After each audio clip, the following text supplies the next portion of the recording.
to tell you please take care of yourself.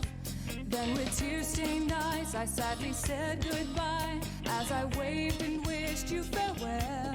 Then I think of how much longer I must wait. I look inside myself and feel something new. I wanna stop and grow up a bit. It's all because I'm feeling sad and then I cry. I don't know why. The courage that I need, the power to succeed, gives me the strength to fly. It's all because of when I see my friends, oh my. Every time they're always behind me, pushing me on, lighting the fire in me. Then suddenly my power and confidence start swelling up, magically erupt. And it's all because of kindness that I feel from people I don't even know. I won't forget the times we shared and our pleasant days, always. And I'll never lose the strength to succeed and the courage to do what I'm best. Your smile makes my heart explode.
Hello gamers, happy Wednesday. How are we doing on this beautiful day?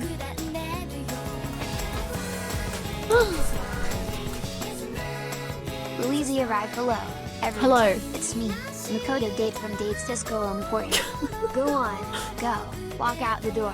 Turn around now. You're not welcome anymore. The words you never be told here at Dates Disco Emporium. Come on down to Dates Disco Emporium today and make...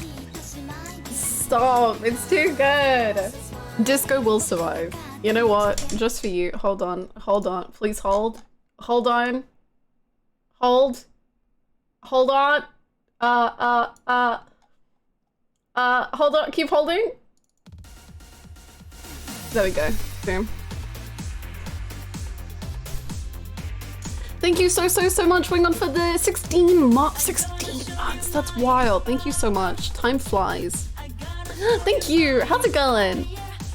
Hello to Renoshi, Mike, Huguru, Majal, Hungry, Rakalai, Giratina, Silver, Chrissy, Criox, Elliot, Camarucho, Aquildo, Artisian, Crows, Win, Choivel, Zay, Jacopo, Sarah, Dathalia, Shikari, Grey, Wingon, Crimson, Emrad, hello. Hello. Hello, Glitch. Not the sunburn. I hope you have like nice aloe vera or something to help your poor skin. Thank you so much. Thank you so much, Redplate, for the 22 months. Thank you. Welcome back. I hope you're good. Hello, Hispanic. Hello, Rest. Hello, Belzugur. Hey, Tristan. Hello, Fiendmore. Hello. How's it going today, everyone? I hope we're well. I haven't taken my meds. Take your meds now. Do it. Have you taken them? Now. Do it.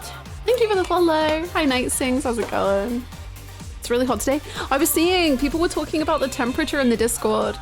I don't know where you're located, but we had a massive heat wave last week, so I feel like it seems like our heat wave has been passed on to other people. I'm so sorry. You guys going through it? My mom was saying. It's too warm. No, I'm so sorry. Also, Shikari, I'm so sorry you've seen Dawn trailer. Ugh, I keep calling it Dawn trailer. What's his name? Dawn Trail. Dawn trailer. I'm sorry you've seen Dawn. I can't. My brain is just like, the name of this expansion is Dawn Trailer. Dawn Trail expansion. I think because it's Shadowbringer and Walker. My brain is like, Dawn Trailer. I don't know. I can't believe there's spoilers out. The game isn't out yet, right? What? How are we doing this? What's happening? I don't understand.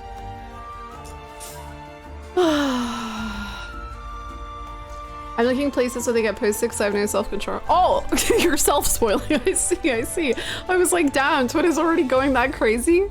But I suppose if you're looking for them, then yes, you will find them. That makes sense.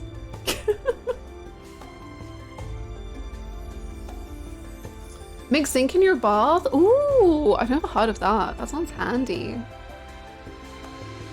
46 outside. Yeah, stay inside. That sounds good. 42, nice. 29, but humidity. Damn, going through it, huh? I've not been outside today, nor will I be going outside today, so that's all good with me. This is smack dab in the heart of Tokyo. I take meds. Thank you so much, Hano, for the prime. Thank you. Thank you. I hope you're doing well today. I can't stay because Dawn Trail download is eating my internet, but I hope this goes. Thank you. We are inside people, yes. Love having triple digit weather. As a Celsius enjoyer, you know, I hope to never see triple digit weather. Here's hoping. The air is so moist here, it sucks. See, okay, this is the hottest take I'll ever have. I actually prefer humid heat to dry heat, but both are miserable to me. I hate all heat, but I would rather humid heat over dry heat. Are you planning to stream Dawn Trail? I haven't even played the post-patch Endwalker, so not anytime soon. But when I play Dawn Trail, I will stream it probably. My hair just exploded. So the thing is I have really, really dry skin. And I get like eczema and stuff. So like if it's dry heat, I am so freaking miserable because my skin is so uncomfortable. I feel awful. Like nothing is gonna save me. Whereas at least if it's humid heat, I'm still uncomfortable, but my skin isn't like peeling and dying. So I'll take moist heat. Anytime. My hair may get frizzy, but my skin will live. Hi, Delicious. I'll just sweat in 1 second. I can't retain any more moisture. See, I like never freaking sweat, which sometimes is good and sometimes is bad. Real dry heat is hell for eczema. Uh-huh. It's miserable. Hi, Paladin. Hi, Katsune. No, I'll take humid heat anytime. I remember when I went to Spain on holiday one time and I was like, my entire skin suffered so much from the dry heat. Like I was struggling. Like I had to go to pharmacies with broken Spanish, like begging for any sort of fix for my skin because it was just like crunching. Like it was so unwell. Thank you so much, Katsune, for the 18 months. Thank you. Thank you, thank you. You get rashes when it gets humid? See, I'm like the opposite. Oh my god. Choival, I'll struggle. I'm so sorry. Thank you so much, Kitsune. I hope you're doing well. Growing up in the south, you think I'd be used to the humidity, but no. It surprises you. Like, the UK gets very humid heat, and yeah. It's, yeah. But I kind of love humidity also, because I love when you can feel how close the air is and like how tight the air is, and then you get a beautiful thunderstorm, and it's such a lovely like reward. It makes me so happy. Hi Grim, how are you?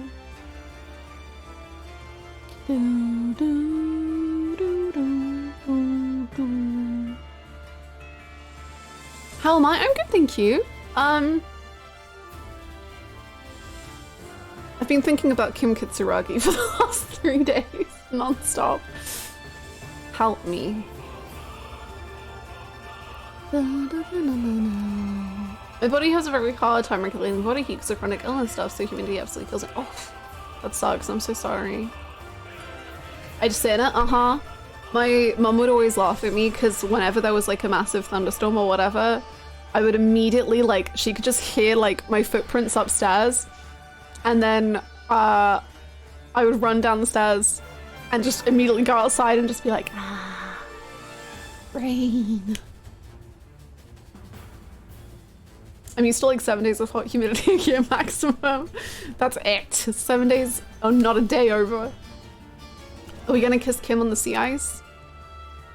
I mean, we do have the save file where we can have a certain conversation with Kim again. I don't know, just like, if we want to, we could talk to Kim about being in the underground homosexual agenda once more. I don't know.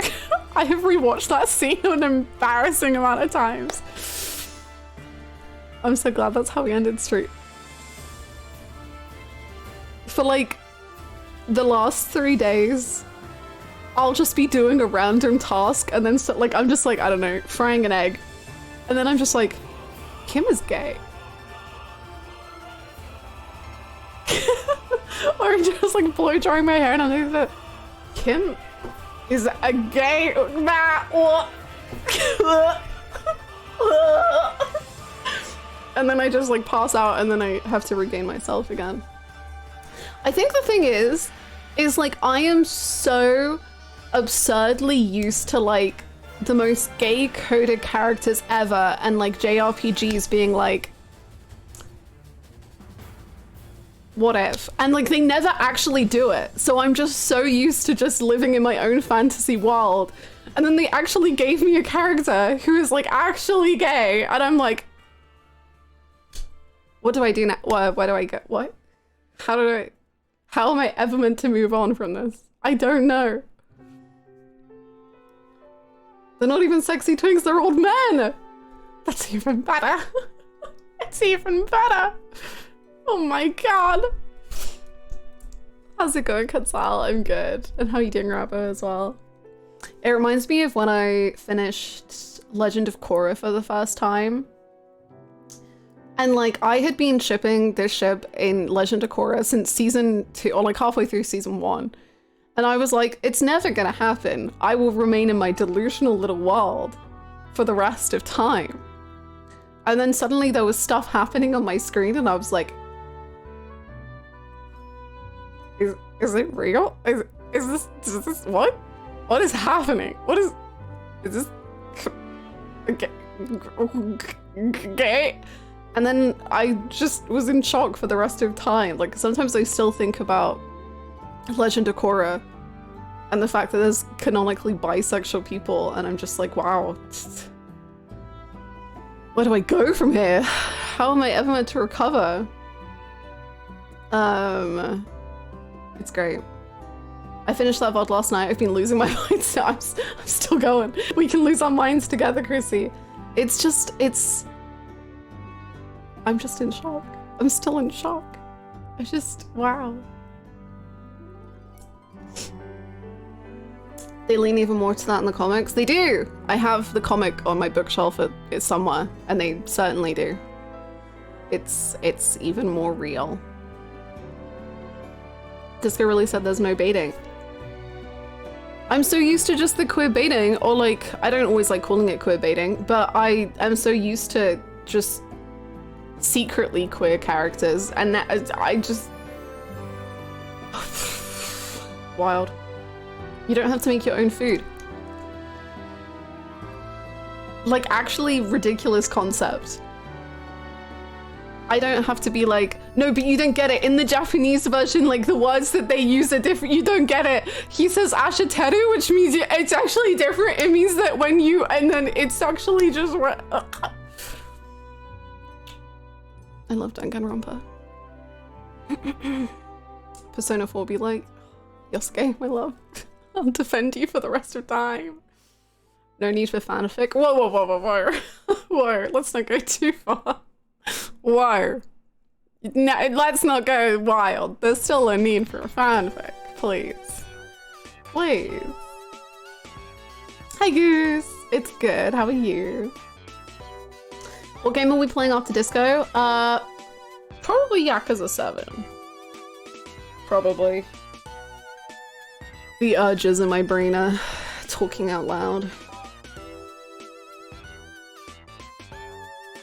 Speaking of gay Yu-Gi-Oh! GX Season 3, it's pretty funny.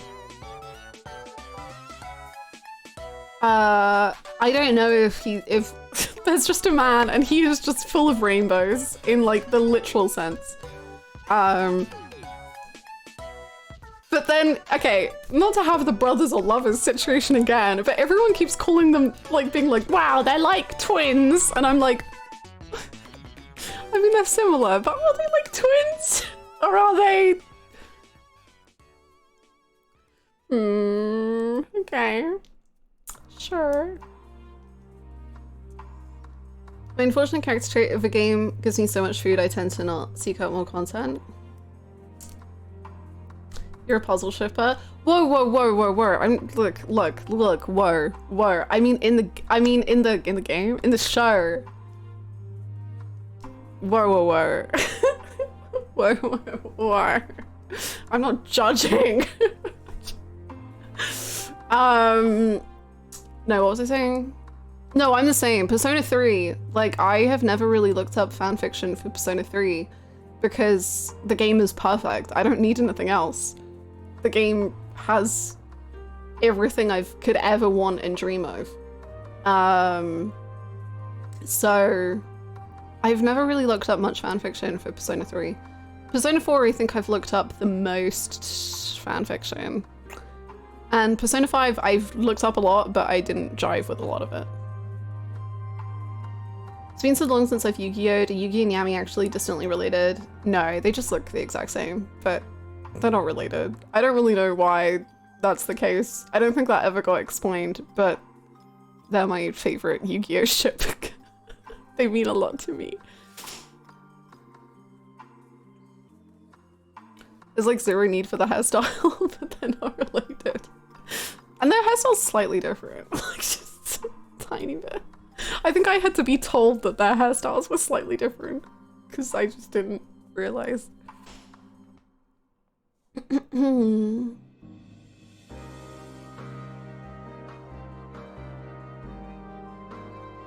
I like to believe that we all look like an ancient Egyptian ruler. I think probably. We must all. God, if Yu-Gi-Oh! GX suddenly brings out that Jaden, it looks like a ruler of ancient Egypt in season 3, I'm gonna scream and die, but that's fine.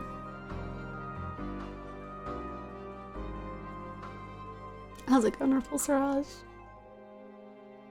Probably that means there's a chance of a Yakuza 0 replay for What If Dragon Age. Yakuza 0 and Dragon Age are the two games that are currently yapping in the back of my brain.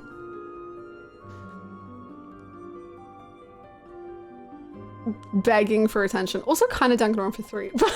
Let's not get our hopes up for that one because that's not happening. But I was rewatching some of Danganronpa 1 and I was like, oh, frick. I want to play it so bad. Enjoy your luck, Sam. Disco time! Disco, disco, disco, disco. But the thing is the reason I want to play Dragon Age is... Dang, gone with it. If we're talking about the state of the Golden Deer playthrough, I just fully read spoilers in the spoiler chat for Golden Deer at this point, and I just am like, that doesn't seem very good. I don't even know, man. I don't think that's ever gonna happen. I think we need to let the dream die. Hannah, I'm sorry. To be honest, I don't really remember any of them. I just read them and I'm like, yeah, sure. Sorry, I'm jumping around in conversation all the time. Thing is, I really want to play Dragon Age, but I think if I play it immediately after Disco, that's gonna hurt Dragon Age for me. Because I think the reason that I really feel like playing Dragon Age is because I have missed playing these like choice, like talking to characters and choosing an option kind of game. Like I really, really enjoy them and I forget how much I enjoy them. However, I think Disco is probably the best version of that I've ever played by a huge margin. And I think playing Dragon Age immediately after would hurt Dragon Age immensely. Because the thing is hello Soda. What I was saying on Saturday was like, I love how in Disco Elysium, because like with Mass Effect or whatever, to a certain extent I didn't like I didn't care about the world of Mass Effect at all. And so when I did stupid responses because they were funny, I was like, this is funny. But in Disco Elysium, when you do the funny, stupid thing, you're then like, oh my god, I've ruined someone's life and I am an awful person and this is the worst thing ever. And you feel like you're real and living in the world and it's like great and good. And I'm scared that when I play Dragon Age, or like if I were to play Dragon Age immediately after Disco Elysium, I'd be like, no, I can't do the silly thing. Or even if I do the silly thing, it wouldn't have much of a reaction to it. And I'd be like, oh. But who's to say?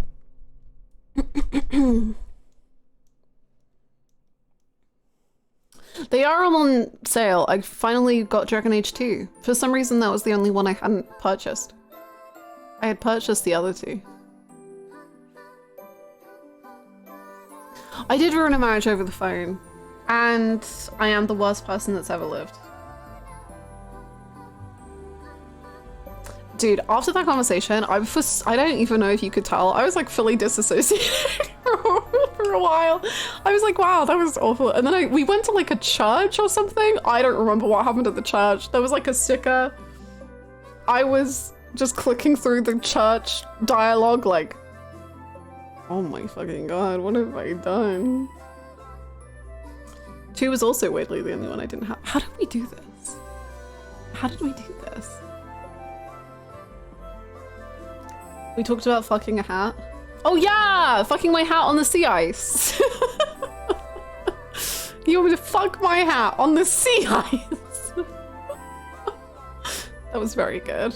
That was very good. That poor woman, she just...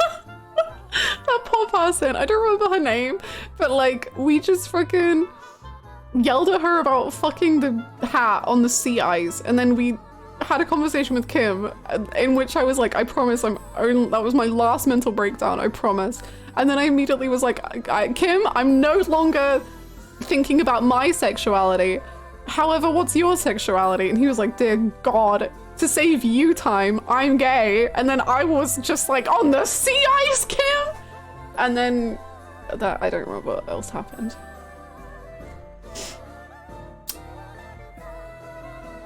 Nodding wisely, the sex cop hat fuck show, that's the one, yes. I love when a story is told from the perspective of a man very clearly losing his grip. Me too. Me too. I love just living through his brain and whatever is gonna come out of it next.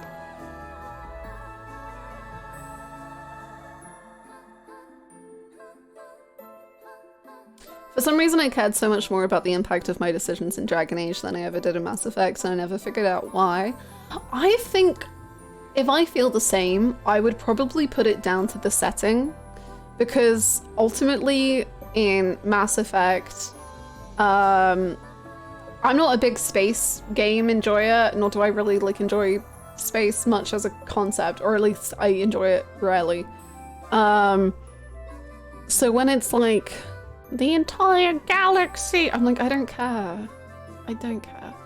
But and I remember my decision at the end of Mass Effect 1. I made my decision very quickly and I still stand by my decision. But people were just like, how could you do that? And I was like, because I don't trust any of these people and I don't care about them. And it was a very big struggle to feel connected to the world. And I think maybe Dragon Age I'll feel a lot more connected to, because I'll care just inherently more. I love that Disco handles failing and consequences the way a really good tabletop game manager Dungeon Master does. Yeah, like it isn't limited because you failed, it's expanded in a completely different way.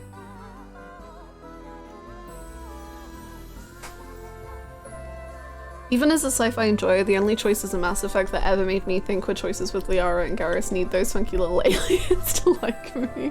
I didn't care much for Liara, but I mean, Garrus ruined my life in the best way possible. I think if it wasn't Garrus or Thane or Tali, well, I would say or Tali. Tali didn't have a good ending with me, so maybe not. But I tried my best with Tali. I think I just messed up constantly. Yeah. It is from Little Goody Two Shoes, yes. It is indeed. But yeah, I cared about the people in Mass Effect. Well, some of the people, but I didn't care about the... I don't know anything about the world.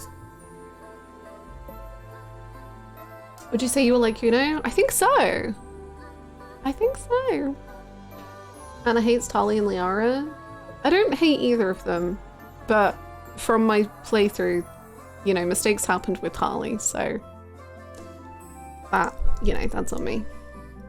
That's on me. I didn't understand what I was doing, and I was trying to have Legion and Tali both in my hands, and then both of them left my hands, and I was like, oh, no, where did you go?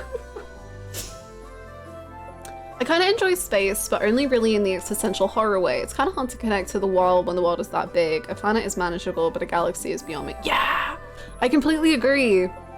I think one of my favorite, like, spacey games is a game called Tacoma, which is, like, you are, like, kind of like a detective, I guess, investigating where the crew of this ship has gone. And you're like, where is everyone? And it's like freaky and weird, and it's space on such like a small level that I'm like, oh, that's so cool. But that's because it's not about space. It's about people. Tacoma is so good. I'm so glad there are Tacoma enjoyers in here.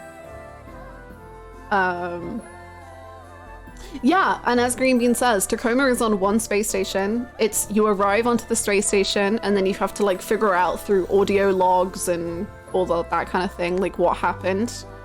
And you like unveil the mystery. But it doesn't like go into this huge expanse. I have played Gone Home. I found that game incredibly scary. I thought it was a horror game when I played it because I was so freaked out.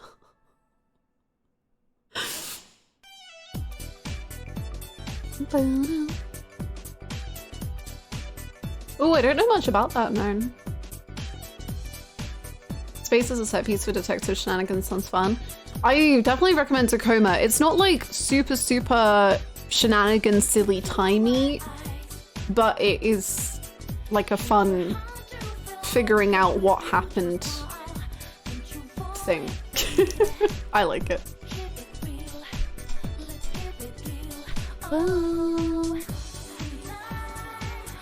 It's kind of why I have trouble caring about Warhammer 40k when I hear 30 billion people die every second and it's not, sorry, what? Huh? Hey, what? I am way too scared to play Dead Space. Outer Wilds one day, Dead Space probably never.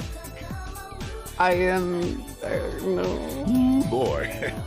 We are talking about space games, and now they have a massive effect on things. Neat. Anyway, I'm dealing with characters giving a super massive brain roll, so I'm just gonna go fanfic ride. Enjoy your fanfiction. Thank you so much, Zalia. What are you, scared? Yes! Terrified. I hope the characters have a good time doing whatever you make them do in your fanfiction. Alien Isolation, I'm sure, is very cool. Again, maybe a little too scary for me. I played Alien Isolation in VR whilst incredibly drunk one day, and I've decided from that experience that I never want to play the game ever again. It was awful. It was a horrible experience, and I never want to do it ever, ever, ever, in VR or not, and I'm really quite good never experiencing it again. Oh. No Yakuza 7, no Yakuza 0, only Dragon Age, just Persona 1. No Dragon Age. I know, I'm down. Let's Persona 1 it up. Silent Hill 2 playthrough was one of the best. It was. Just wait, this October, apparently we're gonna be playing Silent Hill 1. I'm thrilled. I really can't wait.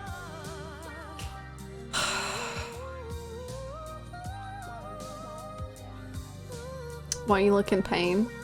I've heard that Silent Hill 1 and 2 is scary. Sorry, 1 and 3 are scarier than 2, and 2 literally made me cry of fear.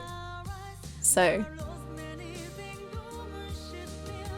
I was 5 minutes into Resident Evil 2 before I remembered that I hate horror games. So, okay, well, I guess with Resident Evil 2, as long as you push past like the first bit, then it's not a horror game anymore. So that you know, you gotta just close your eyes and run, and then it'll be fine. Probably. The best part was the apartment. Really, I think the best part was the prison. The prison, I was so much more scared. Because the apartment I got so stuck in that eventually it wasn't scary anymore, because I was just like, I need to leave! I can't get out! Help me! This puzzle is driving me insane! Resident Evil 7. Do you think 7 is scary? I think 7 is so not scary at all. 8 is scary to me. But I think Resident Evil shouldn't even be like labeled a horror game, at least from the games I've played. I'm just like, damn. Is that the one with the big lady? 8 is, yeah. No, yes, yeah, yeah.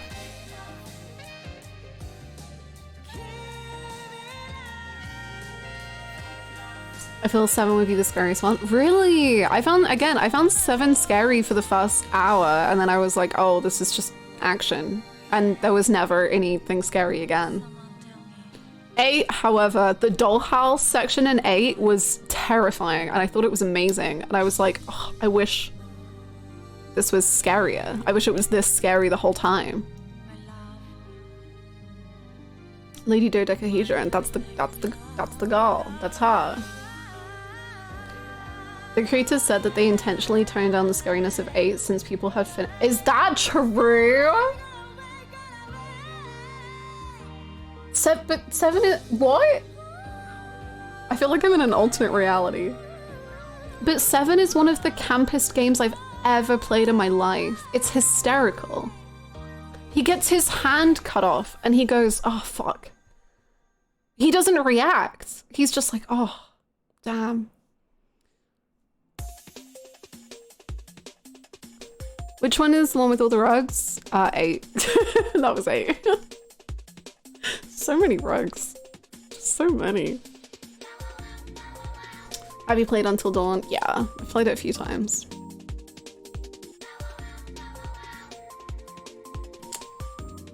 Me picking up my cut off hand, dang. He literally does though, he's like, oh.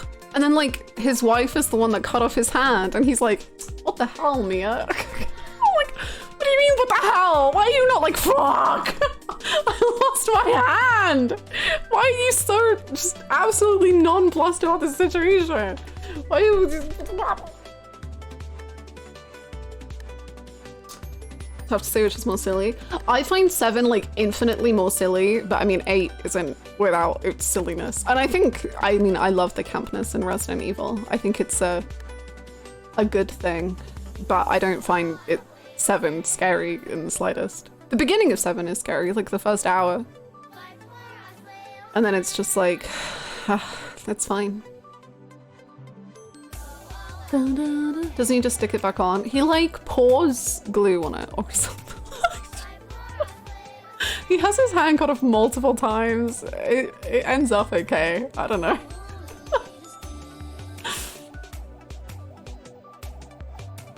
I find first-person stuff to be way scarier than any type of horror. Nice. I think I really simply don't find Resident Evil scary like much at all. And I wish I found it scarier.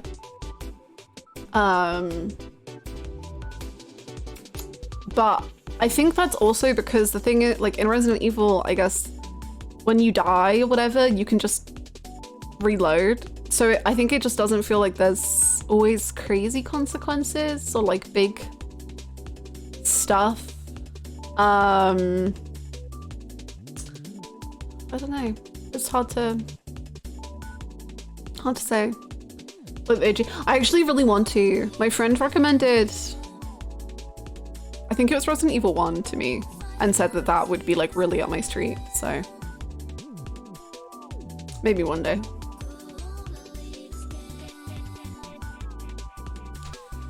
Hi Luke, it's good. Oh no, cool down your car. I hope you can find some shade. Leon acting super shocked every 10 minutes in Resident Evil 2 did squish the scariness down quite a bit. I sadly didn't play Leon in Resident Evil 2. I wasn't awoken to him. I played Claire, I think her name is.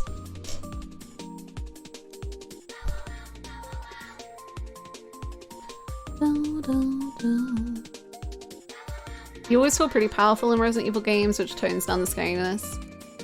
Yeah.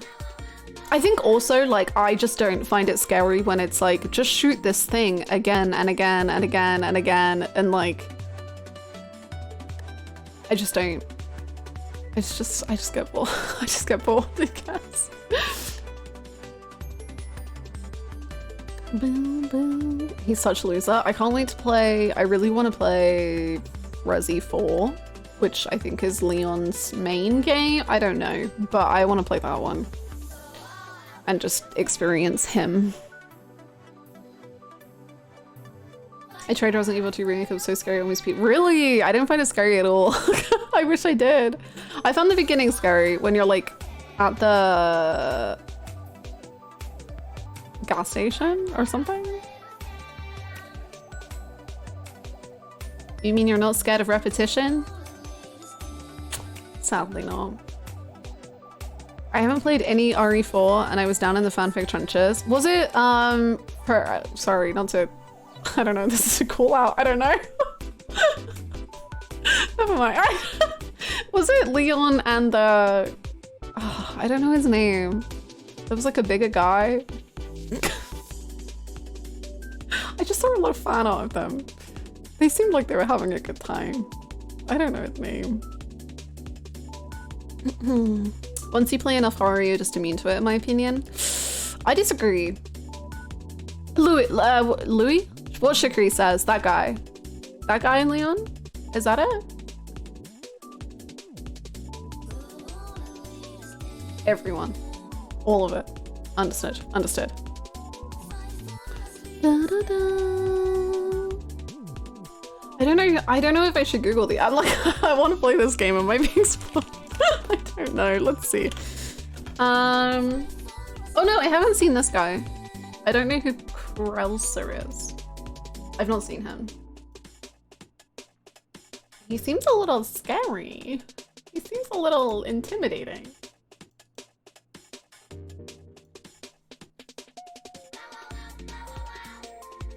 Does Louis have long hair? I feel like the guy had long hair. Maybe I'm making, I don't know what I'm saying anymore.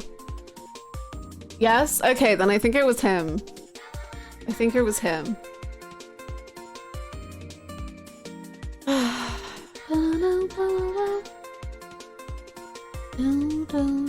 No, I think even if you've played a lot of horror, horror can still be scary. I mean, I will say I am a coward. So my depiction of what is scary is probably both lower and apparently with Resident Evil higher than other people's standards. Like in Final Fantasy VII Rebirth, the fake campy horror hotel like legitimately scared me. Like I was scared. And Silent Hill 2 made me cry of it. But I think horror is such a big genre that encompasses so many things that like if you play nothing but horror games, I think you can still be scared by different types of horror. Like Omori, I think is one of the most scary, gut-wrenching games I've ever played. And that doesn't have any jump scares, that doesn't have any fights of like that sort of caliber. So I think it's very different. RPG Maker horror. I want to play so many RPG Maker horror games, but they scare me. But they look so cool. I hope the beach looks so well. Sure. I hope the beach is so good. I don't know what I was trying to say. I hope it is wonderful, Bluebird. I hope you're having the most relaxation.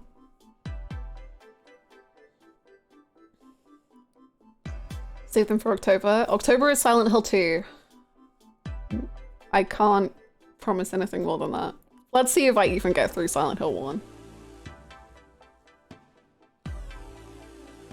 I remember thinking the thing in Omori was way creepier after learning what it is. I think it is. I get that for sure. The whole section in Omori where you're walking through the doors with Basil is one of the scariest things ever. And there's no like risk coming at you. There's no like loud scary thing. There's no like, it's not that sort of horror. But for me, the like impact it has on my mind and the impact it has on how I feel is nothing but horror.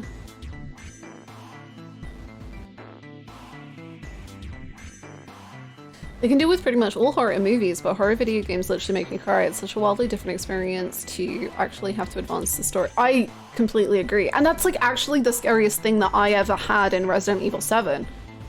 There's this moment at the beginning of the game where you're holding a camera, like you're someone in the past, I don't know. And you're like holding a camera and you have to walk up to someone and like, you know that it's gonna be bad. Like you're playing the horror game, like you know that that's gonna be a scary thing. And for me, the biggest thing is that I just can't move forward. Like, I find it so terrifying to press the moving forward button and go and do the thing, because I know it's gonna scare me. So that's what like plays with my mind. I'm like, oh my, I don't want to do it. And if you have watched me play Silent Hill 2, that was such a big thing as well, where it's like, if I move forward, I know something new is gonna be there, and I know something scary is gonna be there. And that's what plays on my mind so much more than any sort of like loud noise. Like, a loud noise will scare me in the moment, but it won't keep me scared. But the progression and the being forced to do this thing is what really like gets to me.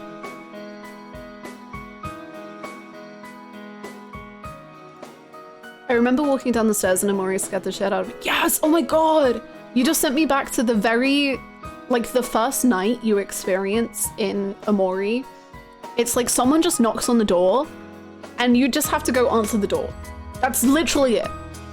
And I found that absolutely terrifying. Like, having to walk downstairs in the dark and answer the door. I don't think I even ended up answering the door because I got too scared and I was just like, no. But that's such like a...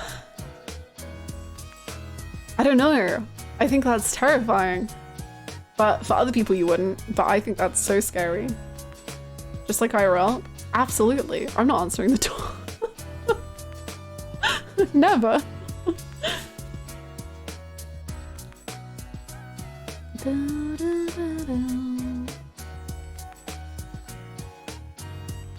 In games you have to be an active participant. Yep.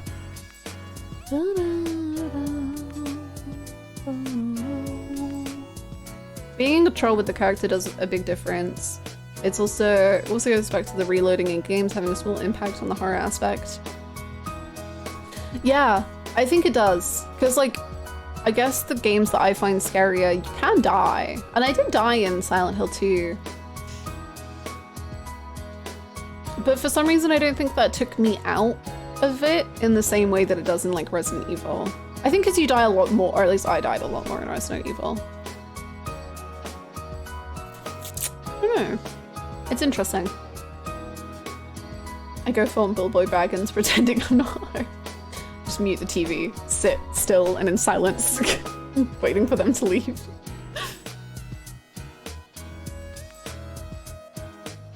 One of my favorite takes on horror is that horror and comedy are the two genres that are basically built on having unexpected effects on your body. Fear and laughter is being mechanically similar, which is why horror and comedy can bop back and forth so easily. Ooh.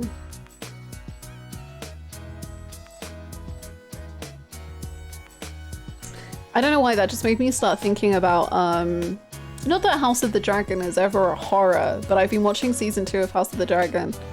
And like, so many scenes to me are very comedic, like in a good way though. But it is like, wow, something awful happens. And then like the next scene, I'm like, hee, this is so, what a silly time we're having, destroying the world and going to war, yippee.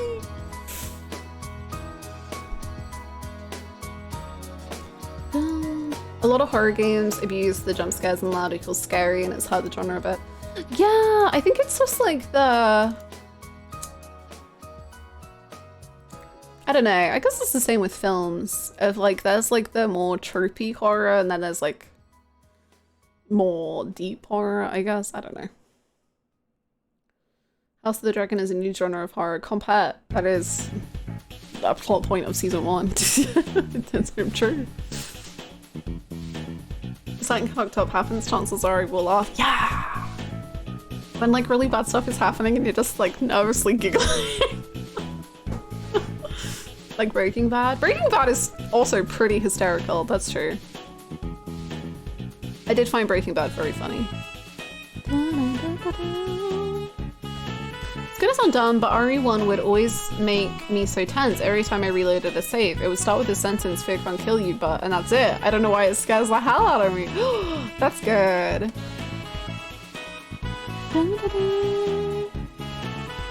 No, that's fun. I like that because it kind of like, I guess, if the reloading makes it so I guess it's what you have to like replay when you reload. I guess. Like, are you just replaying the same like shooting sequence running around the corridors of a house? Or are you like reloading into this incredibly like tense situation that like, I don't know. I wonder if it's like, can you do something different? Maybe that changes how you feel about it. I don't know. RE1 is definitely the best Resident Evil at building tension. I think that was the one I was recommended to play. Appropriate music, wow.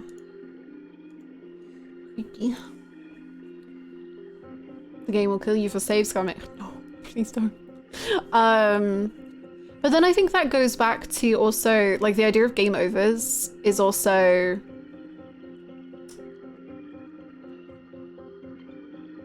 a big thing. Like I remember like my one criticism of Amori is that they do this like fake game over thing, and it like for me a game over can like destroy the tension completely. Like it can just be like just leave me completely like out of it rather than keeping me immersed. And I remember when I was playing Persona 3, someone was saying like in Reload they should do a fake game over in the final fight, and I was just like, no, they shouldn't, because to me a game over like that completely just like I immediately am like, well frick, I messed up, and therefore I don't know, it completely takes me out of the moment. Which maybe that goes back into the idea of horror games and save files and the idea of like, if I'm running away from Lady Dimitri and then she gets me and kills me, I am just like, oh, I failed, rather than being like, okay, let's try again, let's do this creepy thing. I don't know. It's hard to say. I love how Man in Tree is #1. Man in Tree dead. He's great. And he's still in that tree.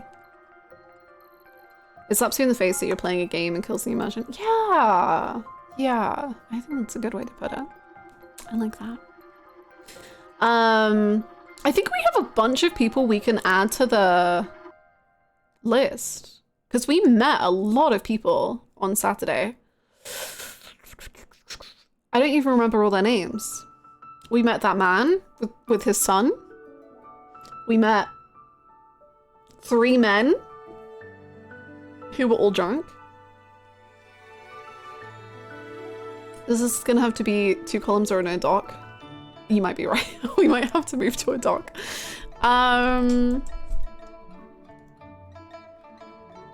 Who is Torso Man? He's called like Mac the Torso-son, I don't know. Pathologic 2 does this really cool and fun thing where it makes the game over part of the game and also punishes you for dying. Yeah, I like that. I like that. Wumpty Dumpty Dom Sentai. Yeah. Nuts.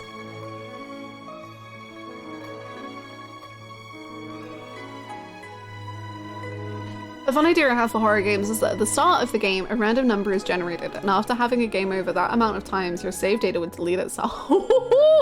That's so fun. Heck yeah. I love that. Much? Place is smack That dab in the sounds heart of Tokyo. awful. Happy I love Disco it. Louise, sorry. Thank you so much, James, for the Prime. I'm sorry for a happy disco. I'm so sorry. I hope you're well.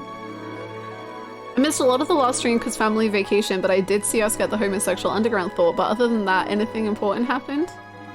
Kim, gay. Kim, gay. Kim, we did some pretty awful stuff. I can't tell a lie. There were some things that happened that you know, they were pretty awful. On the sea, I'm not even, like, the hat incident was pretty bad. I'm talking about the... You know, I called up some people, I did some prank calls, and it turns out that pranks aren't always funny. In fact, they can be really bad. Kim was pretty unimpressed, and that's fair.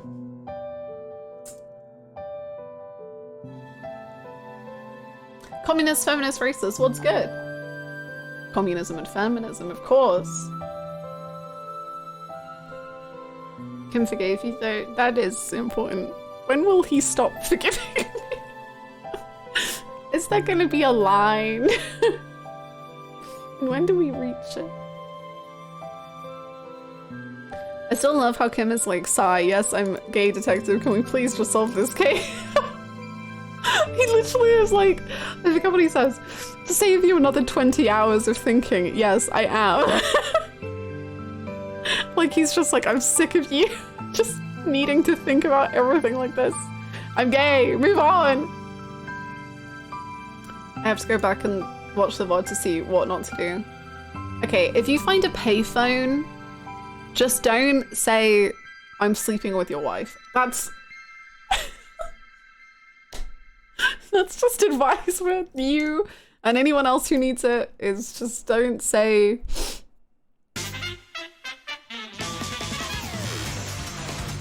you're sleeping with someone's wife. It's not good.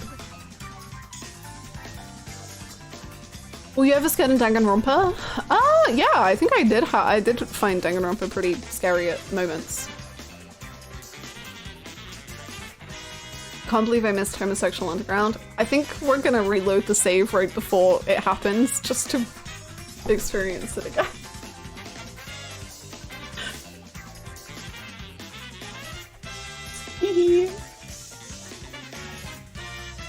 Okay, who do we have to add? We have to add, I forget their names. Frick. There was Isabel. I love Isabel. There's Idiot Doom Spiral. There's Don't Call Abigail. There's someone else. There's the twins. There's the daughter. Lily Annette? Something her name is. I just want to put the kids as a collective group because they're all so adorable. Ta-da. Little Lily with her little laugh. Oh my god, Gary the fascist! Sorry, Gary the crypto-fascist. He needs to go on the list.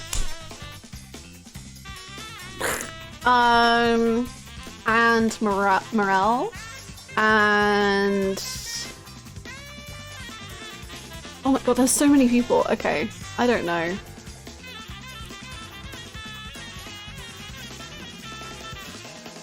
I'm not very crypto with his fascism. I know. It's not, he's not keeping it, you know, mysterious. I don't know, I missed the crypto fascist guy. It was a series of unfortunate events, that's for sure. I mean, it started out the most unfortunate, and then it kind of only got worse, but... The old lady is Isabel. Yes, Lillian, that's her name. What's her name? I need to go back and watch the VOD, you accomplished a lot. We talked to so many people, because I got the new, like, area unlocked. So basically all of Saturday was talking to new people. It was a lot. I love Isabel. She's great.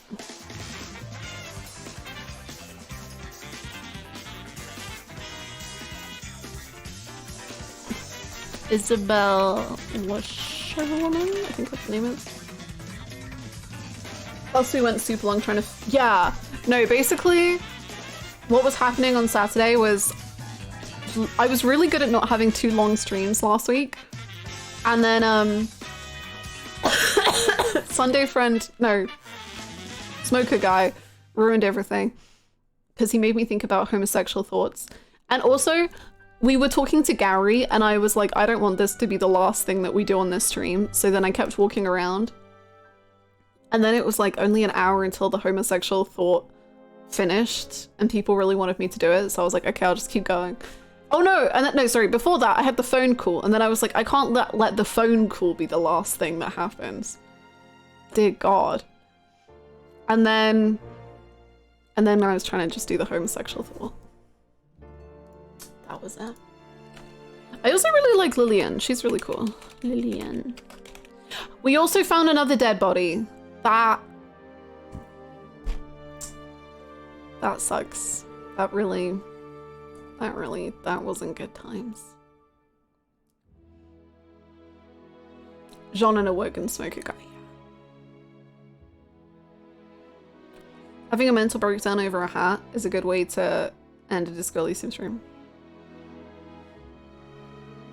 That and Kim is gay. Now there's two of them. I mean, yeah, it's rough. John, he's everything to me. You actually found the second body faster than you found the first? I investigated it quick.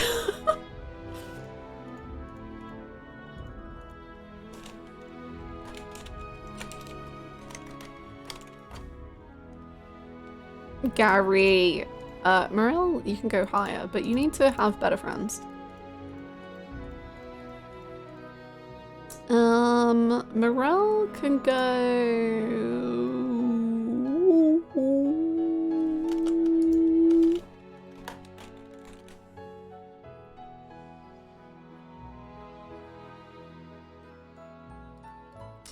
Idiot Doom Spiral is one of them. I've been subbed too long. I'm out of clever things to say. I was out of clever things to say 60 months ago. Thank you so much, Arana.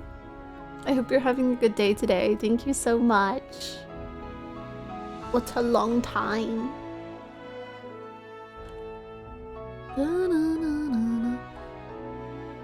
Loved how last stream started by having all three of Harry's husbands in a room together and yet somehow learning about homosexuality for the first time. It was a big event. There were so many people. Oh my god, I realized something because I didn't talk about this last week. But now that Kim is confirmed gay, what does that even say about the conversations that we've had with the smoker guy? Where Kim is like, we were joking about Kim being jealous, and now I'm like, is Kim actually jealous? What's happening? I don't know. Because whenever we talk about him, Kim is just like, here we go again. Okay, yeah, haha. And now I'm like, what does that mean, Kim?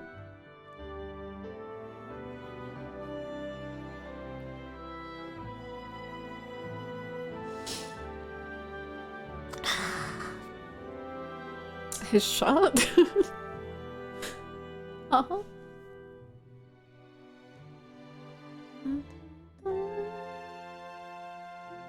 Jean can go up. Actually, Jean and Judith. I don't really know how to say her name. Judith can go up.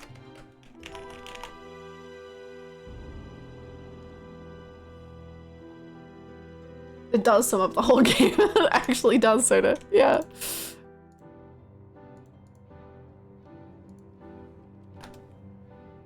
Where's Jean?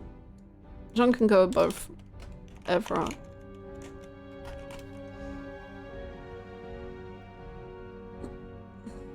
Kim staring at you like the homophobic dog when you speak to the balcony smoker. You're just like, Kim, what is this that I'm feeling? And he's like, okay. Ooh boy. Oh, just remembered something else he meant to bring up. So just started playing Rebirth with my mom. I think we have a system set up where she play most of the story while he handle Queen's Blood. Which is terrifying cause I have no clue what the heck I'm doing with that minigame. Perfect. Thank you so much for the 100 bits. That's so sweet. I'm glad you and your mum are enjoying. I would give advice. I don't think I ever like technically learned what Queen's Blood was, but it consumed me. How have I been streaming for an hour? Holy moly. We gotta play disco. I need to get this tier list done.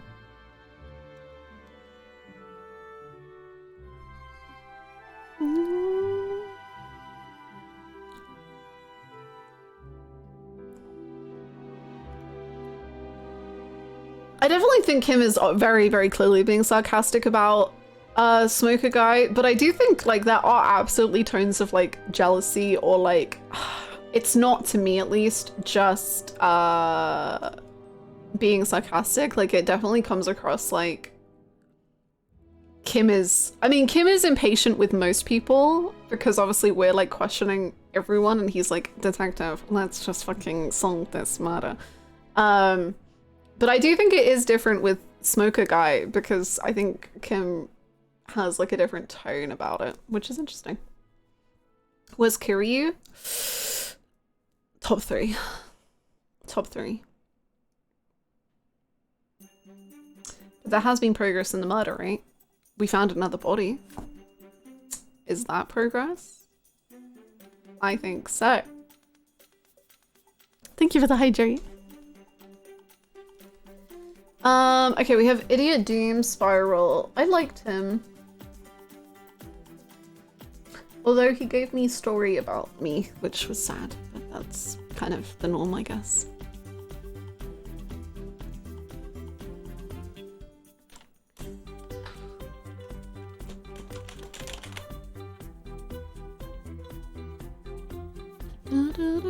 Oh yeah, he did! He did have those vibes. Are we still betting points on the Yakuza tier list? I mean, I'm down.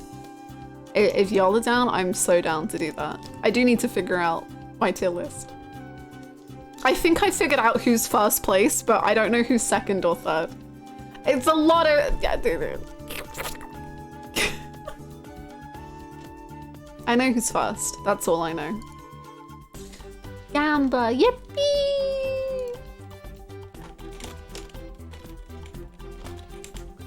Does anyone remember what the shop guy was called? I know there was Idiot Doom Spiral, Don't Call Abigail. Does anyone remember what the third guy was called? Hi Rachel, how are you? We're all winners, true. Rosemary, yeah, thank you so much.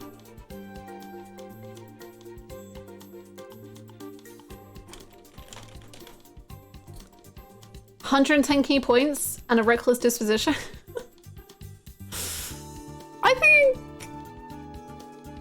I don't know what the hard bets will be in Yakuza, but I'm excited. I'm excited. I think it will be a fun bet.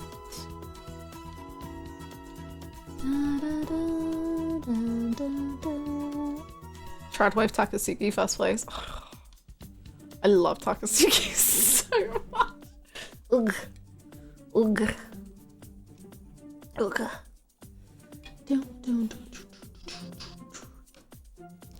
Okay, who else do we need to do?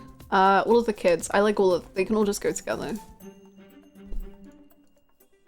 I think I'm gonna move Plaisance up actually. She had some good stuff.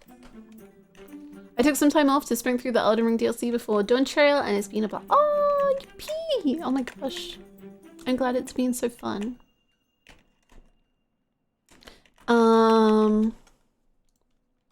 It looks really cool. I see like random out of context screenshots and I'm like, wow, this game really is the most beautiful. I think figuring out number 1 is easier than figuring out how far Majima fell off. Really? Do you think? I'm glad that I'm sowing seeds of confusion. Not that that means that Majima's number 1. Anyway, move on. Who's to say who's number 1? I don't know.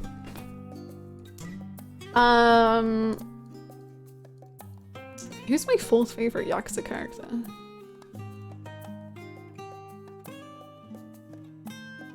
I'm trying to figure out who would be in the top 3 if it wasn't Majima.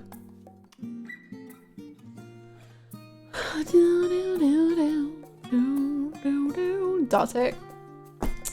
Obviously, the answer was right in front of my face. Frick. Sorry. Majima's jacket, specifically. Terada rising from last place. Actually, to be fair, Terada isn't last. That's Tamiya's spot.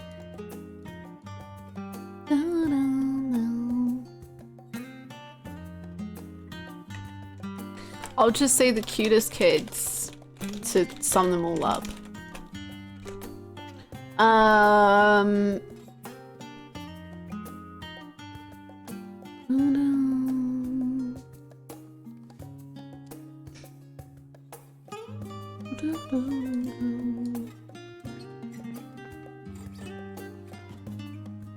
Akiyama has a duke it out with Mashima to settle top 3 once and Akiyama is not top 3. I'll break that news to you now. Akiyama... Sorry, I don't know why I'm just laughing at the concept of Akiyama, but Akiyama's not top 3. He's my top 3 in my heart, as he should be. You know, he's #1 support character. That's all I can say. Do you need to play all of the Yakuza in order? Technically no. You don't have to. I would recommend for you Yakuza 0 and then see how you feel. I think a lot of the Yakuzas like have very nice pairs. So like I would do 0 and 1 together. I think 5 and 6 are a pair together. I think 3 and 4 are a pair together. I think 2 is its own thing. But 0 is the best one in my opinion and the start of the story. So to me, just 0 is the recommendation. That does mean you're doing the best one first, but you know, that's fine. But 0 and 1 are the best for me. Rude, but same. He's just the best. I just have to laugh at him. His little shame, it's like slouch. I don't know what he is. What a guy. I played DMC. I'm used to the best one being first. There you go. Boom. Easy. You could start with the worst one and see how it goes from there. Did you ever see how spoilery the 0 credit stuff was? I did. Absurd. Because isn't it like the events of 1990 will shock? I don't even know. Like, it's so dumb. And then there were people, whilst I was not looking at the credits, being like, it's really not that bad. And then I saw it and I was like, this spoils the entirety of Got Me One. What are you saying? Thank you very much for the follow. Hearing those kids speak in disco was like hearing Marlene for the first time, right? They're so cute. Mr. Nami. Did we meet anyone else? Does anyone remember what the name of that guy was? The guy with the child who was called Mikhail? Trent? Was that his name? The Mr. Bumpty Dumpty... Trent. Trent? Humpty Dumpty Dum, Wumpty Dumpty. Trent. Okay, Trent. Can I just call him Wumpty Dumpty Guy? Because I'm not going to remember who Trent is on the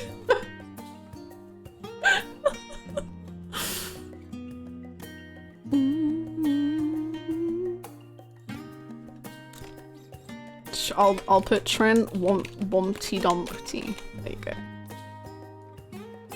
This list is so absurdly long, and we're gonna meet new people. He's so low. I really liked him. The thing is like, I just find Silang very fun too.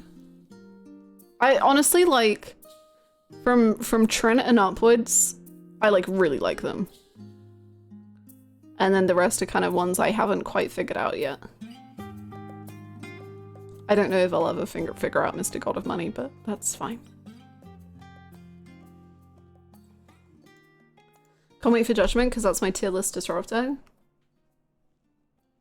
I feel like every single Yakuza game, apart from 3, disrupted my tier list. Sorry, Yakuza 3. You have good things in you somewhere. I don't know where, but somewhere. I wasn't expecting this game to have such a massive cast. Me neither! I thought it was gonna, like, be pretty reasonably chill. It's a huge cast.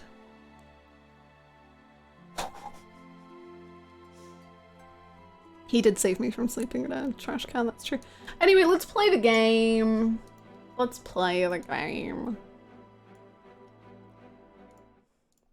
Let's play. I almost opened up Final Fantasy XIV, which you can't open up right now. Nice.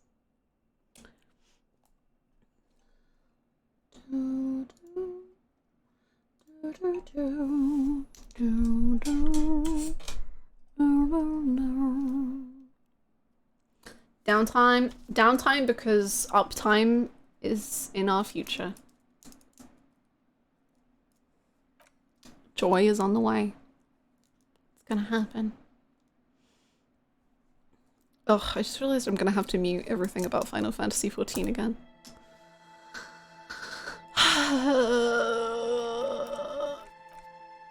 I still haven't unmuted Final Fantasy VII tags because I'm too scared.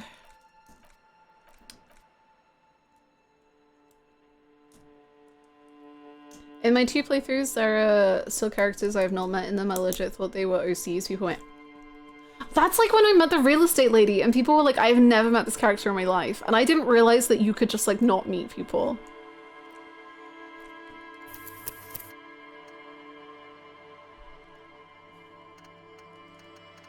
I don't remember which one of these is the pre-gay or post-gay.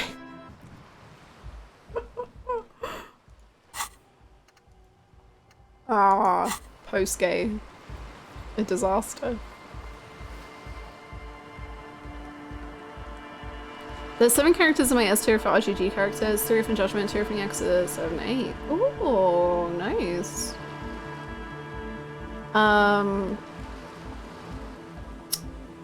Do you have like triple S or do you stop at S tier? I kind of like that though. You could do so many playthroughs and they'd have such variety. Same, because I'm not good at replaying games. So I think the fact that there is that opportunity to miss people and to not experience things makes replayability a really fun prospect. For sure. I stop at S by things like A+ and B+. Oh, you do a little different to me. That's cool. I have like high A or high B or whatever, but I do triple S, double S, S, A, B, C, D, F. And then I usually have a I don't care about section.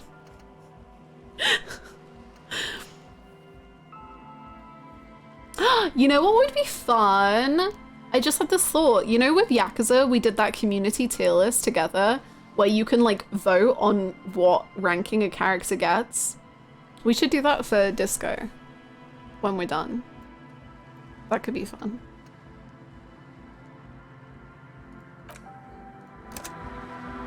And then we can do a group tier list.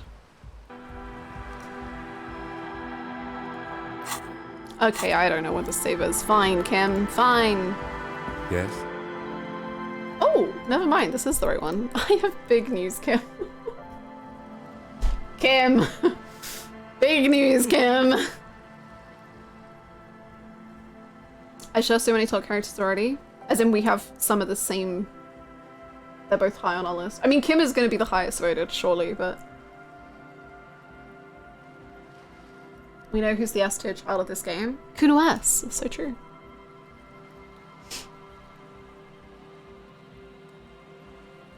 I can't go above S tier, it starts to lose its meaning for me after that. Really, for me, it was that S tier felt like it didn't have enough meaning for me. Because it's like S tier is like, these are incredibly written characters, but triple S is like, this is an amazing character that has like impacted my life. This has like completely changed me for who I am, and I'll never be able to go beyond this. It's a lot. I'm afraid it may be biased as to who I would choose. In this essay, I will disclose. I tend not to hate characters. Same. If a character is usually in like a low tier, it's either because they don't have very much, or I don't really like connect with them on any level. This is a really well-written character. This character put worms in my brain.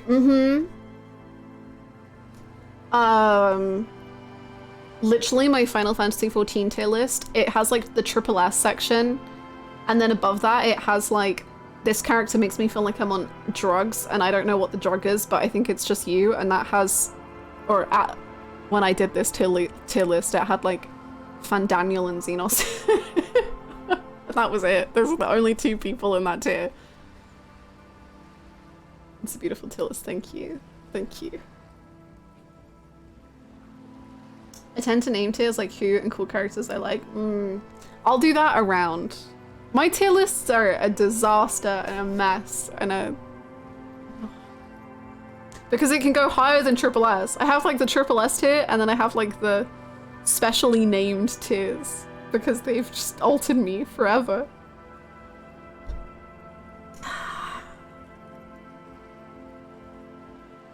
They're delicious, chew toys, and brother, I am just a dog. My tier list is so subjective and biased and stupid. As they should, that's the point. They're the best because they're yours. The section you put for characters you genuinely can't remember how you feel about is so real. Yeah, that's just like the Heavensward section where I'm like, I don't remember you and I'm sorry. Or if they're like a raid character and I'm like, I know you're in a pirate ship in the sky, but that's all I know about you. I hope you're good. Sorry. Mood. For my Final Fantasy tier list, I have the D tier section is literally labeled "Don't Care" plus Yotsuyu. Because Suyu is in A tier, but Yotsuyu is in D tier, so I don't know how to like label her. So I just am like, I don't know. She goes there, I guess.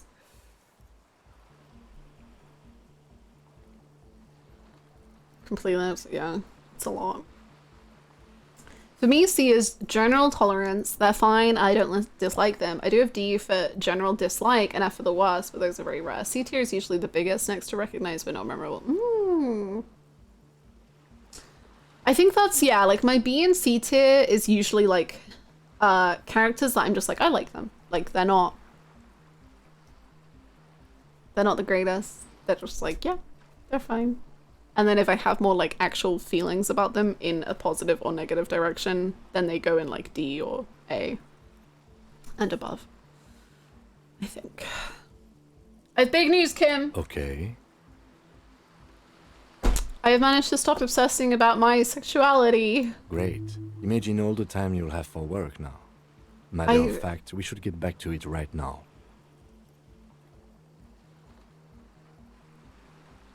I've re-listened to this conversation so many times and it still has an absurd effect on my brain. If you want to be them, honestly, I don't usually factor that in. I don't think I tend to think of characters like that apart from in very rare circumstances. What? Are you part of the homosexual underground camp? You didn't stop at all, did you? You are just obsessing about other people's sexuality now. But am I? I'll spare you another 20-hour mind project. Yes, I am. Now let's get back to work. That's the truth. Cinema. It peaked here, I fear. It peaked here. Painted with pastels. Someone is trying to bring cheer into the world. Aww. Kim, you did this? Kimmy Ma! I forgot we had Kimmy Ma. Kimmy Ma. More tribalistic markings. This post is covered in little humanoids. A pole screwed into the ice keeps the tent wrecked. Trash from some unending party. This is someone's home away from home, just like yours. The tent is just tarpaulin fabric covering a pile of stuff. The flap is open. Inside, 3 young men, all in forward-looking apparel, reminiscent of the sticker on the padlock, are listening to some new form of music. It's like nothing you've ever heard. One of them looks at you. Come on, get in and close the flap behind you. The warm stuff's getting out. Okay. It's safe to assume this is their leader, or at least he thinks he is. Sorry, we barely have room for one. We're not gonna abandon Kim outside. You go ahead. Oh. I'm too old for this. Okay. I'm actually not, he thinks. I just dislike penguins. I'm sure you will feel right at home. I'll keep watch. Kim! Are you calling me a delinquent? Ooh, that was weird.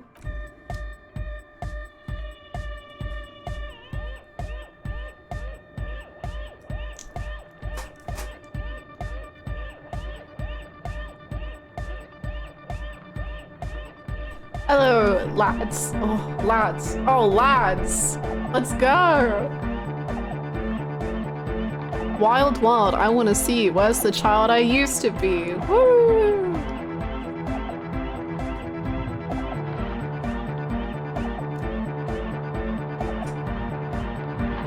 I love disco. I love disco. Canisters filled with what appears to be water. Racketeer disappears, sledging through the megasphere. Woo! A speaker, the big kind they use for live music. Our art is okay. A young man with peroxide blonde hair holds up a Harman Welsh tape player, nodding along to the music. Wow! He looks at you He's with a ascending! smile and says, He's ascending!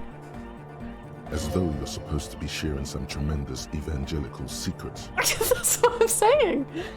Hardcore! Yeah! Hardcore! Yeah. Hardcore! Hardcore to the mega! Yeah!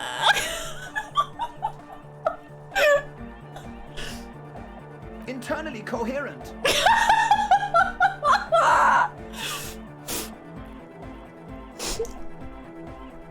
So wondering if you knew who killed the master. Come on, don't hush the vibes, bro. All car! All right! Yeah! Yeah! He furrows his brow as his very large head traces the sublime invisible movement of the music in the very real air of the stuffy tent. Hardcore! Ah! Why does he sound like a Yakuza character interjecting in the karaoke?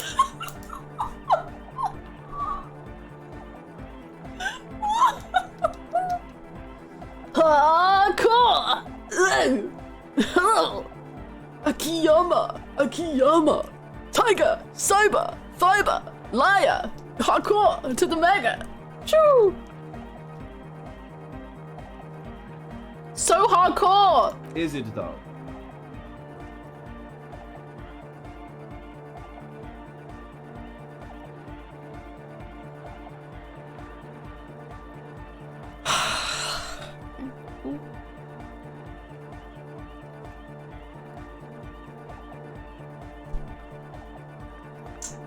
Well, now I'm uncomfortable. It is. But is it? I mean, really? He tilts his head to the other side like an owl. Feels like you should reply with the very pinnacle of idiocy here, so that things get totally transcendent. But Okay. you haven't gotten there yet, so you don't know what to say. Hiya, Vivian. How you doing? I don't know what to say. Under the radar, over the top. Could there have been a right way out of this garden of forking paths, you think? Solve the puzzle? There has to be some way to talk to this person. You just haven't found it yet. What if you just try again? Find your way out of this maze of things to say. The young man with This is hardcore. Is it? It's hardcore! You're just gonna keep saying it's hardcore, aren't you? Skibber-dee, skibber-danger. I am the rearranger.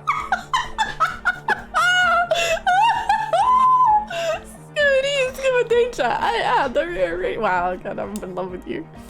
your cop training did not prepare you for this. what to do. Back to the heavy hardcore! It's hardcore! Skipper D, Skipper Danger. I am the rearranger. Your cop training. We're close. Says the young man. True, hard, full, car! Hardcore! Hardcore to the mega! Alright. Here comes the night! We're close. True, hard, full, hardcore! But is it? I mean, really? Yeah! This young man adds a capital G before the H in his yegs and args. This produces a guttural Gotwaldian accent and makes him sound more animal. More animal? in it. Okay. If you say so. Or maybe it's not Gotwaldian. Maybe it's Oranese.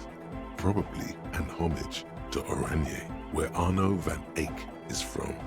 Judging by his name, could you be listening to an Arno van Eyck creation right now? A what? Yeah. The Y to the E to the A to the A to the A to the A to the A to the G to the H to the exclamation mark! Wow. Yeah! Yeah. We're close. True, hard, full, hardcore, yeah! This young man, or maybe it's not Gotwaldian. Maybe it's... You know about him? He moves his mouth, but sound doesn't come out. His eyes are the eyes of saucers. Looks like you've rendered him speechless. You know Van Eyck? Am I in? Yeah. Yeah? Yeah. Yeah. Wow! Wow. The skinny wraith looks at Wow. you with some disbelief. So am I! So am I! He begins to shake his head so everyone would understand. Oh! Is that why they call you Egghead? Because... Egghead to the mega! The K became the G! The boy became the man! The Advent? Is the mystery not solved? I felt like that was solving at least a mystery. We're close. True, hard, full, car! Hardcore! Hardcore to the internally coherent. I was wondering if you knew who killed the mercenary. Good morning, yeah! 1, 2, 3, Yeko Kata, the place to be! This is just talking to a Yakuza character doing karaoke. Oh my god. I'm beginning to think this really doesn't have anything to do with the case. Why is the Yeko Kata the place to be? Yeko Kata is a hardcore place! Yeko Kata is an abbreviation from the Gradian term, Zone of Ecological Catastrophe, Okay. an agricultural megaproject in the extreme southeast of the Gradian Isola. It involved cutting-edge approaches to irrigation and a completely new type of fertilizer. An intricate system of irrigation networks pockmarking the earth, intermittent seas of phosphorus mud, ripped tarpaulin fluttering in the wind. A pair of molten rubber boots also comes to mind. All in all, a truly hardcore place. Okay. We're close. True, hard, full, hardcore, hardcore to internally coherent. Good morning, yeah! It's the message, so listen and you will see. No illusion, the spirit is what you feel. We're close. Yeah, True, cool. hardcore to the internally coherent. All car, all right, yeah! Never mind, it gets it. I need internally coherent as a tattoo. Please tell me, what exactly are you doing? Gotta get the people going. I see. Yeah, request. I want everybody as close to the stage as possible. We're close. True, hard, full, car. Hardcore, hardcore to internally coherent. Internally All car, coherent. All right, yeah. Gotta get the people going. Why? I'm the party boy. It's my job.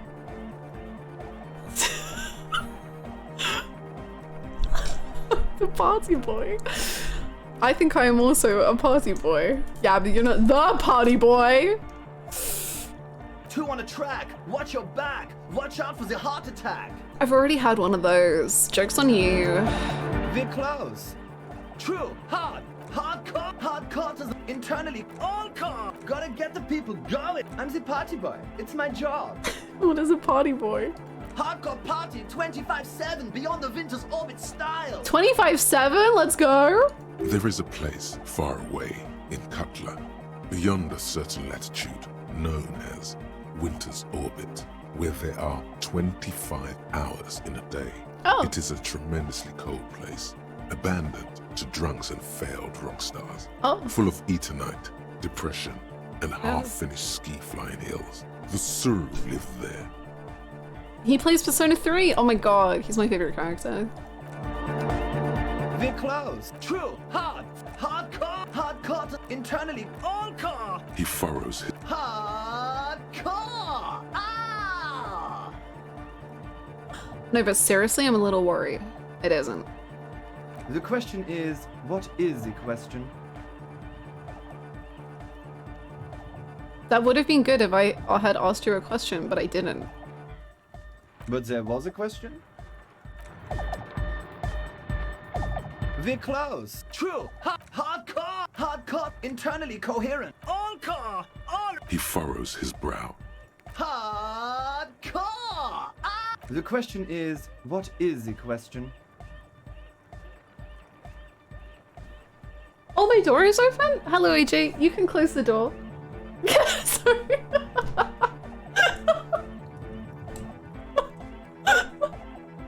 Sorry. Sorry for probably yelling hardcore at some point. Hopefully it wasn't too disturbing. Uh-oh. Just answer the question. The door's being hardcore. But there was no question. Egghead, my mind feels like you're wringing out like a dirty dishcloth. What?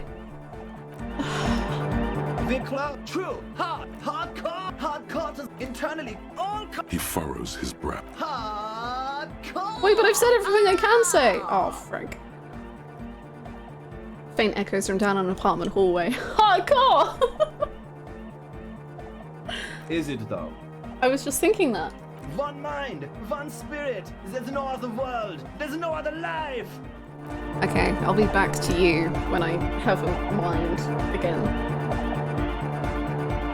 I'm so happy I played this part earlier today so I can witness the headache experience.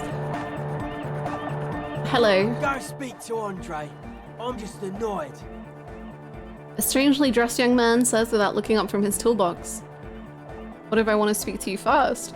I suck at socialising, man. If you go speak to Andre, I'll have time to tune in, get a reading on your side. Before he's finished talking, he's already turned back to his tools. Maybe you should just stand there, watch him rattle his toolbox, get to know his side.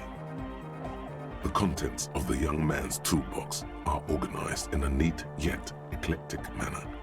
He is constantly checking out the various tools and parts and rearranging them slightly. It's a bit hypnotizing if you look at it long enough. I have all kinds of screws. He holds up a handful. Nice. They'll come in handy for fixing the church exterior. Talk to Andre. No point in standing here. The signs are really out of tune. Okay, okay. You see a youngish man I love this bleaching the portrait. tips of his hair with a toothbrush. He What? puts the toothbrush down and extends his hand in greeting. Hello, I'm Andre. It's a pleasure to meet you. It's a pleasure to meet you too. His grip is strong, sweaty, and warm. He's trying to project and inspire confidence. Aww. This is my posse. Lloyd. The young man with earrings looks at you suspiciously. And Egghead. Egg! Oh, Bakura. Egg. Together with a Cell Burger, who's out there right now, doing some seriously progressive sonic experimentation, we like to think of ourselves as music venue organisers. Wait, how many music venues have you organised? We have many in the pipeline, officer. Nice. You see, we've been all over Jamrock North, prospecting for real estate to establish a new venue in. Also for talent. Yeah, thank you, Egghead. And while there was no shortage of raw unfettered talent spinning tapes in Jamrock, we've had rotten luck with the real estate part. Place is a shithole. I apologise for my friend Noid's potty mouth. I realise this is not how you speak to a police officer. He has authority issues. Oh no, not authority issues, frig. That's no need. The place is pretty bad. Next time, watch yourself.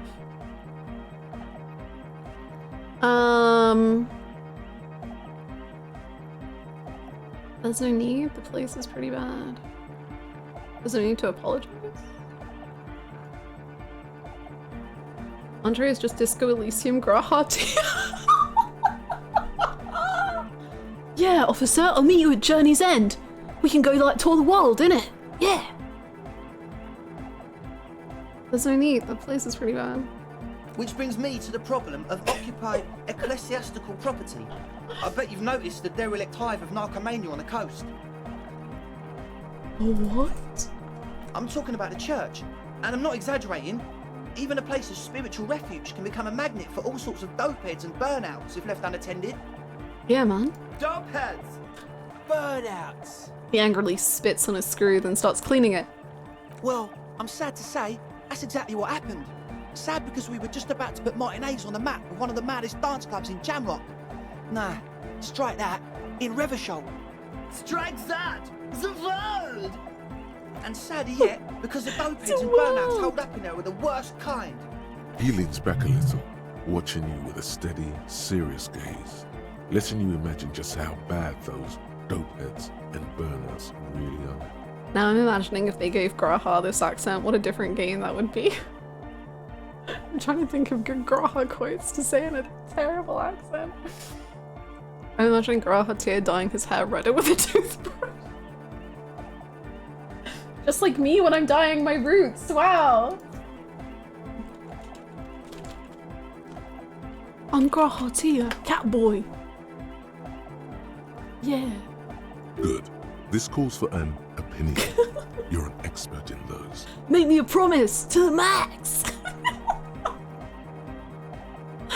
Good. I do have good opinions sometimes. I won't stand for narcomaniacs of any kind. Graha with frosted tips.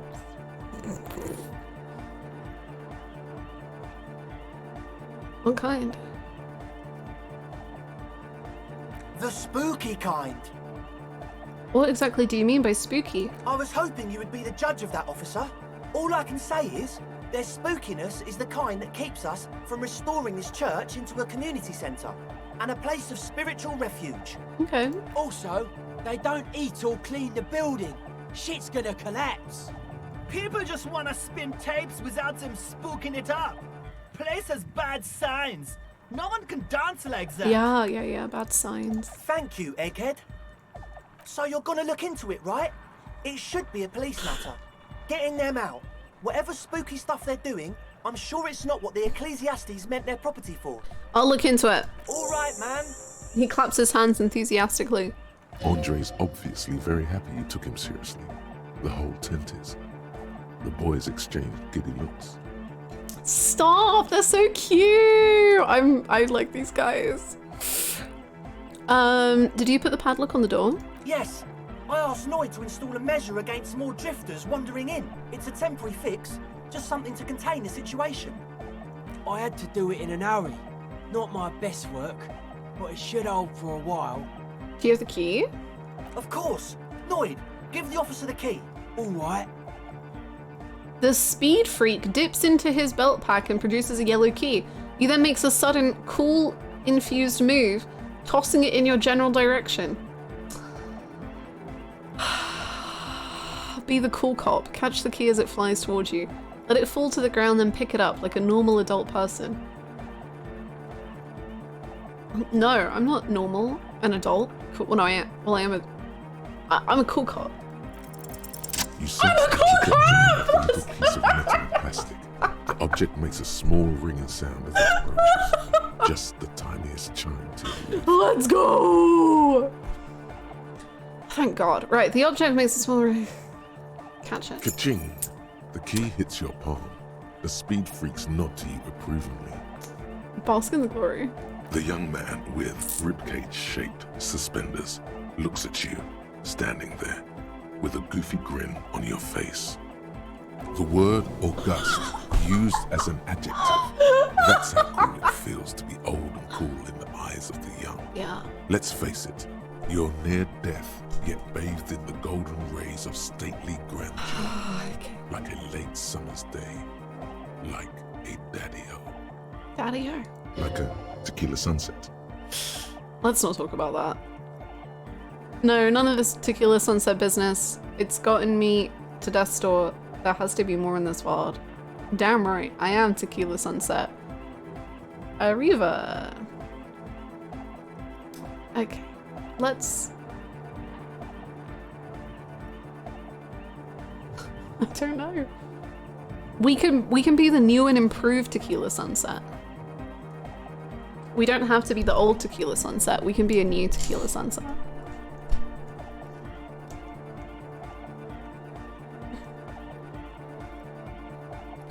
Like how that was an electrochemistry check, like the rush of being seen as cool since the same dopamine as drugs or alcohol. Mm-hmm. That's such a good point, yeah.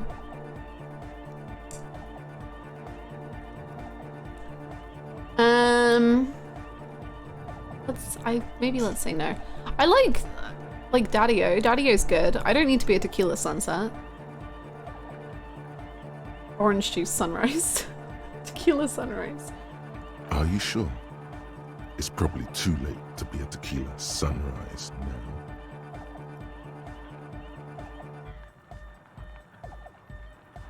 Does this game read minds? What's happening? How long have those people been locked in there? Not long. Like a week, maybe?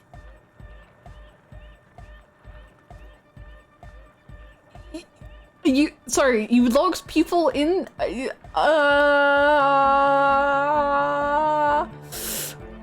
This is cool. Taking initiative like this is proper citizen behavior and I endorse it. Can you be sure they haven't starved to death? I'm super sure they're alive. I mean, come on. I'm at least 90%, maybe 85% sure they're still alive. Somewhere in the ruinous past that led you here, there was something called exams. You may have learned the term involuntary manslaughter. Oh, that's a big word. Let's not, come on now. That's a big word to put on these little guys. Andre, do you know what involuntary manslaughter means? 85% is good enough. No one lives forever, baby. I hope you say that and Kit, you can just hear Kim from outside being like, no, no, no.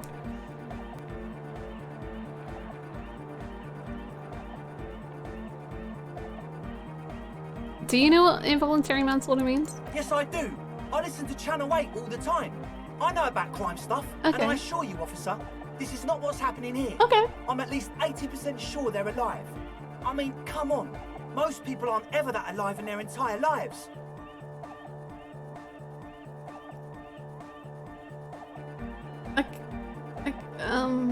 Okay. What does that mean?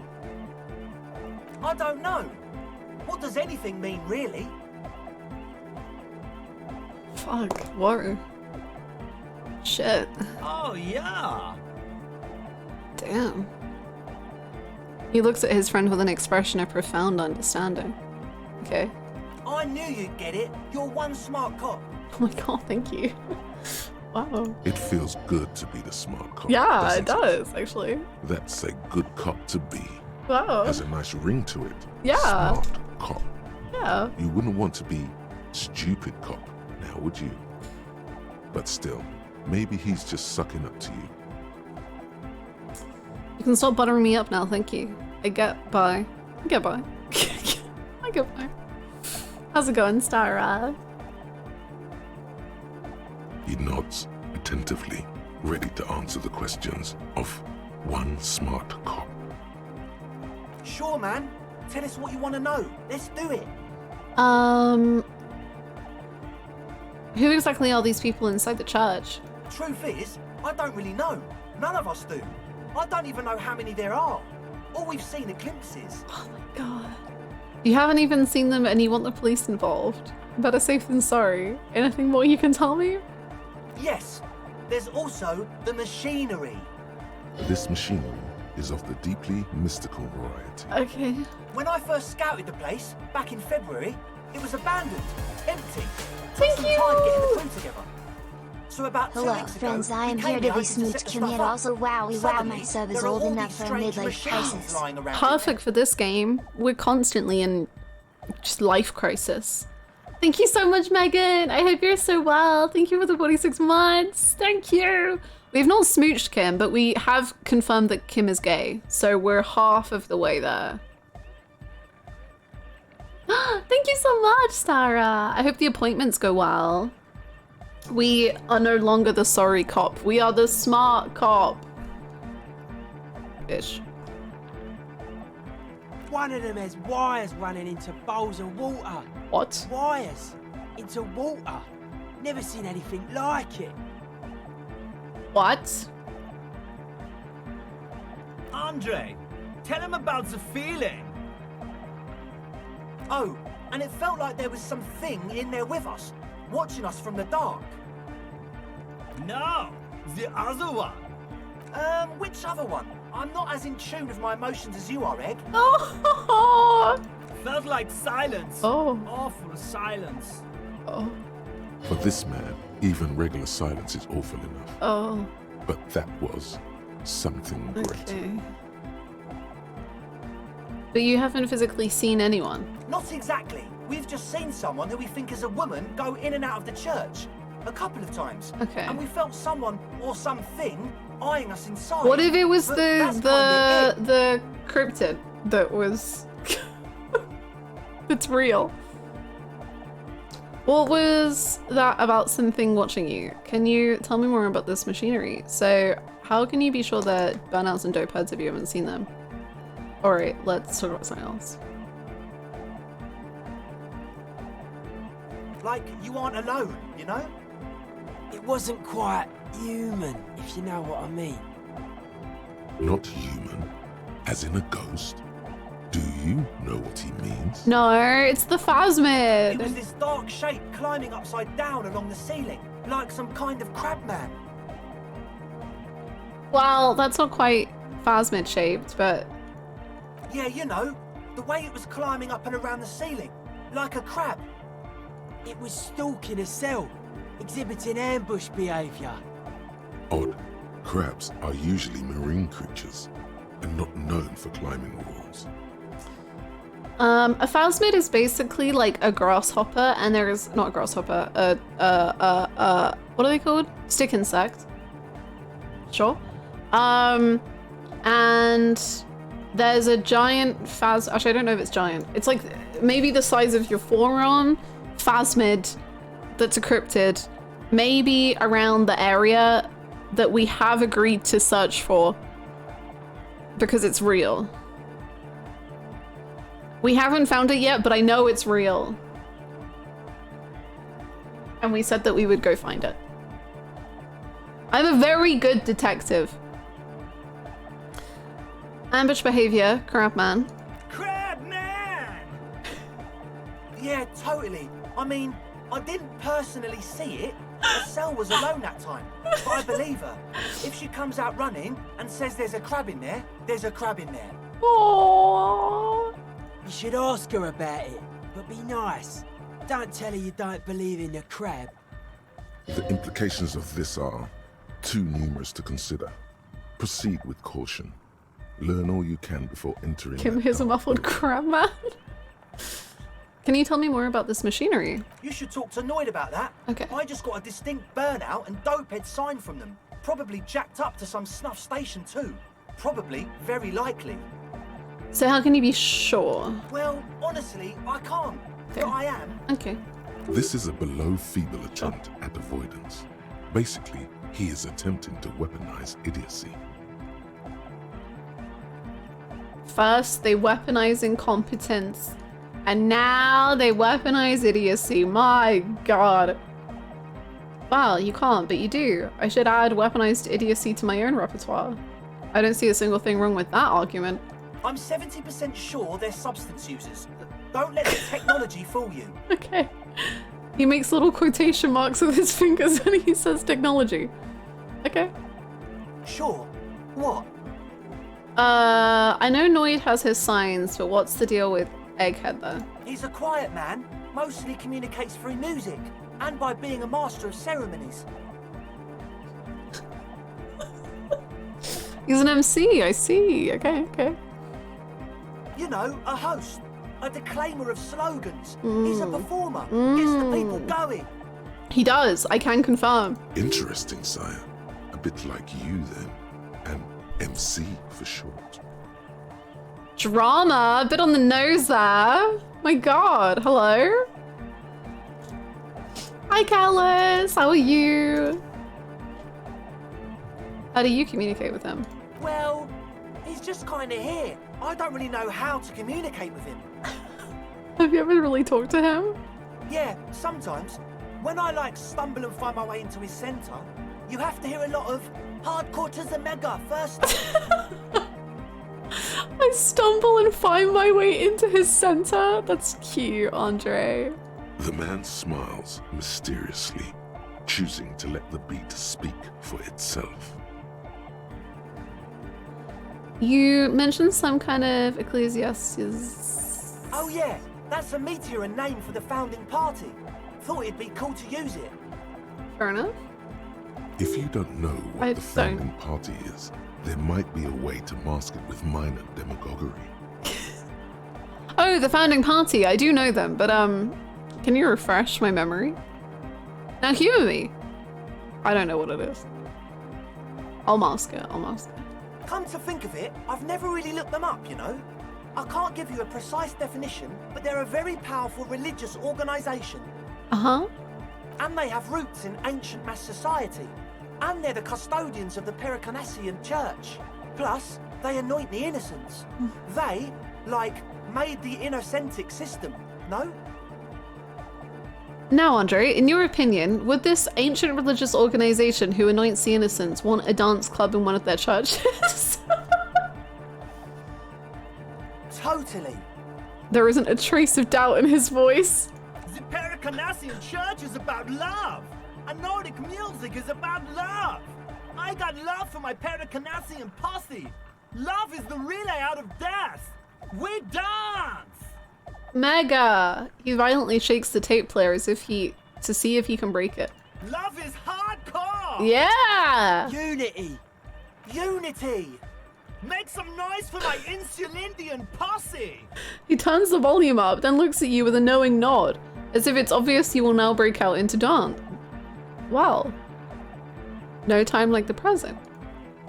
You feel it. The anodes and the cathodes coursing through you. Your big toe starts tapping along to the base, as if testing the waters. Yeah! I don't know quite understand what you're talking about. What's a posse? I guess love can be pretty hardcore. No. Okay, enjoy the beat. Feels good. Yeah. Love can be pretty hardcore. Oh yeah, it can. He's coming around. You're getting it. Yeah, I'm getting it. What's a posse? Your posse's like your people, man. Yeah. You got your cop posse. You look out for each other and you party together. Is That's Kim a my cop posse? Okay. And where is your posse, detective? Nothing comes to you. The world is silent. Sounds like you're just saying random things. Love, posse, make noise. Are we? He looks at you mysteriously. Yeah! Yeah! The one with the large head really enjoys it when his friend gets mysterious. I now understand it was lame of me to suggest otherwise. Yeah! Yakokata! The place to be! He seems ecstatic that you share his vision of Pericarnassianism. I couldn't share his vision of pericarnassianism even more than I do. Do it now. for the masses. Do it for the crew. His friend forms a fist with a screwdriver still in his hand, approvingly so.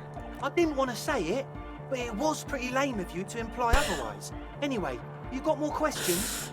The one with the large head is still looking at you, nodding his head, waiting for your body to start moving. Dance, dance, dance, dance! Yeah! Let it out! Let the disco happen! Bring the disco into this world!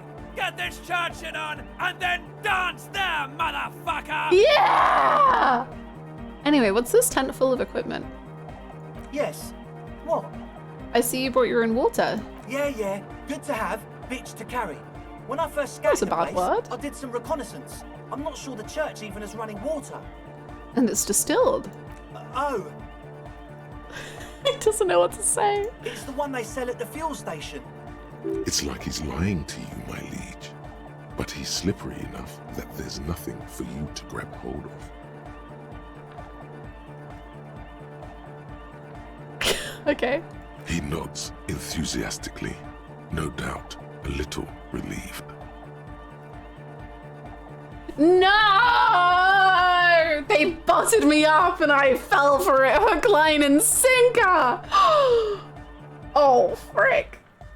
Oh, frick! What have you done? Boys, I trusted you. I really did. I really was just vibing.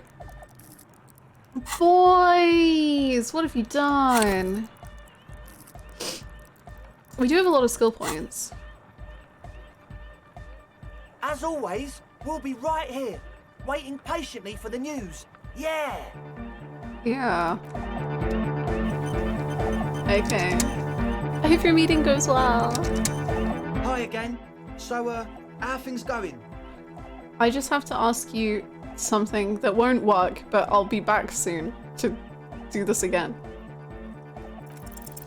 Well, first of all, you're a smart cop, and a smart cop like you would understand if something wasn't quite right.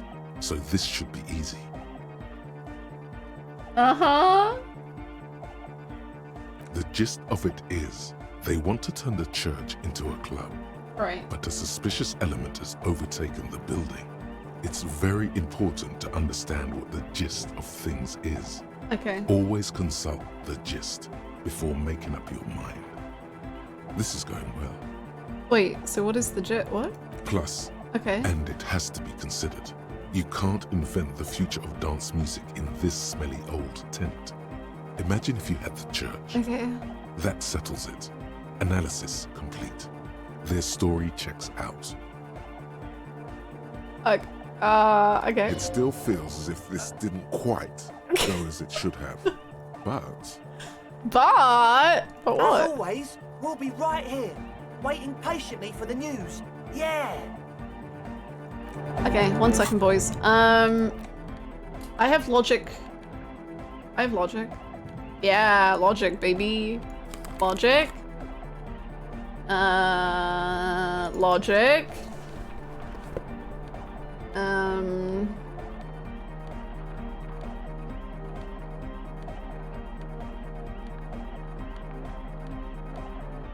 Oh, very logic. Look at us go. Hi again. So, how are things going? As Logic, no always, gut feelings, Cece. Cece. Thank you very, very much for the tattoo for the 56 months, dude. Ooh, thank you so freaking much. Thank you. I hope you're doing well today. Can Mons ban Volition? Get him out of here. Thank you so much for the 56 months, dude. I hope you're doing so good. Hi again. So, how are things going? With all of that, still only 17%?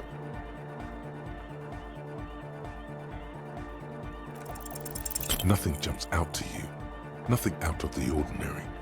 Really? Because I could swear something's not adding up here. How about you get out and breathe? The air in the tent is too thick for you to think clearly. Why am I dying? What the frick? That felt a little harsh. I'm just a guy. I'm just a little guy. Okay. As always, we'll... Yeah. I feel a little betrayed. That's okay. Okay, we live with that mistake, I suppose.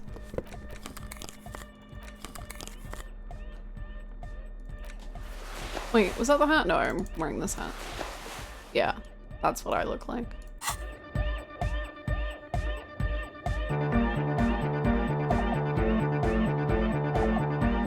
It's nearly 29 in your house right now. I'm so sorry. I'm so sorry. I hope you've got a nice like fan situation going. So you had a talk with Andre? Yeah. Now you want to discuss things with Noid? The price of putting on clothes. That's fine, man. But I've got to warn ya, our signs are still off. Okay. It'll take some time for me to get my sign on. Okay, okay. Why are you called Noid? The hardcore aesthetic is esoteric. It's not meant to be discussed with the law at this moment. Totally valid, King. It's not easy to reach a harmonic resonance of signs without some adjustment. I thought we'd be okay sign-wise. I'm doing what I can. It's not easy for him. It probably took him years to get used to Andre. Oh. A sticker? You mean the yellow one? Can you describe it to me? It was a smiley face, but the smiley face was dead. You have a few of them. Interesting. He wants you to describe it, though he already knows what it looks like. Okay, it's a yellow circle, the human face with X's for eyes and a smile underneath. I think the X's mean the guy is dead. Maybe he won't like that. Oh, frick. I don't know.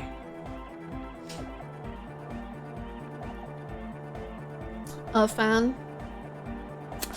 Maybe you can do the trick with... I don't know if I just placeboed myself into believing that it worked significantly, but I did the old putting a bowl of ice in front of the fan, and it felt great. Good, good. What did you want to know? He likes what he's hearing! Get in. Was I right?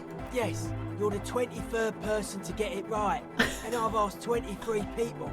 Looks like it's a dead guy smiling to the entire human race.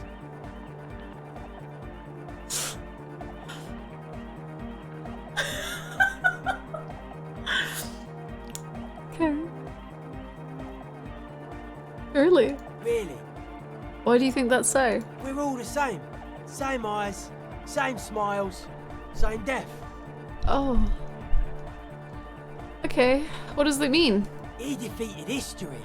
We are living in the age of history, and in the eyes of history, we are always already dead. How can we ever smile then?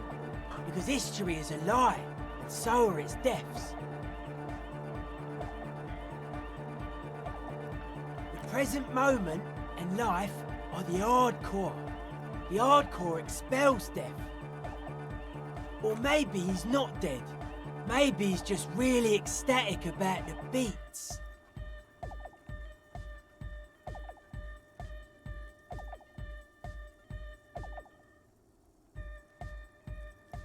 I need another coffee. I'm thinking maybe the smiling dead guy is a symbol for communism. It's also dead, but doesn't care.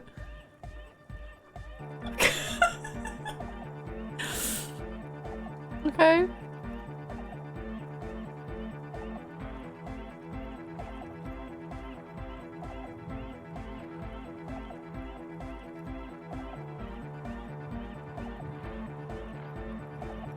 Yeah, that interpretation holds. Sick. So what makes the sticker so modern? Simplicity was brought to us by classical soul artist modernism, and that was a tasteful, harmonious simplicity, right? Right.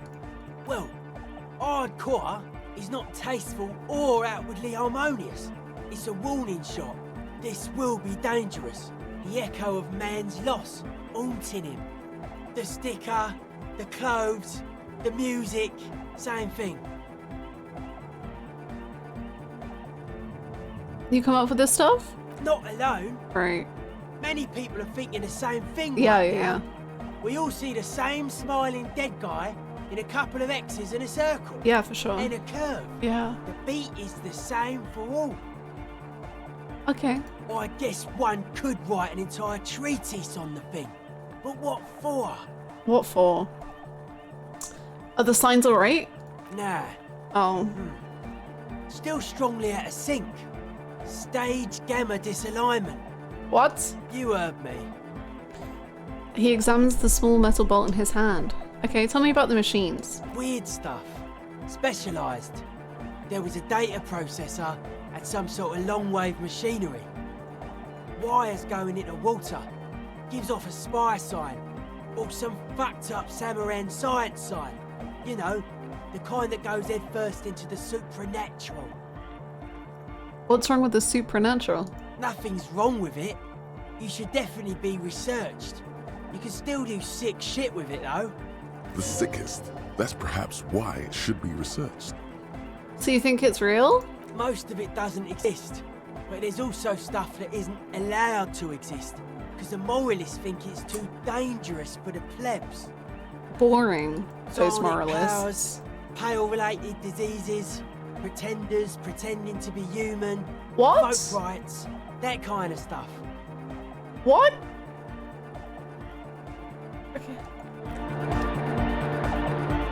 We're close. True, hard, full, core. Hardcore. Hardcore to the mega. Internally coherent. All core. All right. He furrows his brow. Ha. Is it though? One mind. One. Bye. Right. Kim, my brain hurts. How are you? Oh my god, the sun comes out when I see you, Kim. Isn't that beautiful? Yes?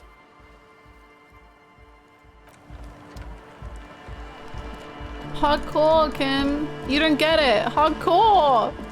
Hello. So, like, seriously, what's eating you, man?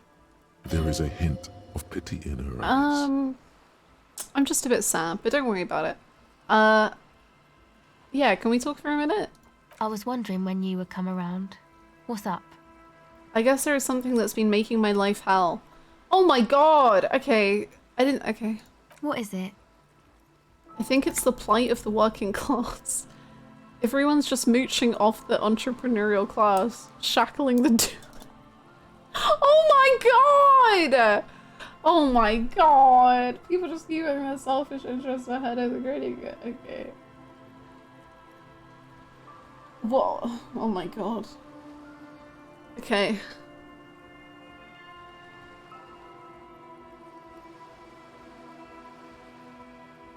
Oh, really? No. The world's most laughable centrist.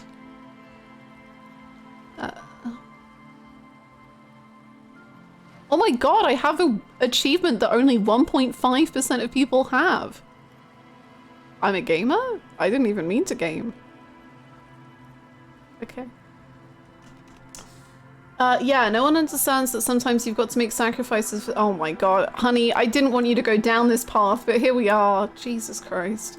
So, the thing that's got you crying in front of strangers is the slow pace of social progress.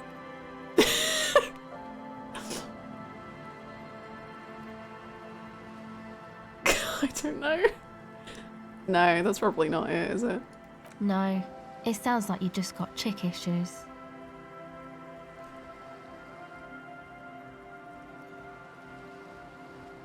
You could be right, but I don't know for certain. Well, think about...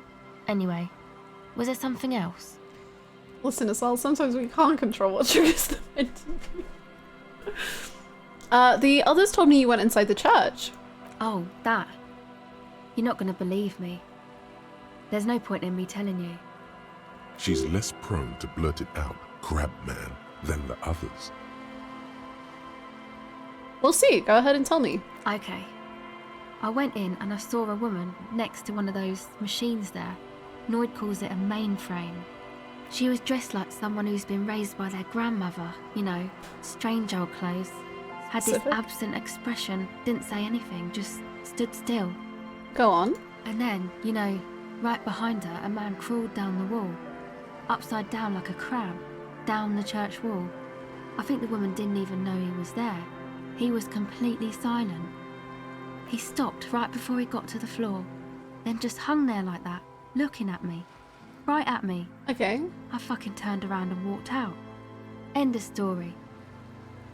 Like a crab, you say? The lieutenant nods, his face is stone. What did this crab man look like? It was too dark. I couldn't tell exactly. Come on. She obviously could. She already went into detail. You're wrong, I do believe you. Why?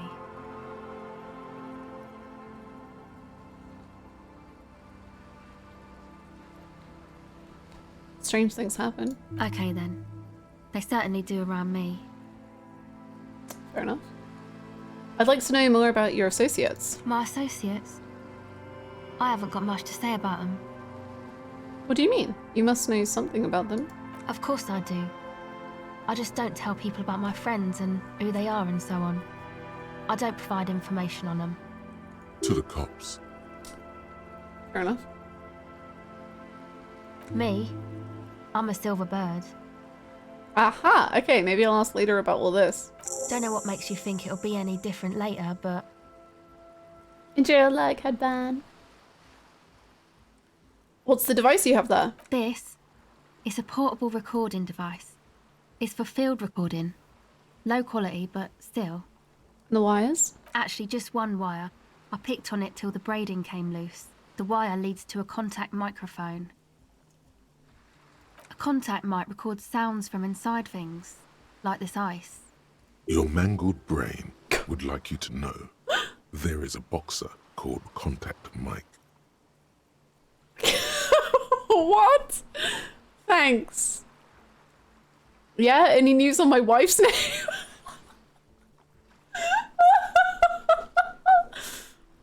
Yeah, thanks for that. Any news about a woman? No. Okay. You're welcome. Fuck you.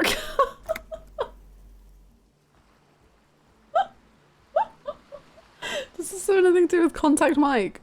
Yeah, I record stuff with it. No, I mean the boxer. No. This is a contact microphone. It's for recording inside solid objects. Contact mic just beats people up. When Hannah's going about her day and her brain goes, this is just like Bloodborne. Encyclopedia just always is like, yo, this game is just like Bloodborne. And I'm like, oh, I guess so. Thanks for that. Where did you get the mic from? Oh wait, you know Contact Mic doesn't just beat people. He's not a roll. Okay, how does it work? The mic? I don't exactly know. Somehow it doesn't pick up vibrations from the air. The book said it only picks up structure-borne sound, if you like technobabble. Where do you get the mic from? Same place I got the recorder from, the Elysium. What's the Elysium? Oh man, you haven't been to the Elysium? It's the coolest place in this whole drug-addled shithole. It's a music club and a synthesizer workshop on Boogie Street in Jamrock.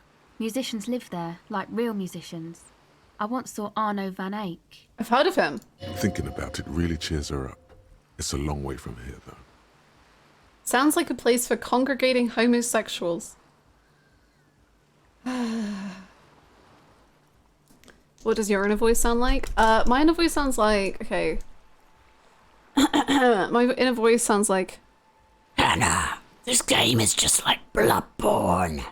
Say this game reminds you of Bloodborne. That's what my inner voice sounds like. It's pretty intense. You have that guy too? I do. Do we share him?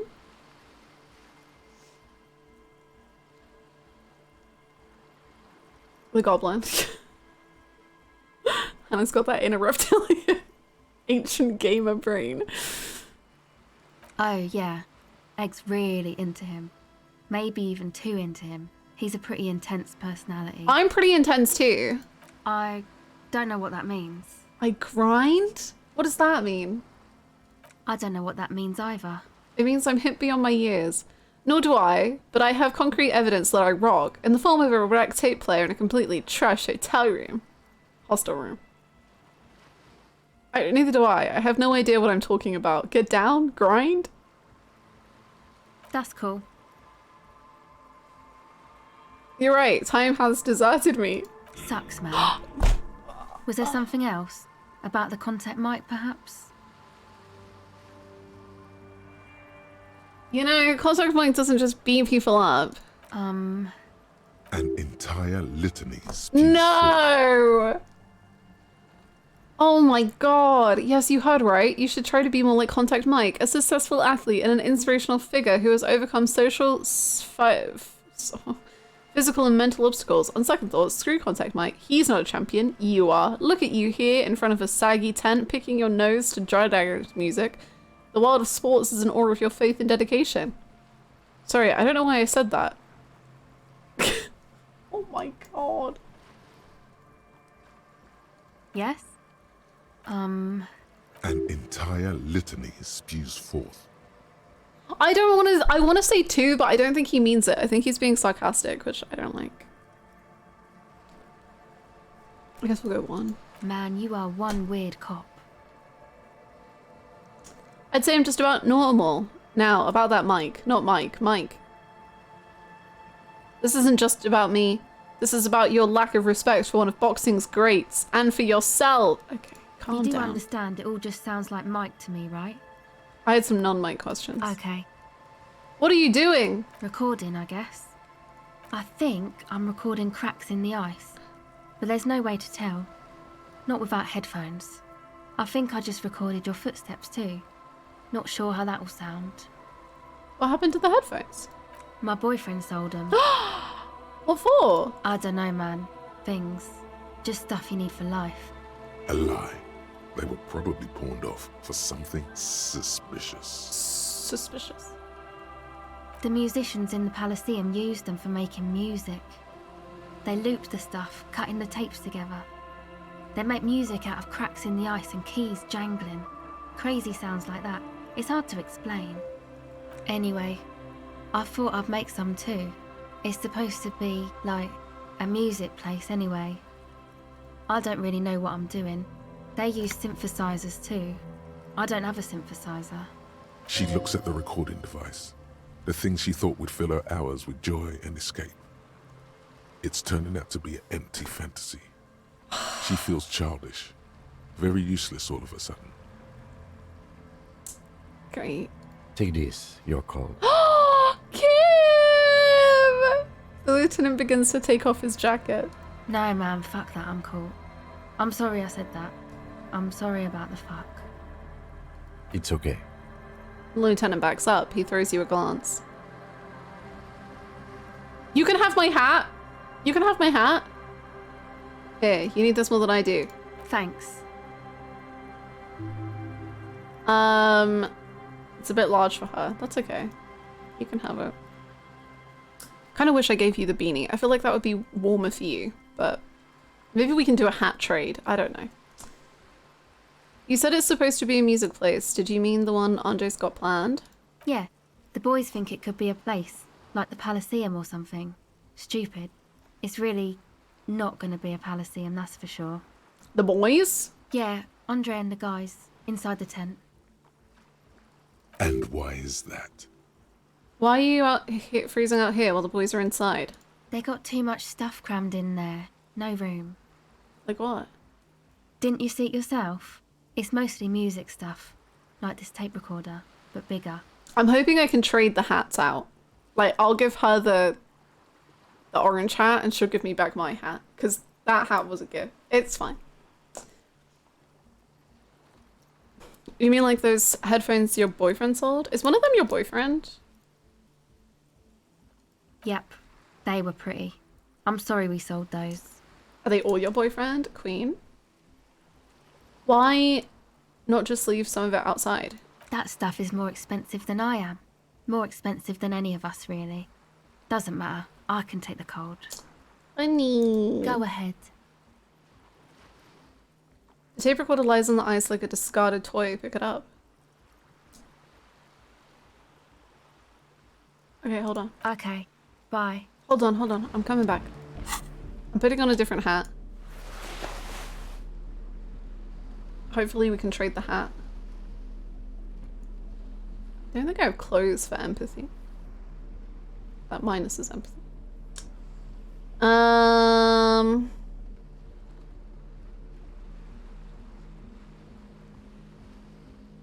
gonna put on the gloves in case I can give her the gloves too. Okay. Hello. The shaggy-haired girl kneels on the sea ice. She looks up. And that as has you another approach. one. Maybe. So you talked to my associates, right? Are you going to help us? I'll With help the you, alright? church, I mean. Harry, you're a feminist. Clear up this mess. Throw the boys out of the tent and make room for a statue. Great. Let us know if there's any progress, will ya? Recording, I guess. I think I'm recording crap. My boyfriend, I don't know. A lie. The musician, anyway, I don't really know. She looks at the record. Take this. No, ma'am. It's okay. Give her your hat. Maybe I'm just gonna keep giving her hats and she'll never return the old hat. And she'll just be like, here are all of my hats. Thanks. Oh no! I think she does. Can I have my other hat back?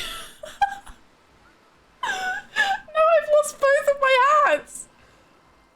Oh no. Go ahead. Well, frick. Can I have my hat back? I didn't just give her a hat, I gave her 2 hats. Both of my hats are gone! So we gotta reload. I think we have we've done way too much to reload. Time to give her the racist hat? No, we're gonna throw the racist hat in the fire.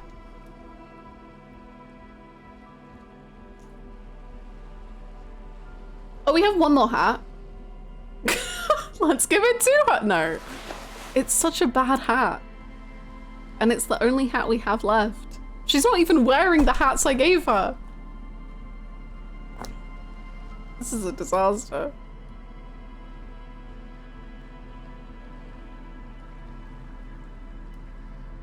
Harry is so feminist, he gives away all of his earthly belongings to the women of Roveshall. Hello again. Hello.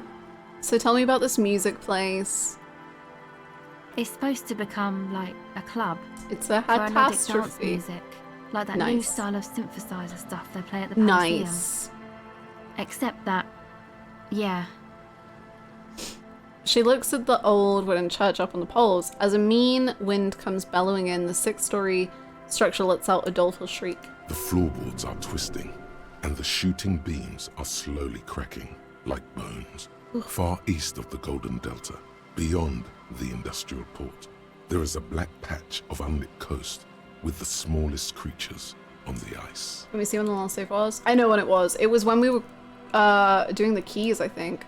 Oh, no. It was when we were trying to see if there was a lie with the boys. So quite a while ago. There will never be a club for anodic music here. Oh. Not in a million years. Oh. You know, anodic, cathodic, music that's made with electronic instruments. Oh. That was right before you left the town, wasn't it? Would be pretty quick to go back through her dialogue. I think is I like making the exact same choices I made before. So I don't know if I really want to reload.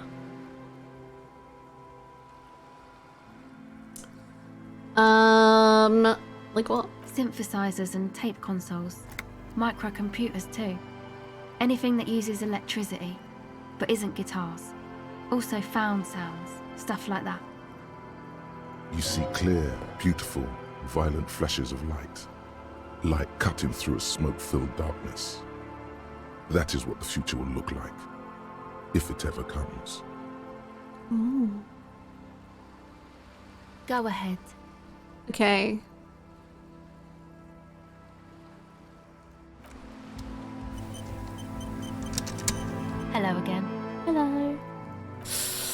The device is still warm from her touch and heavy as a brick from the batteries inside. The company logo, Omicron, adorns its yellow plastic cover. Inside, the tape is rolling. The girl looks at the device in your hands. You gave her the hat you tried to fuck? Maybe. On the sea ice? I'm sorry you have to sit here on the ice feeling miserable at your age or at any age in this weather waiting for it to get dark. She looks you in the eye, her pupils wide, surrounded by a ridiculous amount of makeup. The people who built this world intended it to be better for you, but they failed. It is easier to live in their failure with this by your side.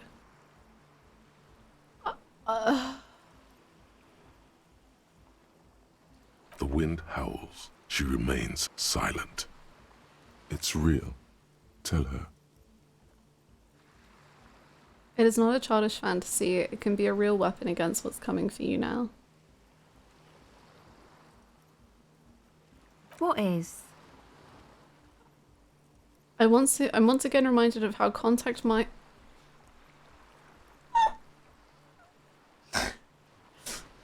Once again reminded of how Contact Mike rose from the slums of St. Baptiste to the top of the boxing world, overcoming adversity and serious brain trauma. Nothing is coming. Nothing he would knock out in 3 rounds. The real fight is for the right attitude.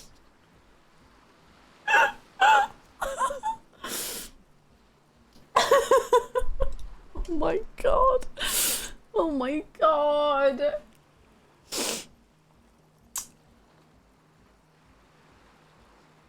Oh my god.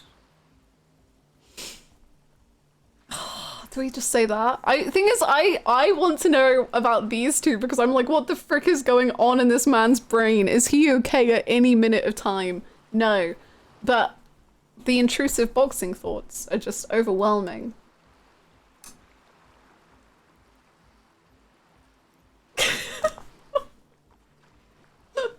Sometimes you just say things and you just say them. What's going on in the brain? Contact Mike, apparently. I can't believe this turned into another Mike thing. Fine. Okay, I'll stick to it. I'll knock it out in 3 rounds. Yeah! So, thanks, I guess, for the psych session. I guess that means we're even? How did that work? She means your little talk before, after your breakdown. It's all right. She means to say, you returned the favor. Hello, Simon. How's it going? This game is so up my alley. Like, I kind of figured from like what I thought the vibes were that it would be up my alley. And I think the vibes are a lot more vibesy than I ever expected. But this game is so, for me, like the way it's written is exactly the kind of stuff I like to read. Like, it's so very much for me. I love it. I love how he heard about Contact Mike once and now it's all he thinks about. Did you expect as much politics and government in this game? Yeah. I mean, I expected quite a lot.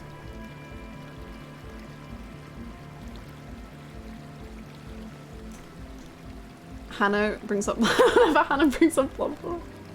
Would you say the signs are synced? I feel like we gotta wait a little bit for signs. You know, you can't rush the signs. A pane of Eternite has been planted into the snow. Signs 2 just poles happen. are holding it up. What is this? It looks like a makeshift bridge. Could be convenient. The pane falls into the icy snow with a soft thunk. That was a good thunk. That was a very good thunk.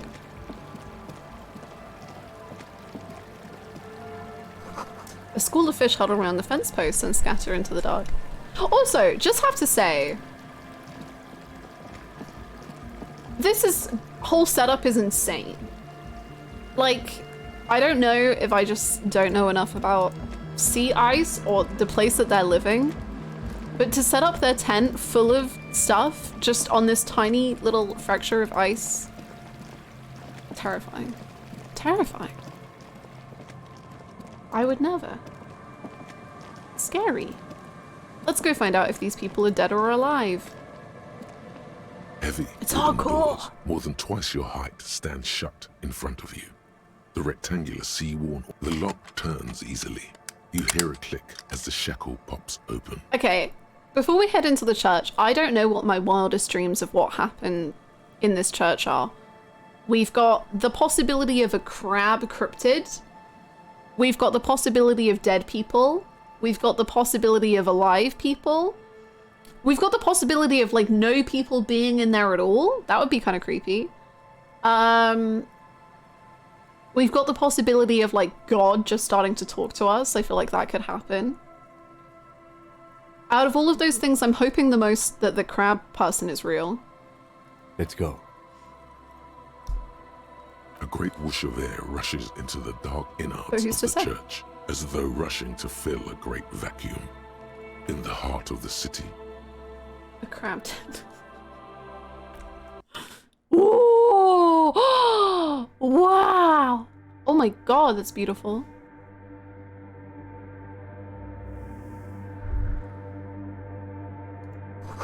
A strange stillness fills you as you look ahead. You should walk here, not run.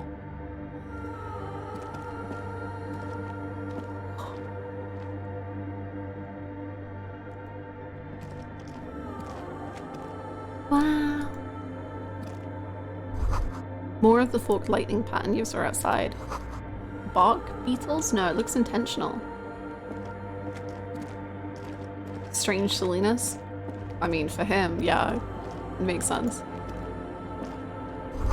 The grotesque wooden figure looks half finished. Feels like it's trying to become one with the church. Oh, the music, the vibe. Wow. The blackboard is filled with complex equations. They look recent.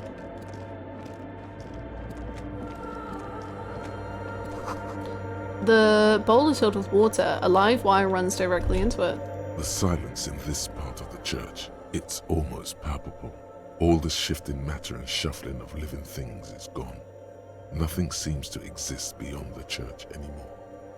Maybe if you were to stand in just the right spot, even your footsteps would be completely silent. Wait, I think I still hear something. And then it's gone. Almost all of it, but for the faintest of hums. It seems the sound here is detached from its source somehow, if not blotted out outright. Truly unusual. You can hardly hear your own breathing.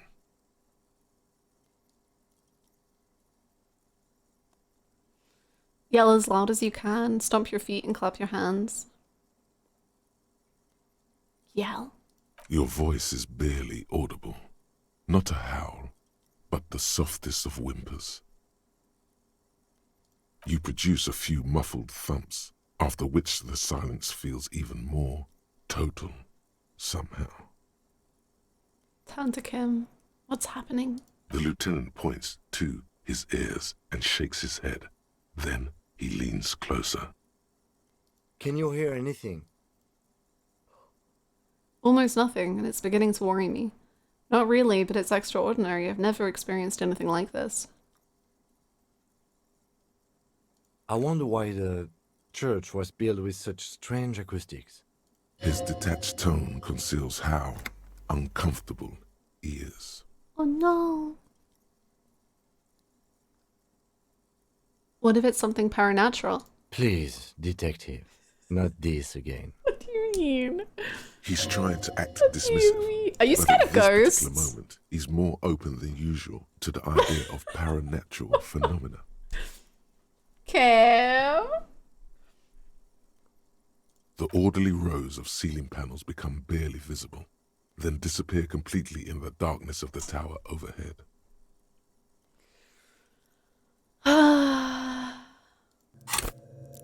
We can't even level it up. What if I don't want to know what's up there? The silence, the darkness, they've enveloped you as in a cocoon. You cannot move anymore.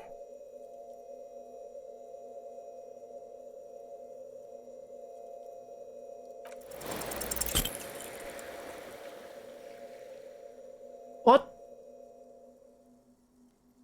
What? What? Just darkness without end. It makes your head spin.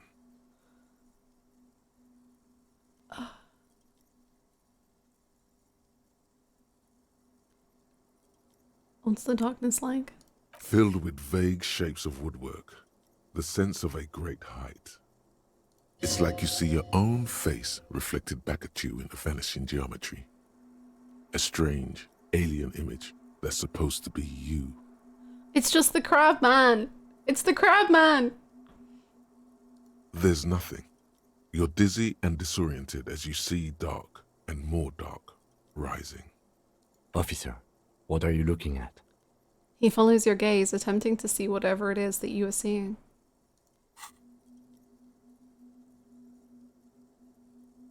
You see something hanging from the rafters, looking straight at you with dark eyes. Crab man! Maybe it's possible to Crab man! talk to it. Hello, crab man? Is that you? What is happening? Hello. Is that a man? Looks more like part of the carpentry of the building came alive and is now studying you intently. You can call this officer. I don't think he's mad at us. I think he's like uncomfortable. I will say this one time, I don't think he's actually like pissed off. I think he's like really quite uncomfy.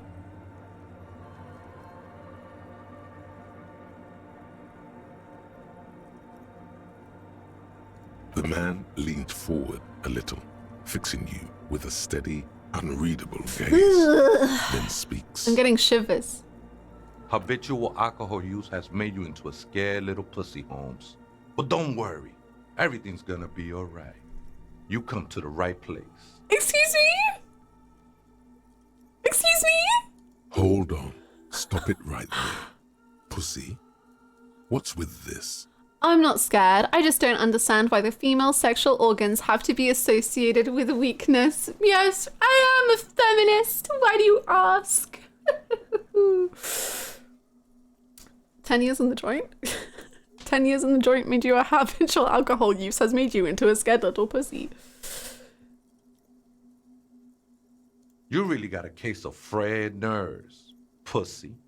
And this usage comes from pusillanimous. Everybody knows that.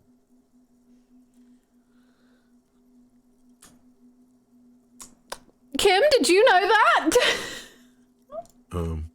Oops. Chill out, man.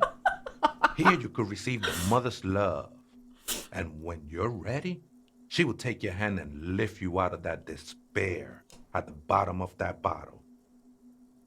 This man is obviously a habitual narcotics user. Do we really need to question him?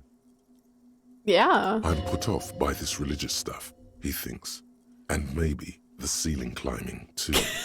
It's all very hard to square with the lieutenant's own view of reality. It really does feel like that. It feels like Kim is very much being forced to see stuff in a way that he is not comfortable nor often has to do. And it's just like, oh my god, let's just, anyway, police officer work. Hey, and what was that about the bottle again? You shut up. You haven't even drank that much lately. Lay off it already. Shish. Run away. I'm a policeman. I need to talk to you about police things. I don't know anything about alcohol use. Yeah, I guess I have a bit of a problem, and it's been getting out of hand lately, but... Está crudo, way. I see deep inside you. Your body and your spirit are suffering greatly from overindulgence, and you don't even know it. Great, more patronizing. So original. Oh, I'm very in touch with my suffering.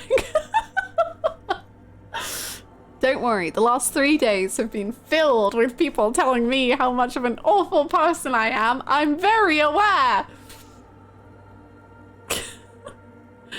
I'm actually here on behalf of some young people looking to establish a nightclub.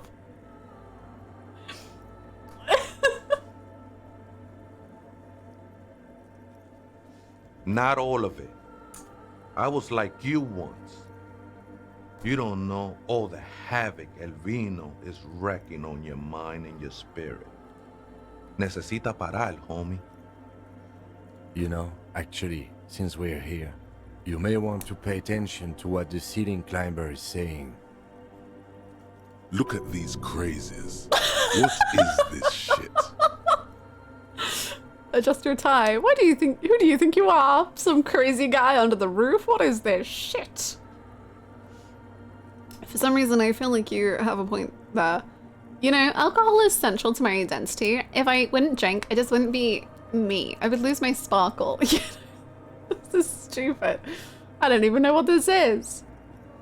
That's all well and good, but we need to talk about the unlicensed occupation of ecclesiastic property. I feel like you have a point. Don't trust me. Oh. Trust the mother. Yeah. I'm only the messenger, Holmes. His voice echoes in the cold air of the church. This is the Church of the Mother of Silence. You are welcome here. He sways gently on the beams, waiting for you to take it all in. You have no idea what the fuck he's talking about. Is he just trying to throw you off your game? 'Tis not an act, my liege. Save him perchance, he hath deceived his very self. This man is a zealot. You must be the crab man!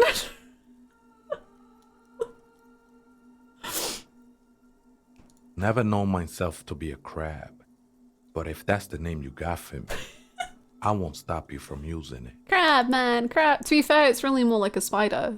True. Soda was saying you're Spider-Man, and I think that's correct.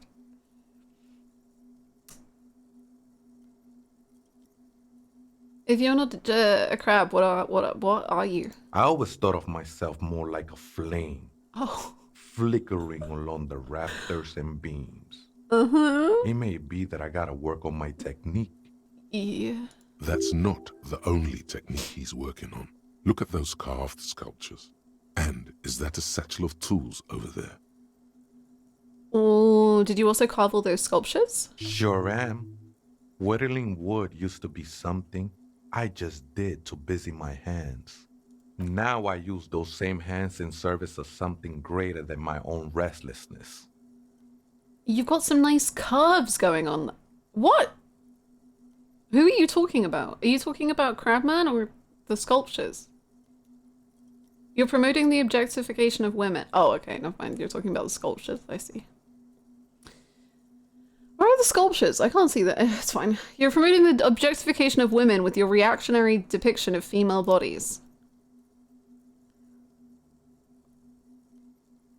You got some nice curves. It's all just for the mother, man.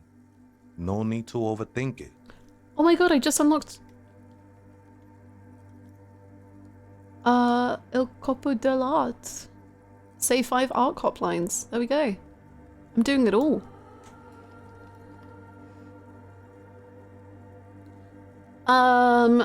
What were you before you became a crabman and a woodcarver? I was in a gangway, but my memories of that time are fading.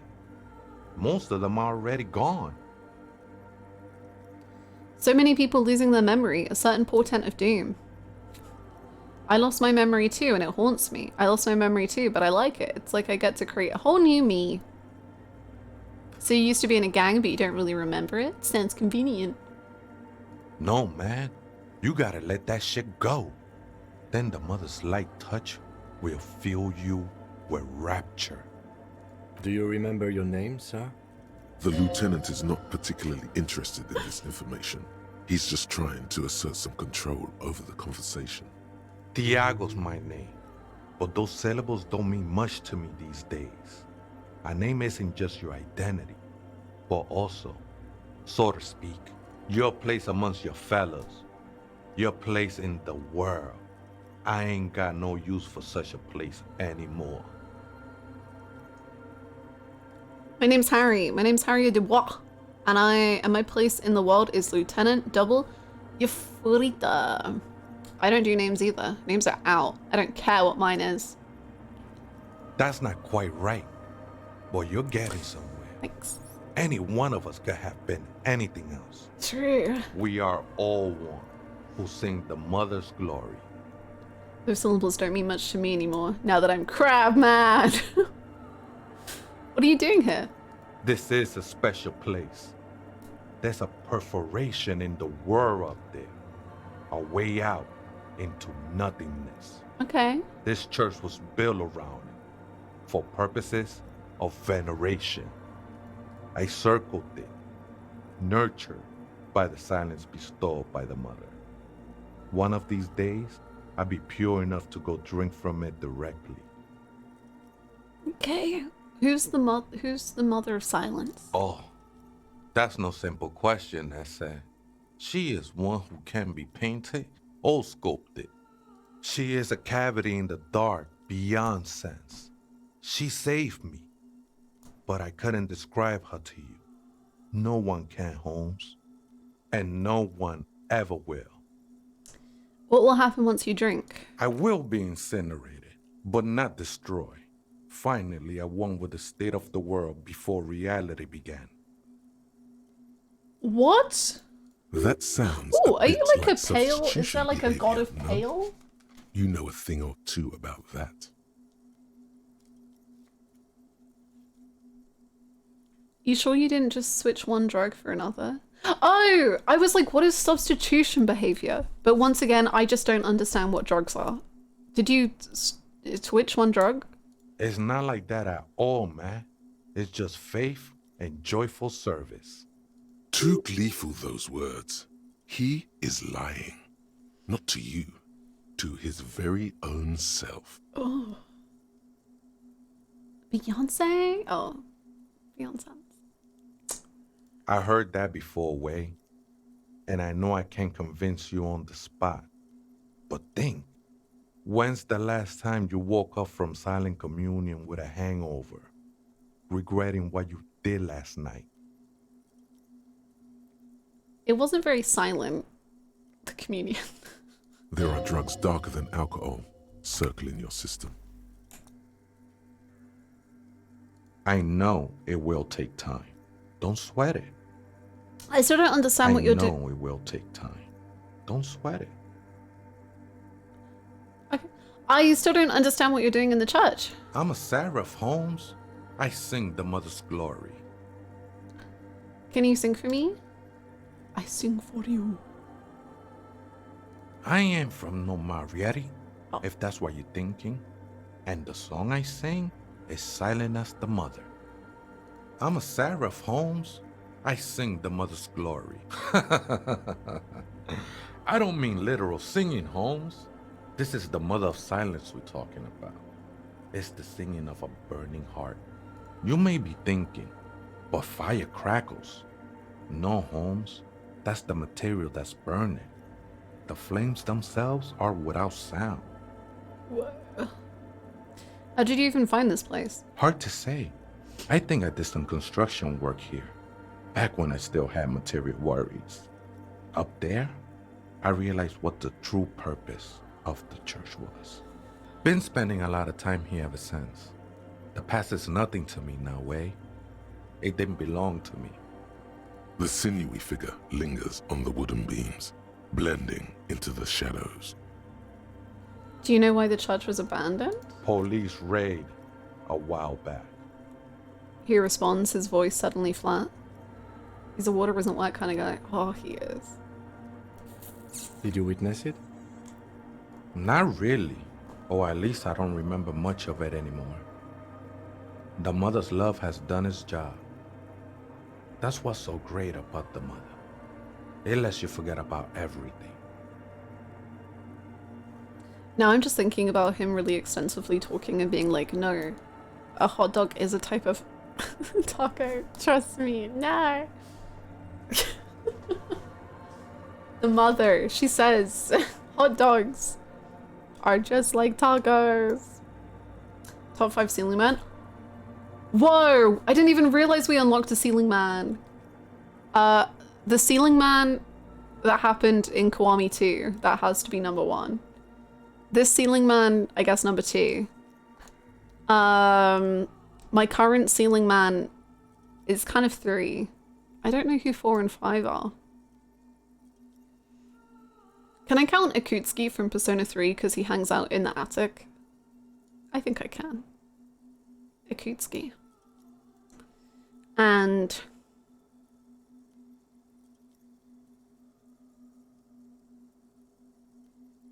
Daigo, because he's always on top of buildings.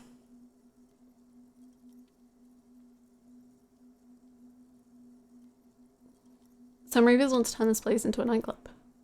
The ones in the tent outside? Right? I see them.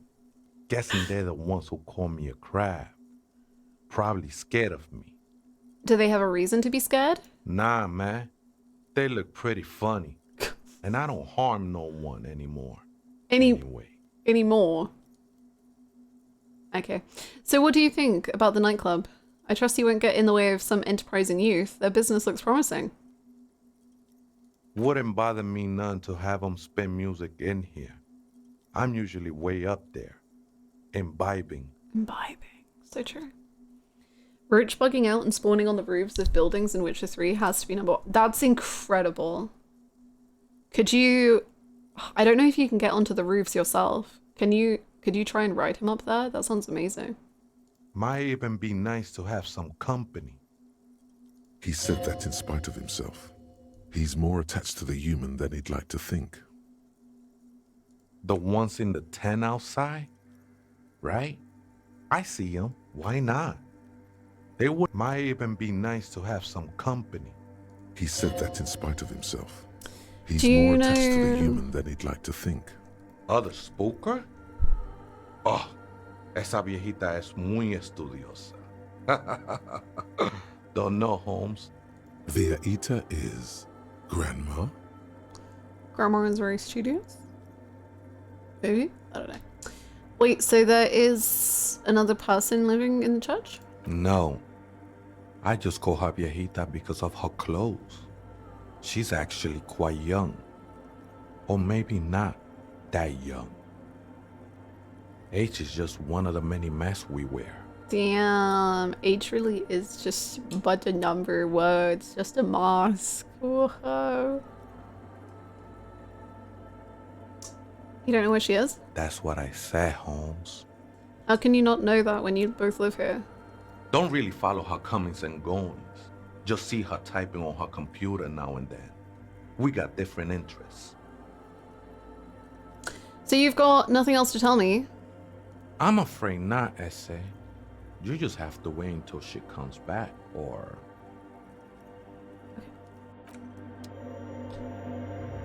Wait. The studio says someone who has studied a lot. Nice, okay. So, not that she studies a lot, but she is, like, studious, or she is academic? I don't know if that would make sense. Frost has drawn flowers on the glass, obscuring the view.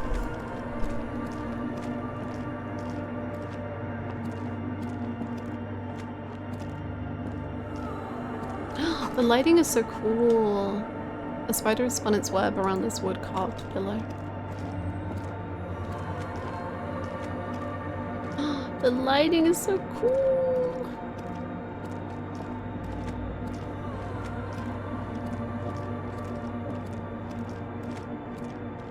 I hope we do get a nightclub rocking in here. I want a party. Ooh! Speaking of party, holy moly.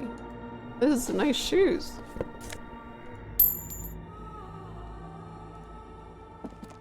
Yes?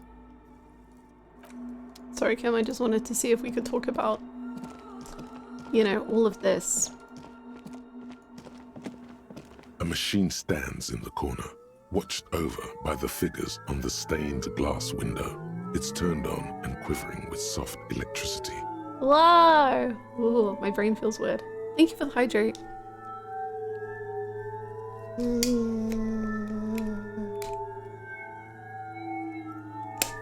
Actually, you know what? That hydrate reminds me I need the bathroom. How has it been 3 hours? Where does the time go in this game? What the frick? I was like, I need to pee so much, but I've only been playing the game for like half an hour. Never mind. I'll be right back. 3? I know! 3! Please Bless Kim. I will put on some music. I will be right back.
Hello, I returned.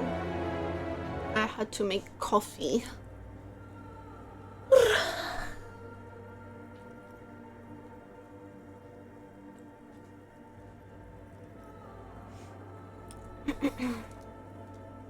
Coffee.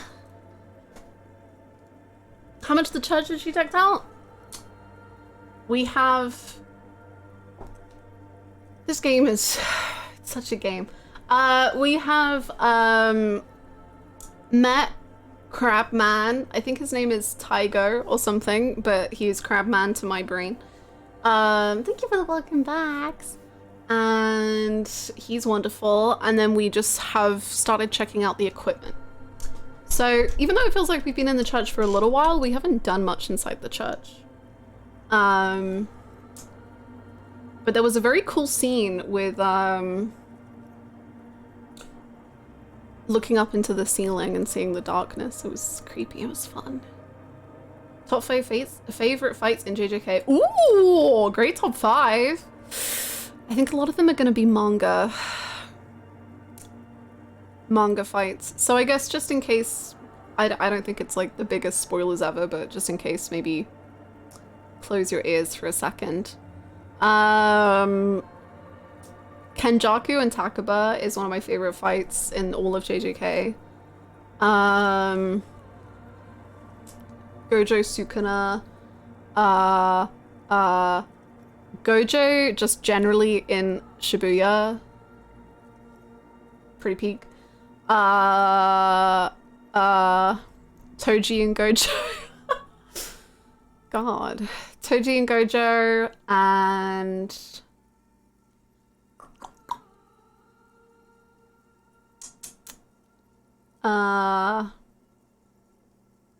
Can I just say Maki? I don't have a specific fight, but Maki is just the greatest ever.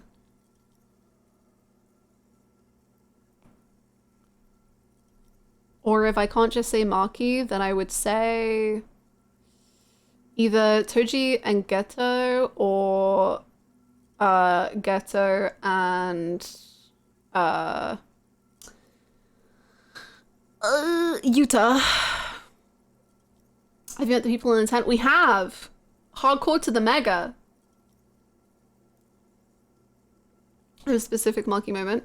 I have many Maki moments that are up there, but like they're not entwined with a specific fight. They're with different fights. So I can't choose. It's all just her manga stuff is all my favorite.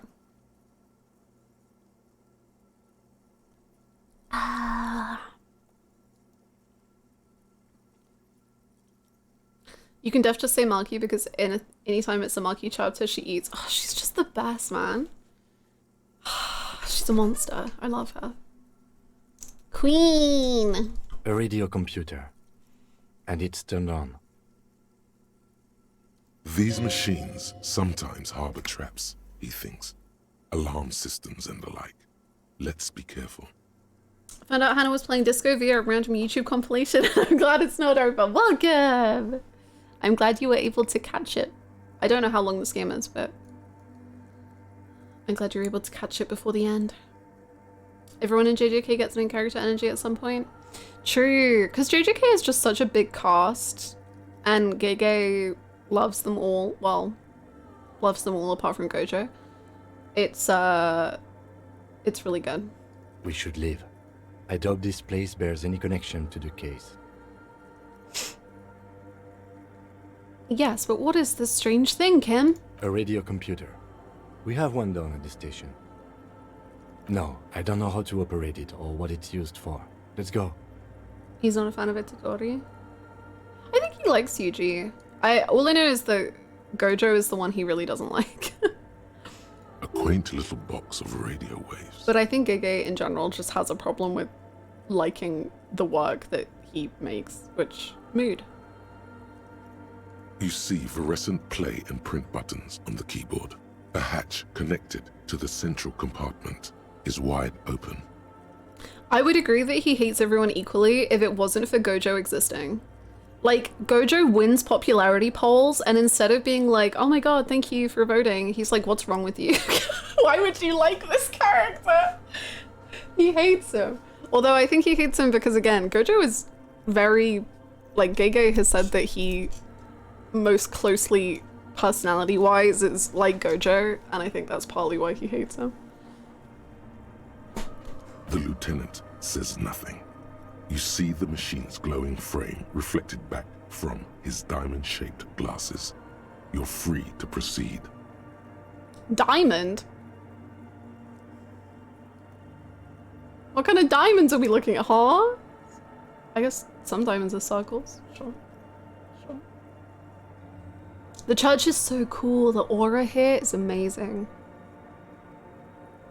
Behind the hatch sits a cube-like crisscross of filaments, smoldering in the dark like fireflies. Silver tape on the side says, in black marker, log, February to March. Mm-hmm. Save me from my ground. Oh no. Tell us all of your JJK thoughts. I've not seen a lot of JJK, but from the first 10 episodes, I wasn't too big a fan of Gojo's. I feel like I'm in a minority here. I think Gojo definitely is not like the focus in the first 10 episodes at the very least, but I mean, I love Gojo. He's my second favorite character, but that's pretty much all from season 2 and manga stuff, so. I think season 1, my favorite character was Megami, if anyone. I never actually liked season 1 of JJK that much. Whoopsies. A bar of fabric right above the keyboard starts producing a soft hum. The sound of static seeps through the machine's planar magnetic driver. The static gets louder, slowly filling up the abandoned hall until a voice speaks out, crackling and old, cutting into the air. Good evening. Votre accident on Saint-Brune.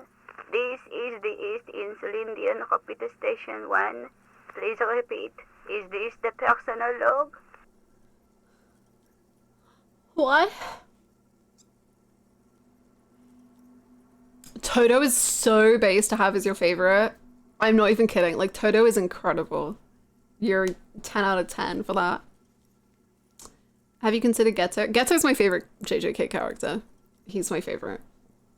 He's, wow. Season 1 gate cut me from JJK. I get exactly what you mean. I felt the exact same way because I kept seeing like Jujutsu Kaisen edits on TikTok or like clips from it. And I'd be like, whoa, this is so cool. I really like this. And then I tried to watch season 1 like 4 different times. And the pacing, in my opinion, is really bad. And I would just keep falling off at the exact same time. And then so eventually I was just like, okay, I'll just watch from this bit onwards. And then I still didn't ever finish season 1. But then I swapped to reading the manga. And I was like, oh, I love this. This is great. So for some reason, the anime just did not click with me. But I really liked the manga.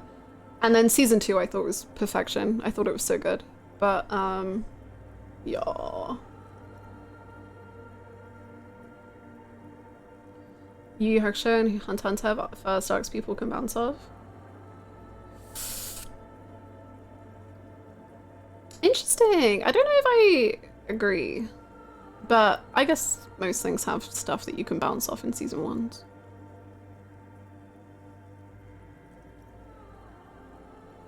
I often found myself not knowing what's actually going on. That's fair. I do find fights quite hard to follow, although I have to say I find fights hard to follow in every single manga I've ever read. The only manga I think that does fights choreographed really, really well is Berserk.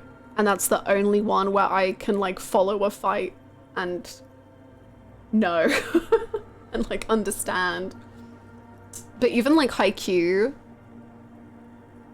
sometimes when I'm reading Haikyuu, I'm like, yeah, volleyball, volleyball. And I'm just waiting for them to tell me who wins the point because I'm like, I don't quite understand what's going on.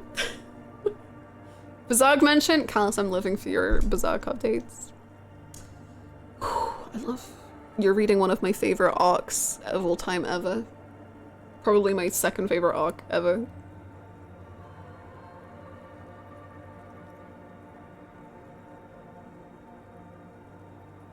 Fights are rougher in manga. I think the worst example is Attack on Titan. I legit have no idea what I was reading.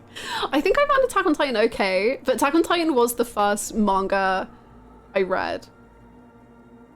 And I definitely was just like waiting for someone to like summarize what was happening in the fight. I do that a lot in manga, is I'll like flick through the fight and I'm waiting for someone who's watching the fight to be like, oh my god, Senpai just beat him, whoa! And I'm like, oh yeah, Senpai did just beat him, you're so right, yeah. Yeah, I saw that happen, yeah. Which is kind of my Naruto experience right now. I'm reading Naruto for the first time. There's a lot of text. Apparently it goes down from here because I forget the author's name.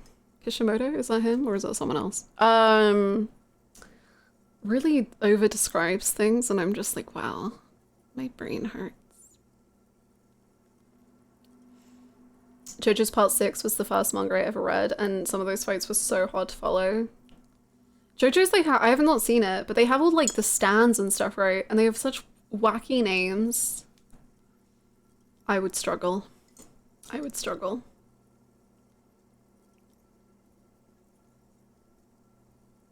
Ooh, I can imagine boxing being really cool. I feel like you could get the sense of movement really well in a boxing manga.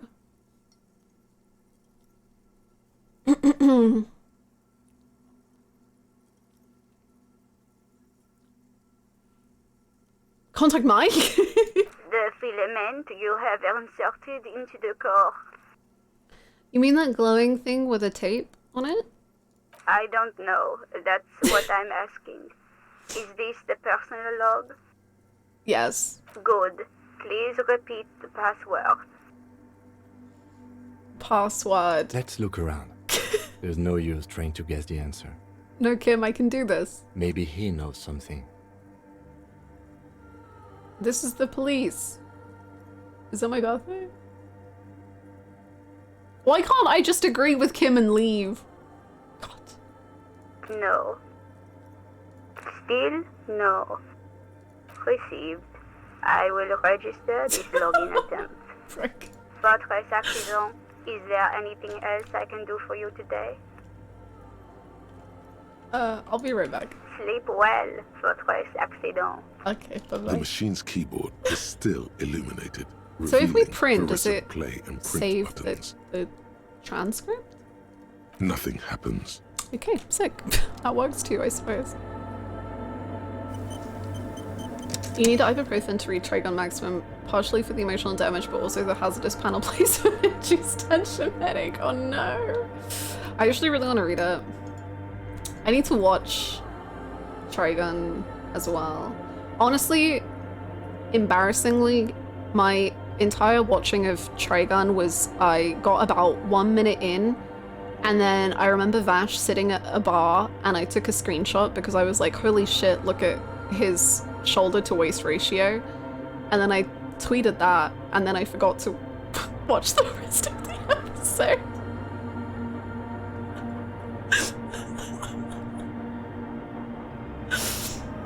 And I don't think that was my fault. I think that was his.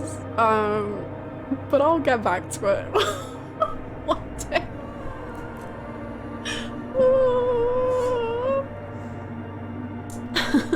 ADHD, no. Me? No. Someone's siphoning electrical current from the outside into this antenna.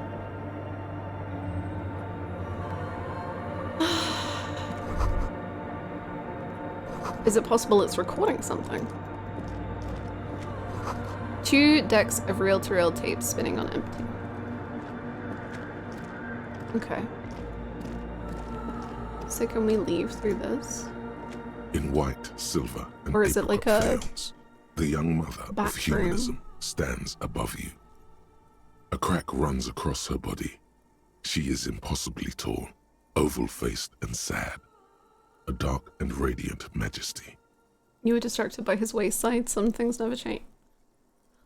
It's just absurd. Like, it's not my fault, honestly. This is her innocence, Dolores Day. Oh! We've heard of this. Cradled in her arms are a pair of glowing lungs, clearly visible from underneath her flowing dress. You should kneel. I don't know if I want to kneel, but leave me alone, woman. No. Cold wind seeps in from the crack in the glass. Snowdrifts cover the floorboards at your feet. Above, you feel her multicolored eyes on you, inspecting you, as if under a microscope. No, I am not your bug. You tell him. You can look up. Oh, God. The woman looks down at you standing there. She towers among her followers, architects, laymen, courtiers. There is a sad smile on her lips and a glint in her green-blue eye. Of what? Compassion? Remorse? She acknowledges the passing of someone who is still alive. You could be a bug for someone, though. True, if you think about it. Like, if you really think about it, do you ever look at, like, a termite hill and think to yourself how you have this knowledge and understanding of termites that termites themselves will never have of themselves, and that you can know the inner workings of the termite hill, and you can know that what different termites have different roles, but those termites themselves cannot see the inner machinations of what they are doing? And do you think about how an alien could see us, and an alien and another being could watch us and see our machinations and see how we develop and how we act within our termite hills, and they don't know, and they know that we don't know, and that we are just subservient to them, and then when you... You? Me. Sounds like species B behavior. Why? Why? I miss V a lot. Me too. Sometimes. Cool, but I wonder what's on Twitch right now. I will always carry that with me. You're so welcome. Two milkmen go comedy. Sunfell, are you a termite? Are you species A or species B? You have to answer these questions, please. Harry, would you still love me if I was a termite? Kim, officer? What the fuck are you talking about? Ooh. Okay.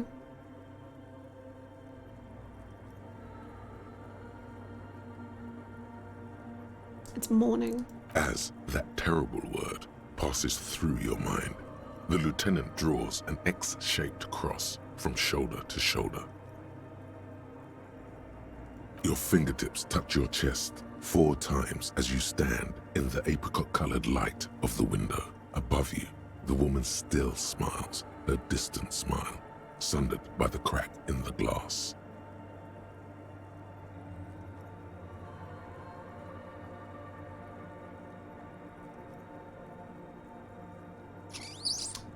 The old woman in the village was right. This must be the DeLorean Church of Humanity in Martinez, or the Small Pinewood Church in some records.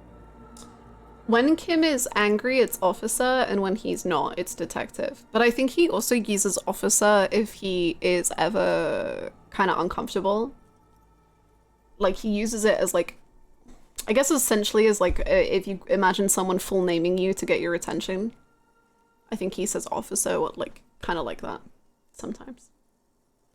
Do you ally or betray? Have you ever heard of Schrödinger? What if we just ruined that theory before your very eyes? It's a minor landmark, not easy to find. Most maps misplace it. It was built not long after Revachol's founding, 300 or so years ago, by first-generation settlers. There used to be 7 stave churches on the coast. Les Sept Sœurs, they call them, the 7 sisters. Only one remains. The rest were burnt in the revolution or used for building materials. We should be respectful here, although the building appears to be deserted. I do not believe we'll find anything connected to the lynching here. Something else, perhaps? He looks at the machinery lying around. Respectful? Is the lieutenant a follower of DeLoreanism? There it is again. A small pang of guilt. It's time to ask him what happened here. I like how he read that. A small pang of guilt. Do you know why it was abandoned? I have a theory, yes. There was a police raid a while back. I heard the place was shot to pieces. Oh. Why do people... I never found out what the rest of that sentence was. I've never watched the intro video. The old woman in the village was being tactful with us when she didn't mention it. She has more respect for the RCM than many around here. Who conducted this raid? Well, your station was involved, I hear. Although I can't be sure. Oh.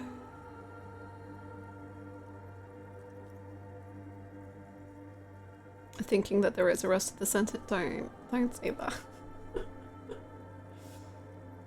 What kind of affectionate nickname do you think Kim would use? I feel like he would use dear. Darling. I think my dear makes a lot of sense.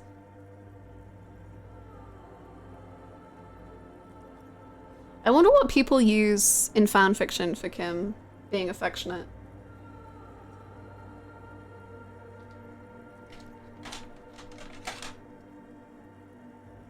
How come the lieutenant isn't sure? Is this confidential information? I can hear him saying yes, dear. Yeah. Yes, dear. Let's go cryptid hunting again.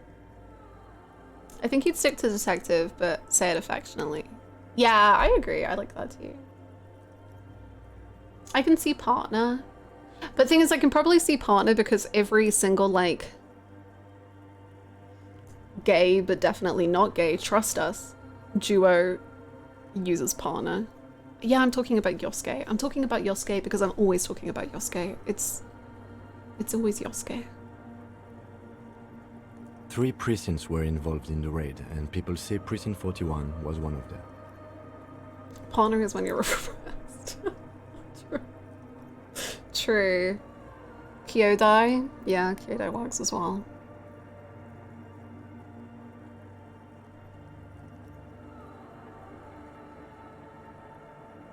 I guess I could have been here. I'm sorry, I'm not saying you were.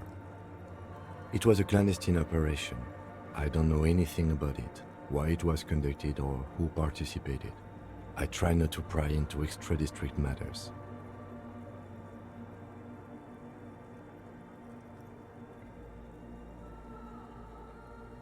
Good luck.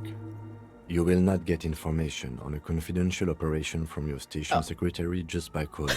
Well, that was my plan. If you really don't remember, it might be better to keep this one forgotten.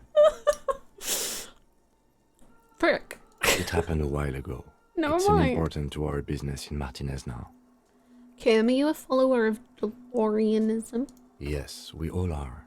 Her name, body, and rule are synonymous with humanism.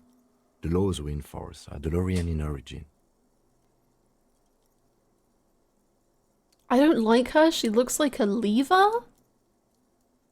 You have so many issues with women, bro. Like, just a lot.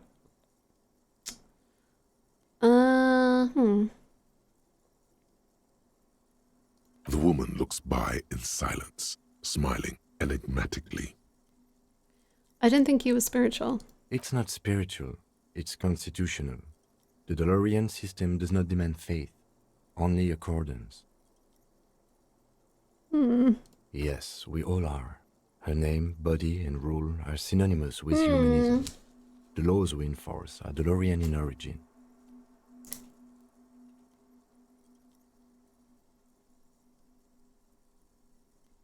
Kim's so interesting.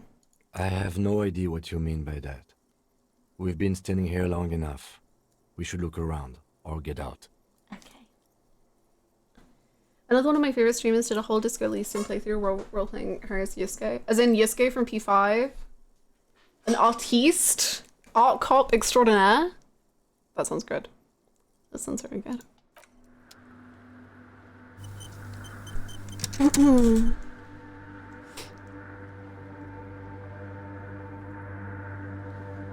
I've always been a big fan of using titles, last names affectionately, like Detective or Mr. Dubois. Ooh. Yeah. Yeah. My friends growing up always like called me by my surname. A bunch. The mother I like of Sanning as an humanism affectionate name. stands above you, a precious and complex wax painting on a single pane of glass. A crack runs across the length of her body, her face oval and sad.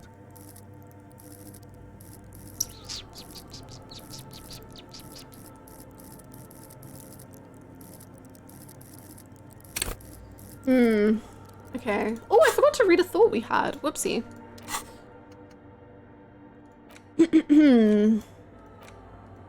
Wasteland of Reality. Insomnia. Oh, okay. It has been brought to your attention that you're an alcoholic. Only now? Only now? Okay. It's a sickness, and it's killing you.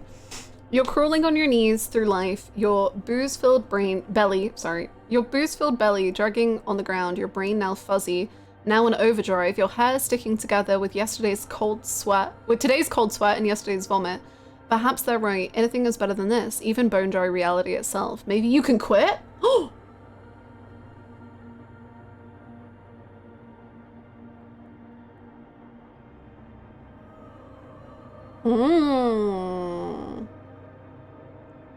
That might be good to try and get, actually. I would be curious about that. Because I am role-playing him as very much trying to go cold turkey, which is going well. Thank you very much for the follow, Maddest Audio. What's next? A dead body? What? Some kind of superstar.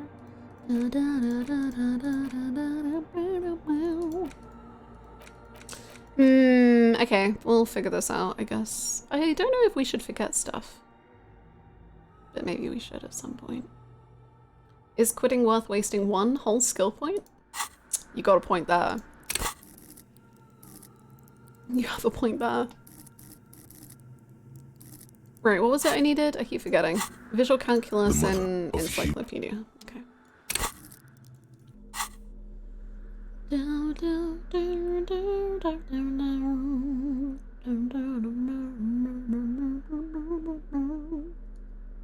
Boom. Boom.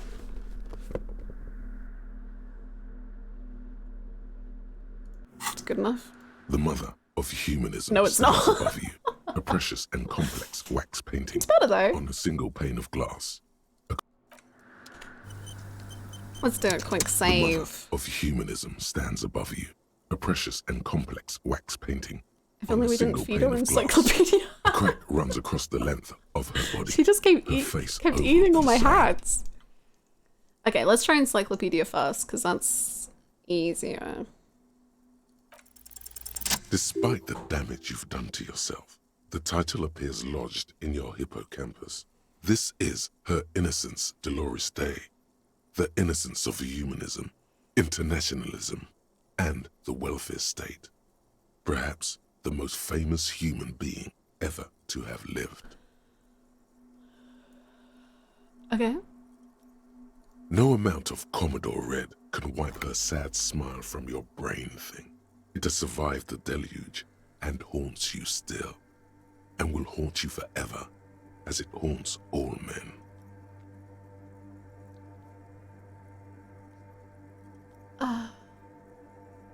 Today is a winning day. We won even a really low roll, so maybe it is. Was there something terrifying about her? I hope so. I love terrifying, religious, scary women sometimes. Vicar Amelia, you're my favorite. This is just like Bloodborne. Has anyone thought about that? Wow.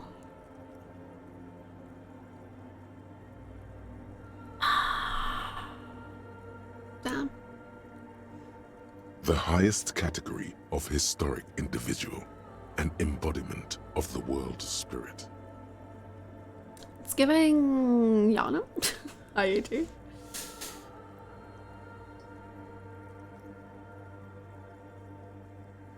Oh, I see that, Elliot. I do.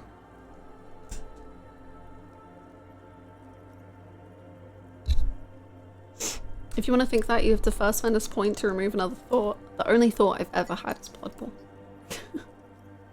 A ruler? More. An innocence is elected to office by the founding party, a precedent that has taken place a mere 6 times in the entirety of history. The legal system of the Real Belt is built to accommodate innocentic rule should it coincide with our time. What? This is confusing me. That's okay. Hope stream has been great. Thank you. It's been good stuff. We talked to a crab man and a woman ate all of my hats. I'm pretty much out of hats because I gave them all away.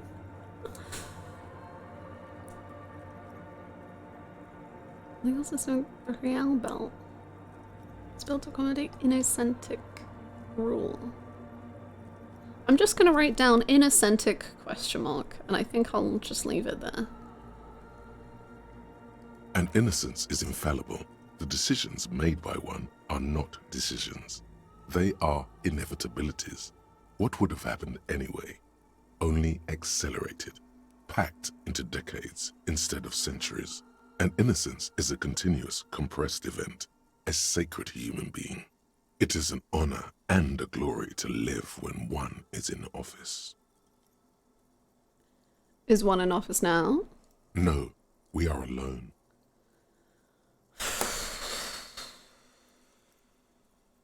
Okay. Gotta love coming back to the line of women ate all of my hats. She did. I kept feeding them, and she kept eating them, and now I have no more hats. The shortest answers always hit so hard.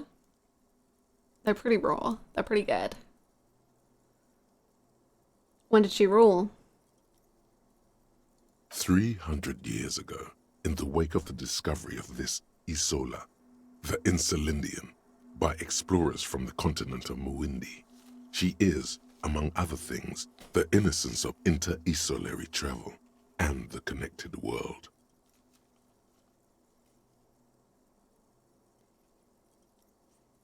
Okay. I have a little note with all of the different places written on them so I can keep up. I still can't keep up, but I'm trying. What else do I know about her? Many things. You know she was a woman of the court, the wife of an influential Marchese, and eventually the principal advisor to Irene la Navigateur, Queen of Suresnes, modern-day Sir La Clé. Also, that she was gorgeous beyond beauty. Draped in ancient sadness. Are you sure you want to remember this bit of historic trivia? Standing under a long, slender form like this, dwarfed? Yes! Big bummer! Boring history! Gotta keep it light, man! Keep it moving! Get fucked up instead!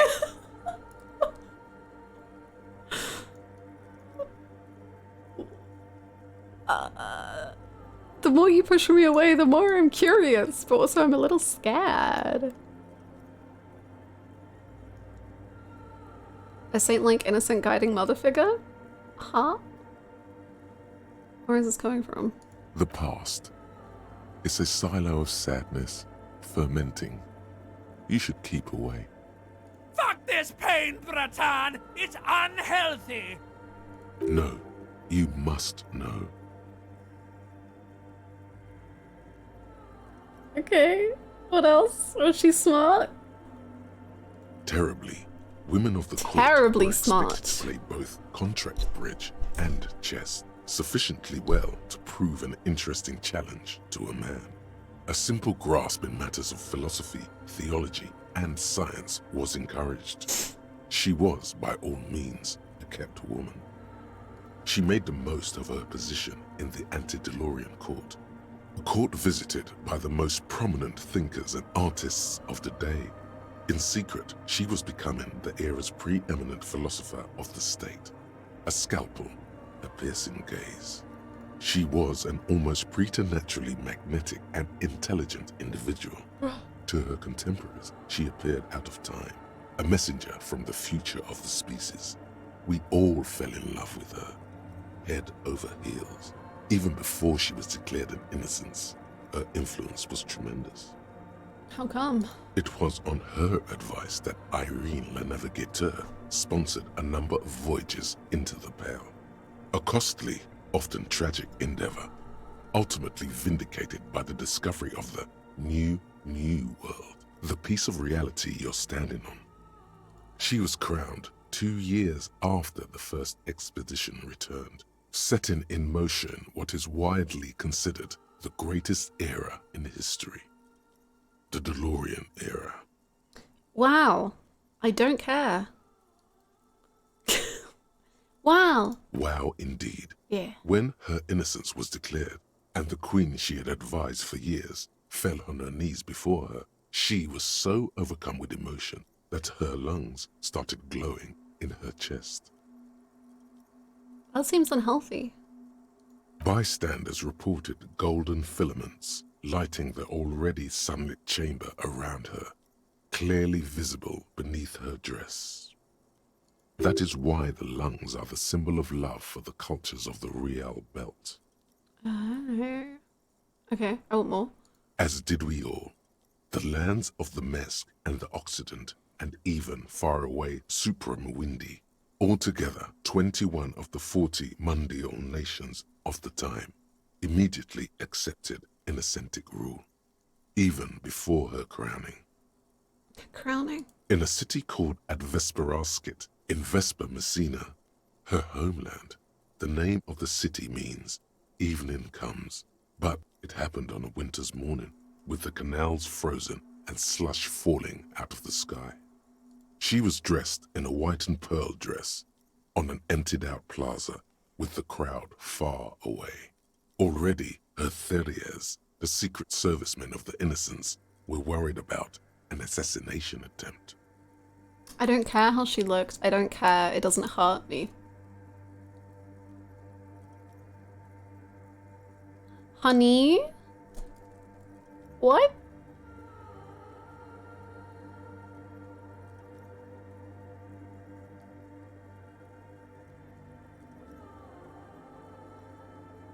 I can't tell if we're comparing God-Woman to the woman that ruined my life or something.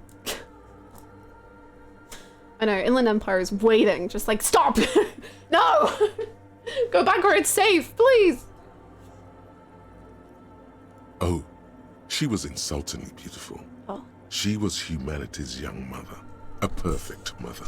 It was as if her face and shoulders and hands were covered in a soft down of underfeathers.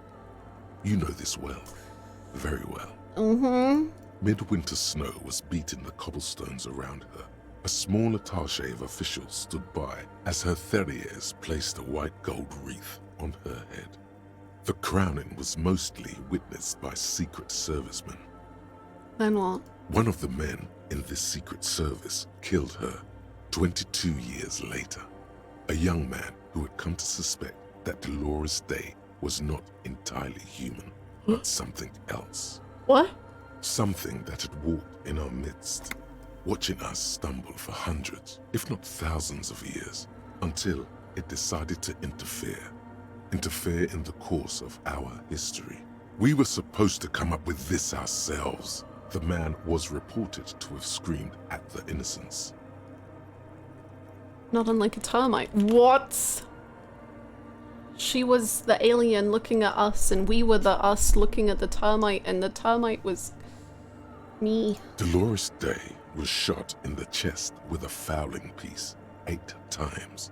The man, thought to be insane, said he once touched her and her body had been unnaturally warm, like a furnace. Maybe she was sick. Sometimes, while on duty, he observed her forgetting to breathe for over 10 minutes. Oh, okay. Well, that proves it. Never mind. He was right. This inhuman quality was witnessed by many others as well, glowing lungs and all. It is commonly attributed to mass hysteria and religious psychology. Uh-huh. Was there something terrifying about her? I hope so. Terrifying is a term too emotionally charged for your semantic memory, or what remains of it. But terrifying, it's a simple word. She was bad for humanity, and you shouldn't have started thinking about her. Inland? No, there was something bad about her. Was there something bad about her? I want to know. You already do. Although she is often considered to be the greatest human being to ever live, there was something ominous about Dolores Day, constantly surrounded by her terriers. She was the most socially secluded and least self-aware of all the innocences. Some modern thinkers would consider her a war criminal for the campaigns she waged against the Mesk state. And then there were the resettlement programs. The what? The Mesk state tried to detach itself from Innocentic rule. Parts of the world were experiencing whiplash from accelerating into secularism. Her mandatory education programs and mass resettlement of upstream Marguerite were problematic as well. Dissenters were suppressed by a military force she called the Army of Humanity, suggesting those who fight against it are not part of humanity. Dolores! What? She adored chess, yes, but also military war games. Dolores Day often holds a tiny tin soldier between her index finger and thumb in icons such as this. She was also blonde, the blondest woman you have ever seen, with green eyes the color of the Pacific, mare interregnum. Little is known of her Marchese husband. It's as if he vanished from history after completing his role, which was to introduce Dolores Day to court. In conclusion, yes, there is something lonely, paranoid, and even terrifying that people seldom mention, but feel when they think of her. It's interesting you're getting Edelgard vibes. I guess that kind of makes sense. I'm getting massive Rhea vibes, but I'm a lot more into this than I am into Rhea.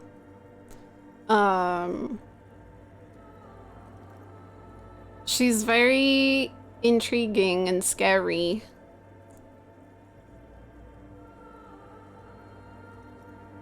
There's something lonely, paranoid, and even terrifying that people seldom mention but feel when they think of her. This subtle terror is part of her iconography. Lieutenant Yefrater, you've stood there for over 5 minutes. Yeah, sorry. The lieutenant's calm voice echoes in the cold air of the church. What are you thinking of, if I may ask? War criminal! God. Why did we tolerate this bourgeois woman that long before we shot her?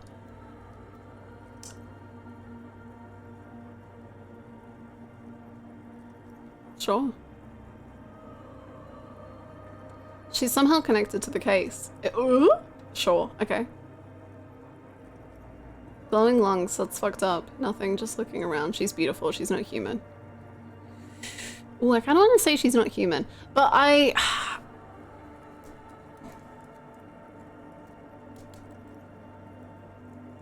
kind of love the idea that she very much just was a human and not this like otherworldly thing.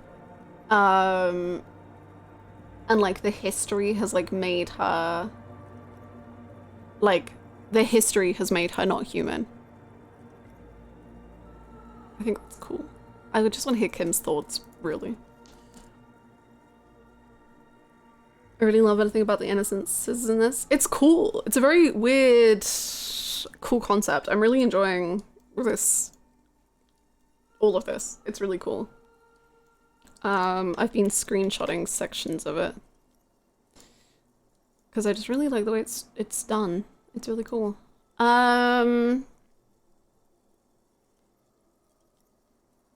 Yeah. Like elevating her to God. Like she is just a person, but she has become like she doesn't only play chess now. She is part of the chessboard. If that even makes sense, I don't know, but. Isn't it worse if she was human, but people treated her like she was divine? Yeah, like I think that's so much, I love that. It kind of reminds me of like the idea, or like how we now kind of see figures in myths, or like Helen of Troy, and like how she was viewed in the myth or in the story, and then like how she was dragged around, and it's like we don't see her as like a woman who was feeling things. We just see her as like this pawn in a story. I don't know. I think it's cool. Thank you for the follow.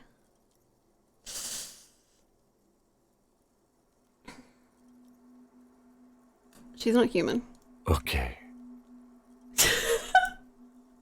Kim.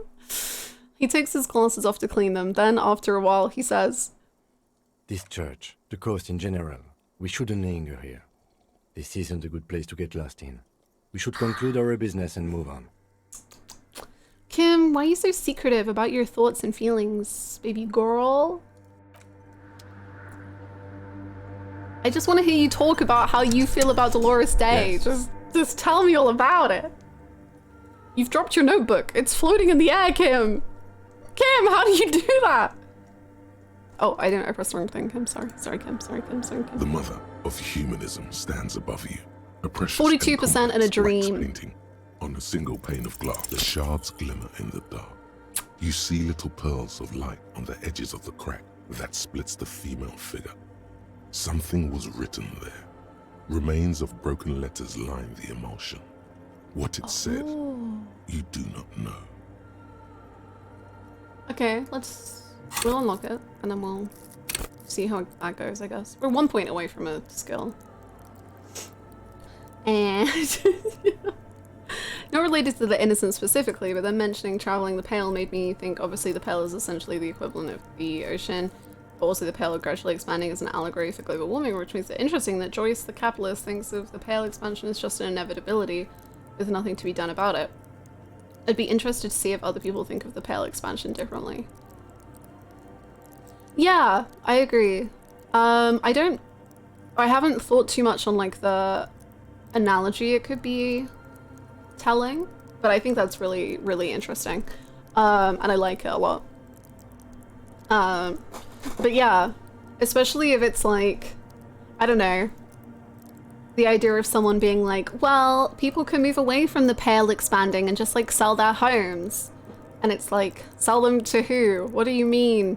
Ben Shapiro, who's in this game now? What are you saying? Who are you selling them to? That kind of like take on it would be interesting. I think that would be cool. That's neat. I like it.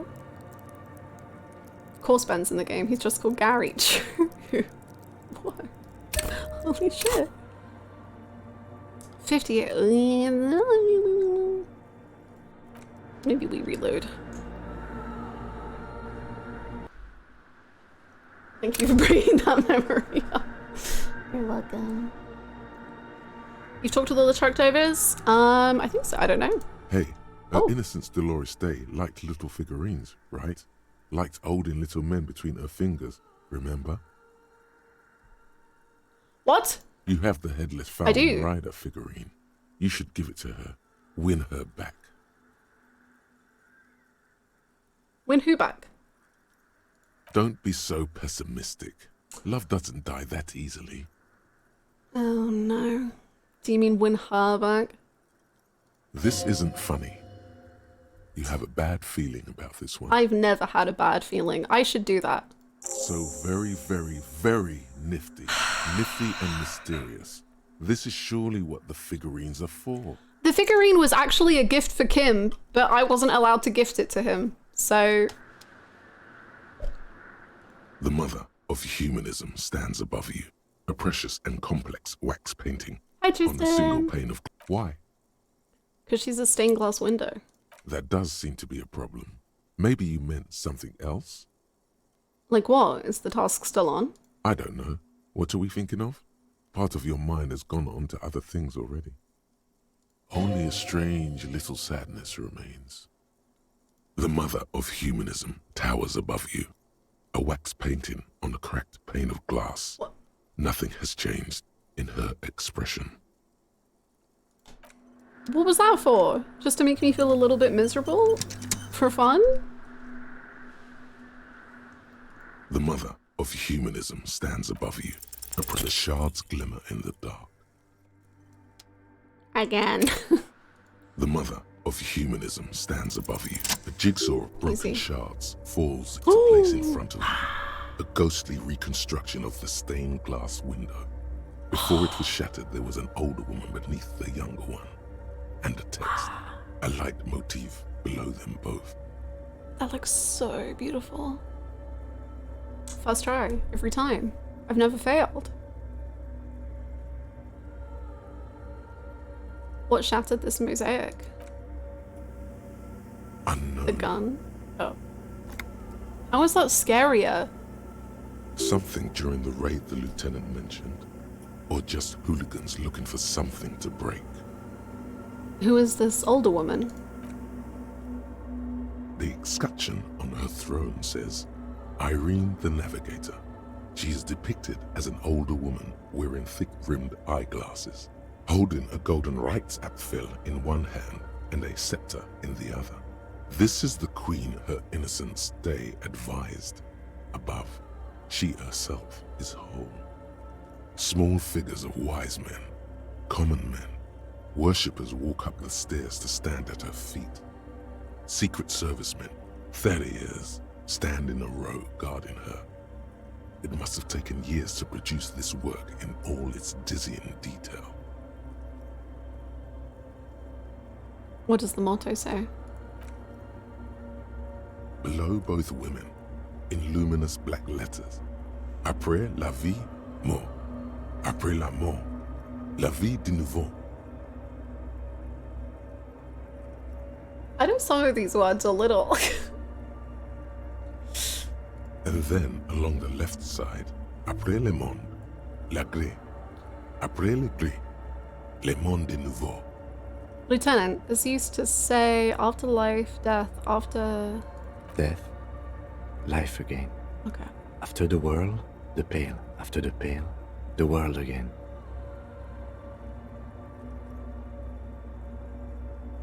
After the world, the pale. After the pale, the world again. This exaltation is common in Dolorian sacralism. In the early years, it was even incorporated as the RCM slogan. No more, however. Why? It was deemed subservient to use a strongly moral intern-related motto. We already suspected of bootlicking. The sentence was also seen as too feminine. It was a macho thing. Too feminine.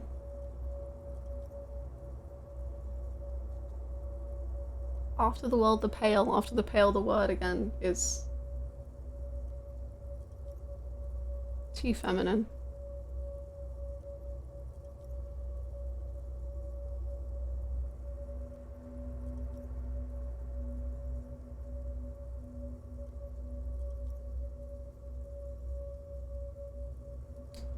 Fellas, is the world feminine? Yo, fellas, you ever feel like your masculinity is being threatened by after-death life again? Justice, union, prudence, and force. Well, that got real boring.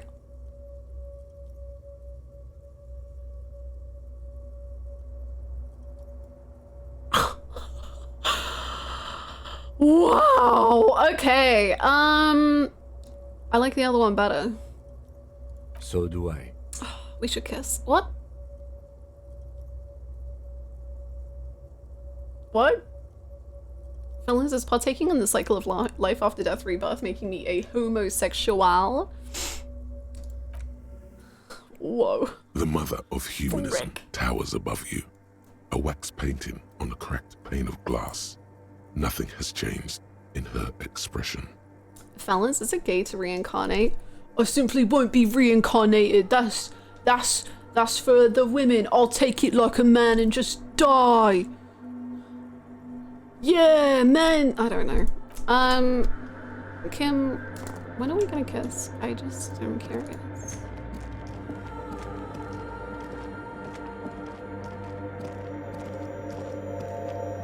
Hello, do you know the password? Oh, hey, wait. There's coffee in the back.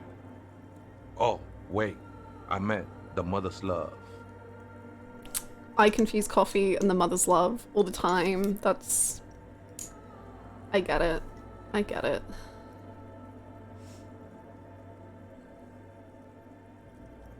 Life and death of my heterosexuality, rebirth into the homosexual underground. Woohoo!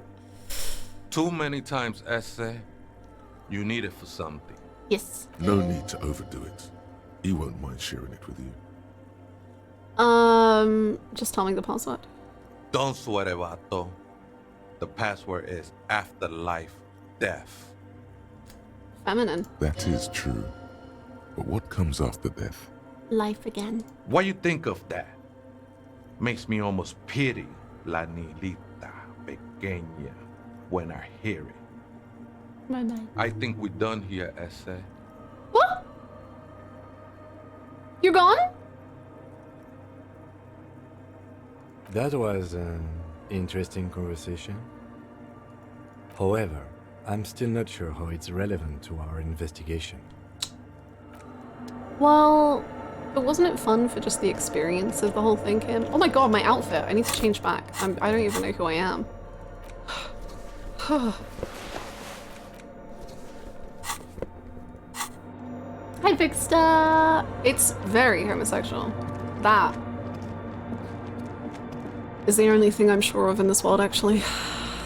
I know of nothing apart from the homosexual underground. I hope you're having a good day, Vixta. Thank you so much, Fruit Punch Samurai, for the follow. The machine's keyboard is still illuminated, revealing fluorescent play and the speaker comes to life. Good evening. Votre accident en Saint-Brune. This is the East Insulindian Repeater Station 1. Please repeat. Is this the personal log? I'm really not sure this is relevant, please. Good. Please repeat the password. Afterlife death. Good. I have unlocked the filament. After ending the call, please press print to access the filament. Votre accident. Is there anything else I can do for you today?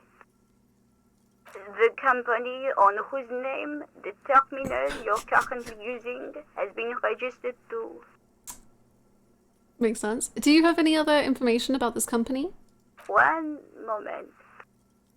You hear her flip through a catalog before she reads out with studious care. Votre accident SCF produces revolutionary interactive call-in radio games. That's what the catalog says. That's not bad. Wow, so conceptual. What's that? This interactive call-in radio game? I want to play a game. Any other questions? Oh. What are you, a machine? Or are you alive? Yes, I am alive. I am 74 years old and my name is Yvonne. Well, my friend Crabman says that age is but a mask that we wear, so... She repeats passwords. Programming people are paranoid. Kim? Whoa! Back up, Kim! Get away from my ears, I'm very overwhelmed. Yvonne, my partner here, tells me that you're here because radio computer guys are all paranoid. They're merely cautious. It's my job to protect their filaments as a password repeater at the East Insulindian Station. On an island on the river Esperance, a small woman, all skin and bones, sits in a room filled with audio equipment. Thousands of tiny lights are reflected back from her prescription lenses, like stars in the dark. Doesn't it get lonely, sitting there all by herself? Oh. Doesn't it get lonely? Lonely?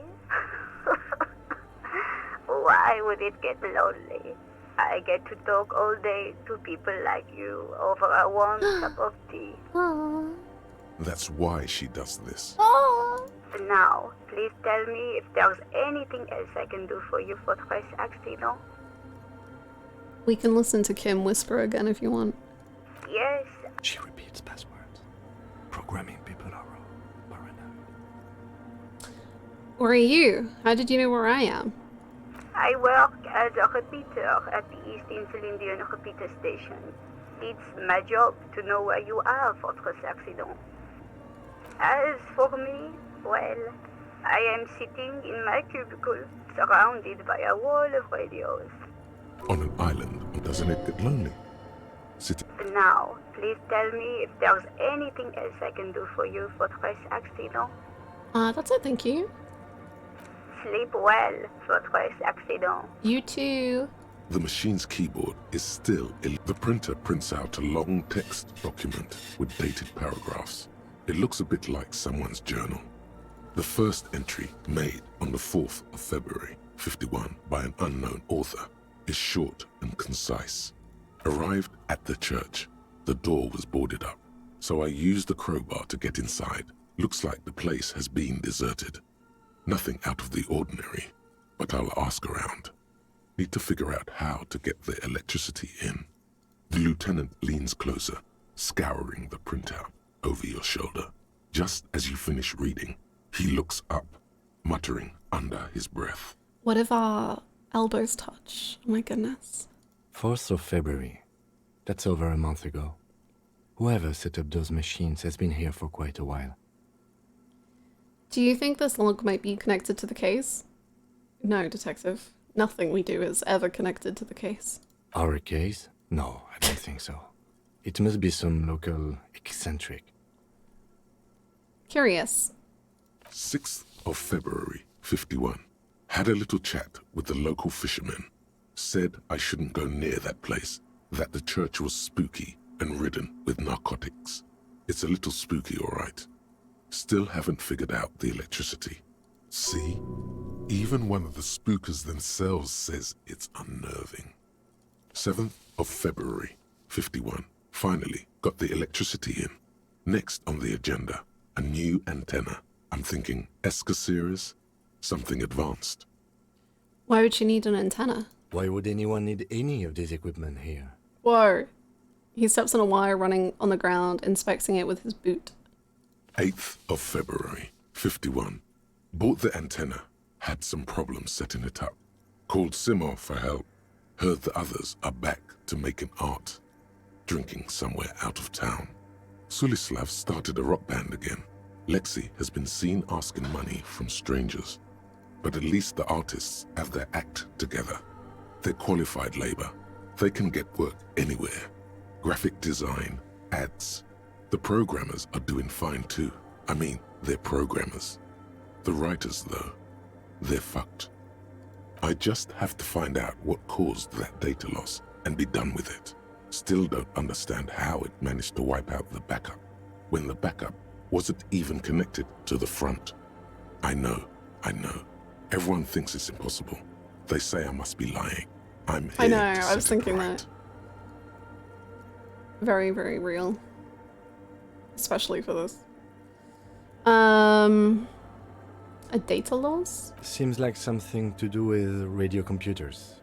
Unfortunately, I don't know enough about them to understand what the author is saying. Something about the backup data getting destroyed, and how everyone thought it was the author's fault. Let's just keep reading. Artist programmers Lexi, who are all those people? Her friends? Colleagues? She must be quite educated if she knew how to set up all this machinery. 12th of February, 51. Where is she, Brought though? some food from That's the the grocery scary store. thing. Apparently, there's a strike going on in the harbor. Definitely not happy to see the Martinez people again. Everything's now set up in the church. Going to start working tomorrow, 8 a.m. The strike. We are nearing the date of the murder. Ooh. Are you happy now, Kim? Thank you for the hydrate. Keep reading.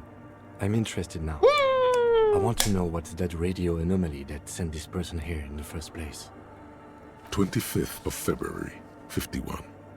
I've been sending data up to Lintel for a while now, trying to recreate the data loss, but nothing. Didn't even feel like logging in, the disappointment.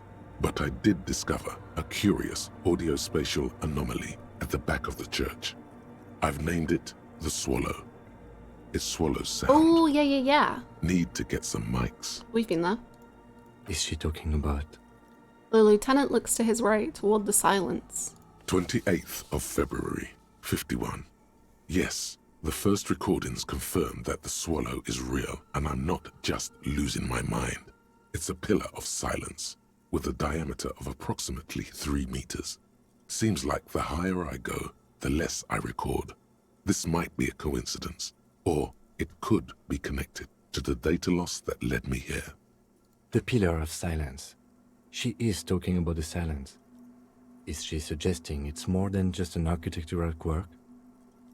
But what could it be? The lieutenant doesn't answer. He follows your gaze, studying the basins. The water shines in them. No ripples. Man, I'm so locked in, but I need the bathroom so bad. Okay, I'm gonna really quickly pee because I'm too invested, and if I don't, it'll be a disaster. Anyway, please bless Kim. I'm gonna be right back so fast. I give you music. I give you music when I find music. Boom. Okay, be right back.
Hello, I'm back.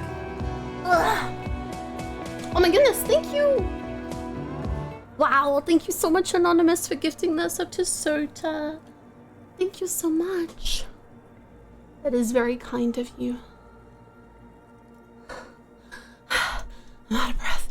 Sota, enjoy your emotes. I got sniped. I'm sorry that you're stuck here again. Force back. My goodness. Thank you for the welcome back. The cryptid is asking for the cryptid to show themselves. Thank you also for the follows whilst I was gone. How do you think we'll all think the dead body is doing? Which one? Finally I can arrive again. Wow. Look at him go. He's so... yeah. March 51. Some kind of young disco men have appeared next to the church. I've been trying to record the silence to find the epicenter. Disco Man. Now it turns out I've also been capturing the future of dance music, one neo-disco song over and over again. Neo-disco song? Fortunately, the song is so monotonous, I was able to devise an algorithm to factor it out. The other day, one of the disco men came in. Before I could even say hello, she got scared and left. Good. I don't want anyone distracting me from my work. She must be describing a cell.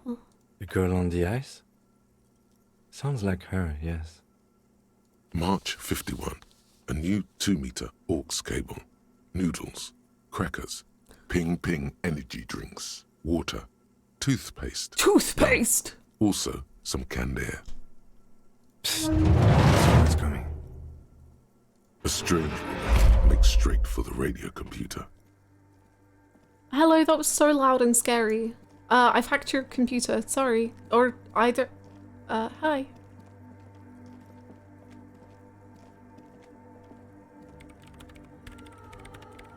Hello? Breaking into my radio computer, I see. She glares at you as she holds down the off button for several seconds. The machine reboots. I do apologize for the intrusion, madame. We are with the RCM, you see. We're here on a side case representing certain music venue organizers. We're not just breaking in. I'm pursuing a mysterious lead, searching for my lost identity. Do you think she'll let us have some of her canned air?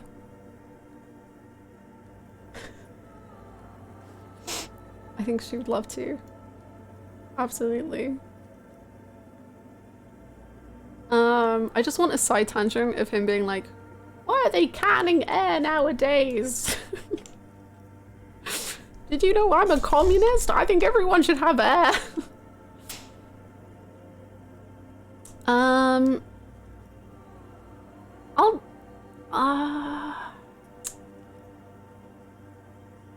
We'll say we're in a side case, I think. Yeah. Well, you won't find any music venue organizers here.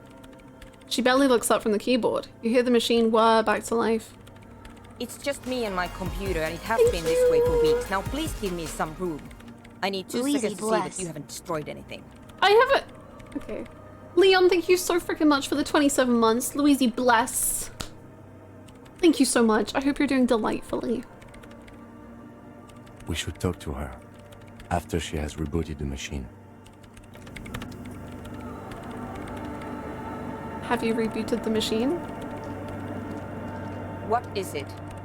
The woman is still hunched over the keyboard, gently illuminated by the purring machine. I didn't break anything, did I? No, you just printed out my personal log and wasted some paper. Sorry, but who are you? What are you doing here? I am Soona Luukkanen-Kilde, the former lead programmer of Fortress Accident and RSA radios. I have over 16 years of programming experience, and I'm proficient in both Vox and Orbis languages. Okay. If you're not here to hire me, I don't really know how I can help you. Did she say over 16 years of experience? She must have started programming when she was still a teenager. Yeah, I was on Tumblr too. Have you seen the Crab Man? Nope. But you know he's around? Yes. He's seen you. And? The Crabman has seen you! I don't care. I don't care about crabmen. She barely looks up, now tinkering with the machine's printer. Wow, she really doesn't. Not afraid, this one. Damn! Okay, I was scared of the Crabman. He was scary. Why are there so many machines? I brought them here. These are my machines. Please don't touch anything. Fair enough. Why do you need an antenna? I use the AR1 as my RAIM prefix processing unit. What? RAIM prefix. RAIM. My radio computer. RAIM. And that antenna is its processing unit? Yes. You really don't know anything about radio computers, do you? I don't really know much about anything. All right. Well, All radio computers perform operations up on air. Okay. So in order to gain more processing power, you need to invest in a good antenna. What does on air mean? On the front. The unified front of radio waves. Licensed and controlled by Lintel in the east in Celindic region. Okay. It's all around us. That's what on air means. Okay. In the cloud? Like love. No, not like in the cloud. Like love. What do you mean? What a silly question. It's like love. And the AR1, is it a good antenna? I guess it is. So far I've been quite satisfied with it. Martinez is an unstable region with bad coverage and the operation has been surprisingly stable. But it's not the cheapest one on the market. So I wouldn't recommend it for your regular red tape operations. Fraser 1000 is a foolproof line for civilians. Anyway, you should do some research before you decide to buy anything. Ask around, compare the prices. There are many milieux dedicated to that sort of thing. Many what? She liked telling me this. It calmed her nerves. What are you doing with your radio computer thing? I'm working. Working on what? Could you just shh for a moment? Or get to the point. I really need to focus on something. Okay, why are the balls of water? They are connected to my RAIN prefect. Whatever you do, just please don't move them, okay? Okay. Thanks. Short and to terse. interrupt you. There you have it. Whatever she's using them for, they're hers. Okay. More questions. Great. She dwells back into the glowing terminal. What are you doing in an abandoned church? You know, sometimes I think I've just realized from the voice I was doing, you know in Persona 3 when we had the incredibly long-running meme of Suda-senpai, did you know? Suda-senpai, what are you doing in an abandoned church? Suda-senpai, how do you feel about Nordic dance music? The Suda-senpai, how are there so many machines? Suda-senpai, why do you have balls of water on the ground? Suda-senpai, have you seen a crab man? Suda-senpai, what do you think about crab men? Suda-senpai. What are you doing in an abandoned church? You really like those questions, don't you? Yes, I'm a police officer. There have been complaints. No. I'm conducting scientific research here. You can't throw me out. Well, I wasn't going to. What research? I'm looking for the location of a 2mm hole in the world. What? Wait, what? What? The lieutenant raises his brows, but doesn't say anything. Is that hole connected to the data loss? Yes, that's what led me here. But I suspect it might be something a bit more complicated than that. A hole in the world? What does that mean? Exactly. What does it mean? Or up to now, it has been impossible to say what it is because it's impossible to measure nothing. What do you think it is? What qualities does nothing have? How do you measure something that does not exist? She's suddenly absorbed in the conversation, waiting for your answer. Easy. You measure it by the world around it. Yeah, easy. You measure it by the world around it. Hold on a moment. Does it mean we're now living in a world that has holes in it? What does a hole in the world mean? I don't know why, but this world feels like it's like a flat earth and someone's just like poked a hole in the piece of paper of the world. What does that mean? I don't know. You measure it by collecting data on its surroundings, on that which exists. I can't even understand how we're talking about something that doesn't exist, let alone measure it. I don't know. I'm not here for some science. I just want to solve a murder so I can go home. The world. They put holes in it. Paper Mario ass world. I don't know if the hole is like a tiny bit of new pale that has started existing. Is that like, because the pale is like nothing. So what if the brand new hole is like a new point of origin for the pale?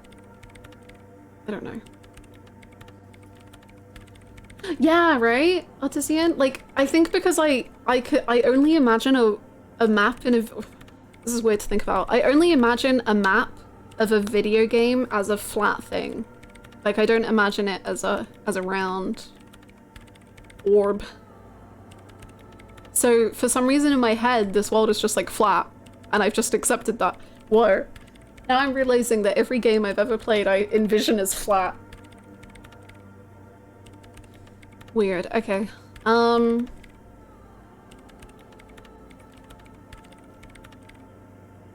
Just like the real world. Oh my god. Art imitates life? Can pails have babies? Well, that's what I'm thinking. I'm thinking that the hole is a baby pail.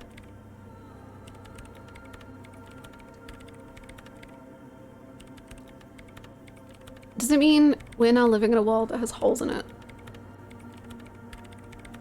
I don't know. Are we?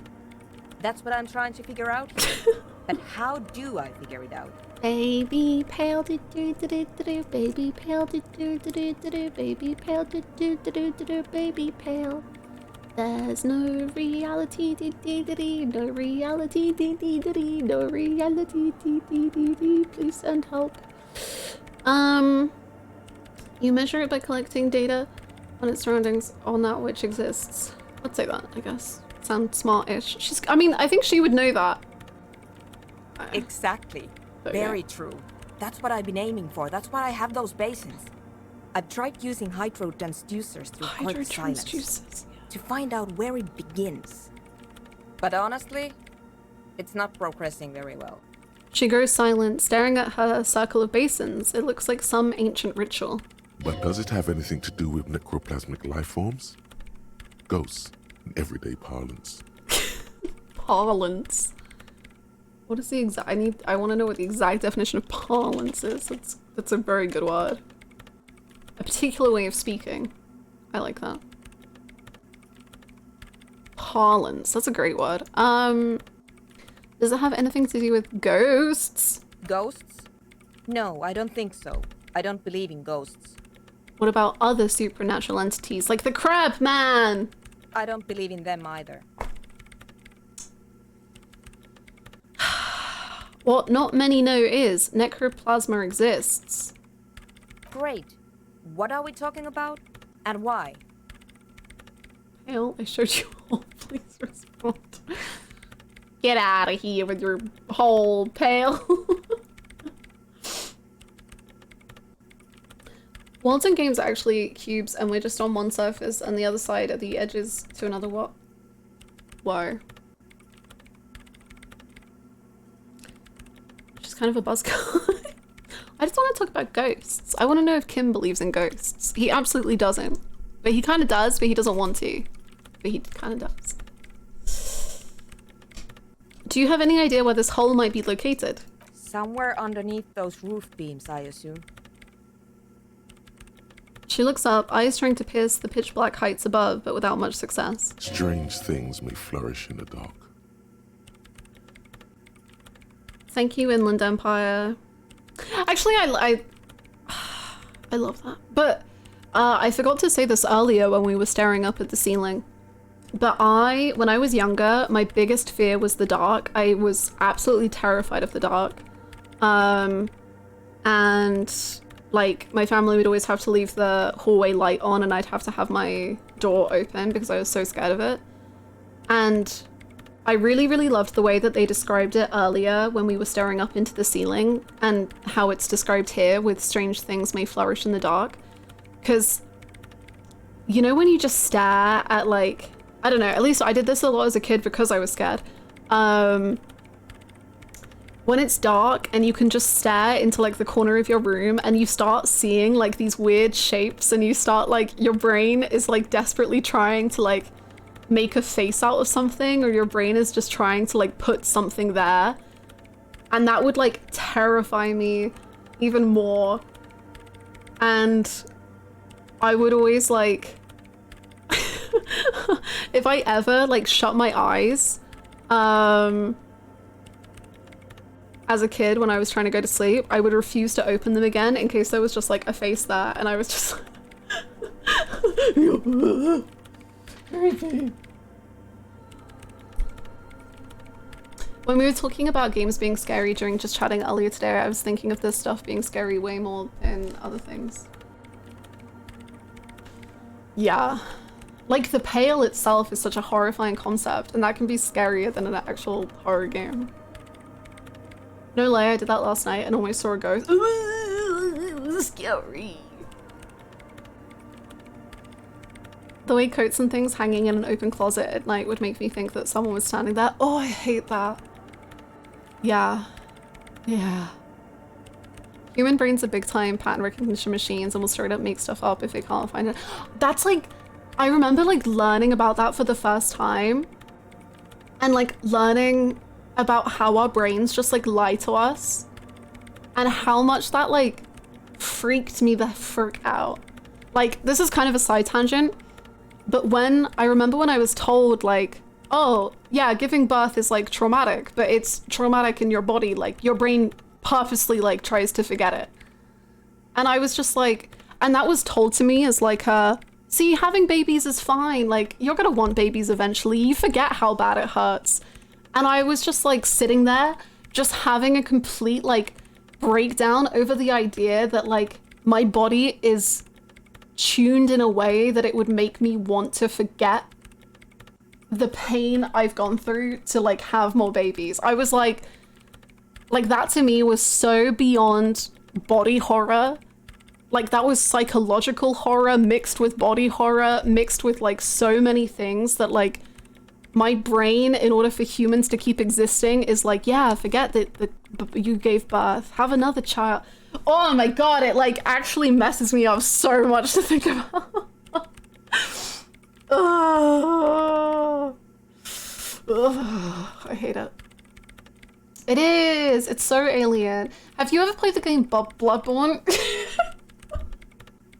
Have you ever thought about how horrifying being a girl is anyway? Here's Bloodborne. It's great. Play it. Please. Ah.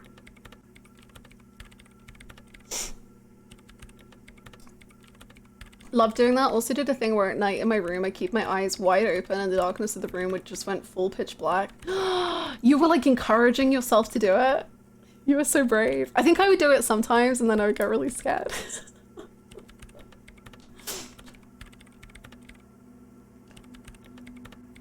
Tifa and/or Greg was the crab man. The levels of jokes you need to know about this community. God. By chance, did you ever have sleep paralysis? I've never had sleep paralysis, but the first time I learned what sleep paralysis was, I literally didn't sleep that entire night. Because the concept of sleep paralysis was so horrifying to me that I just was like, I guess I'm never sleeping again because I don't want to not have control of my body like that. I love how much the layered in jokes trend further and further into absurdism. I've got a very high concept absurdist comedy approach in this stream.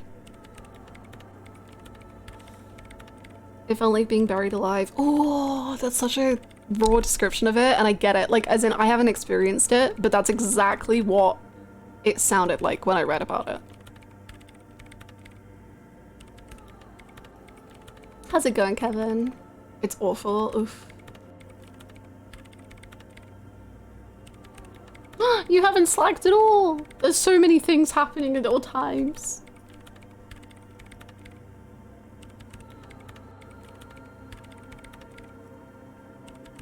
Does anyone sometimes get a fear of bad dreams? I used to have that really, really bad.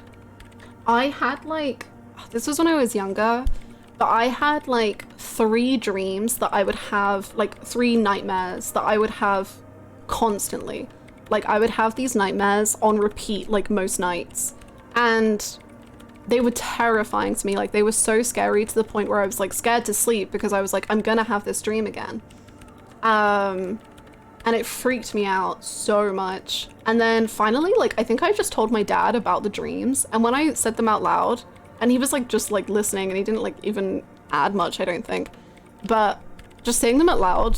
I've never had them since. And I was just like, wow.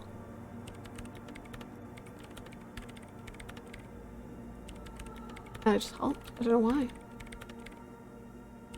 It's bothering me. You should enjoy the ASMR. Have some more ASMR.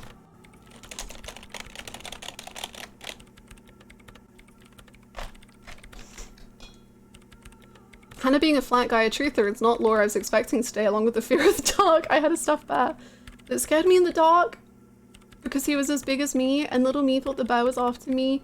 So he went to my cousin's house to watch them sleep and— oh, Podgy. Hello, I hope you're doing good. That's so cute. I once saw a horror film or a horror YouTube video where it was like someone had like a life-size bear and then like there was someone inside the bear or something. I don't even know. It scared me so much, and then I've never ever wanted a life-size creature ever again.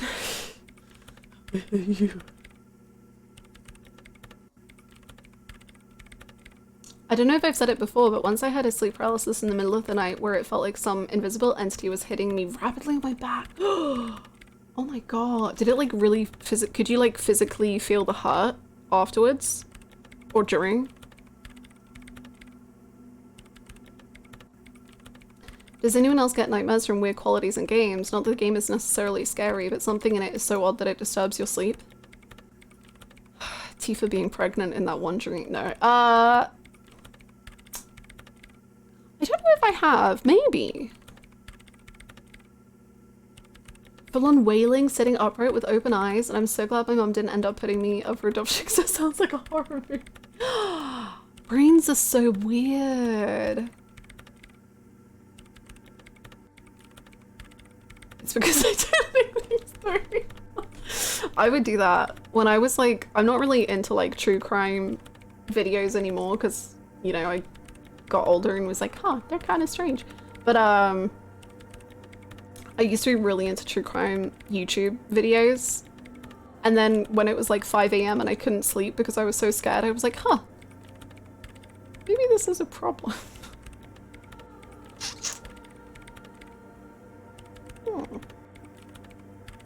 Welcome to the Game is rough. I played Welcome to the Game 2 and it freaked me out. Big time.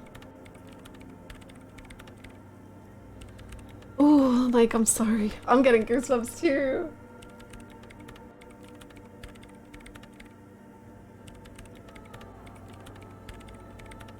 I only remember what I dream like twice a year. I have incredibly vivid dreams, which I remember like a lot of my dreams because they're just so strong, I guess. But they're also often very nonsensical. This is why I now read fan. Me too. Me too. I can't tell if there was just a huge roll of thunder outside.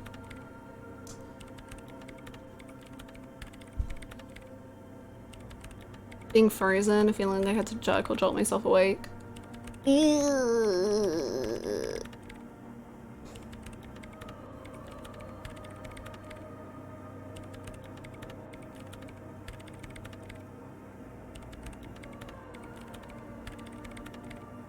The game uses real actors, but they're animated like 2D characters with 2D mouth flaps. Oh, I get what you mean.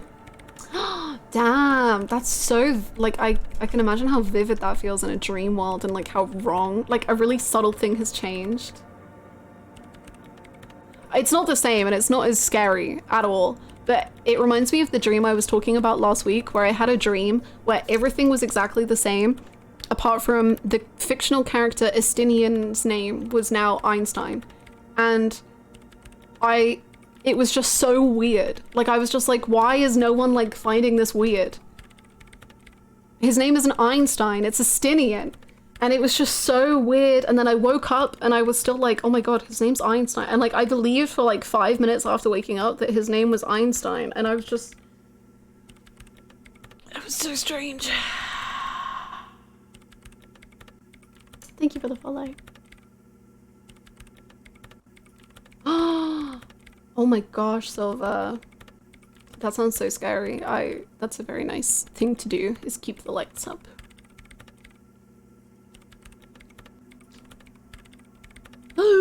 Oh my god. Ooh. Anyway, sorry for this round. Please keep your rambles coming about your sleep. It's very interesting. But I will continue talking to Suna, who has been very patient. There's this place at the back of the church. A place where all audible vibrations seem to decease. Einstein I've framework. named it the Swallow. And the higher you go, the less you record. The Pillar of Silence? Are you sure it's not just an architectural quirk? Maybe, but it's oddly close to the physical coordinates of the data loss that led me to this place. This is where the crab man lives. I know. You don't think Crab Man might be somehow responsible here? No, I don't. She sounds mildly annoyed by this line of questioning. Her hands typing hundreds of commands into the machine. You said the research isn't going well. Why not? Because it's just trial and error, trying to locate the Swallow, the exact point in space. And I don't have a... You know what? It would be really helpful if you could just stop talking and let me work. That's all I wanted to know about the scary 2mm hole in the world. For now. Great. Thanks. Hey, about that 2mm hole. So how do you feel about anodic dance music? What? I hate it. Oh. I bet she hasn't even heard it. What are you, 40? It's the future. Oh my god. Same here. It just doesn't connect here. Not like disco. Have you even listened to it? Like, actually listened? That was quick. Why do you hate it? Maybe I'd have to be on drugs to get it, but to a sober mind it just sounds like uninspired rug whipping. No idea what it has to do with either dancing or music. Right, right. How do you feel about a club for anodic dance music? This is about those speed freaks in the tent, isn't it? Maybe. I've got some news for you. It's not a nightclub they want to build here. Oh no, is this the lie that they wouldn't tell me? Take a guess, why don't you?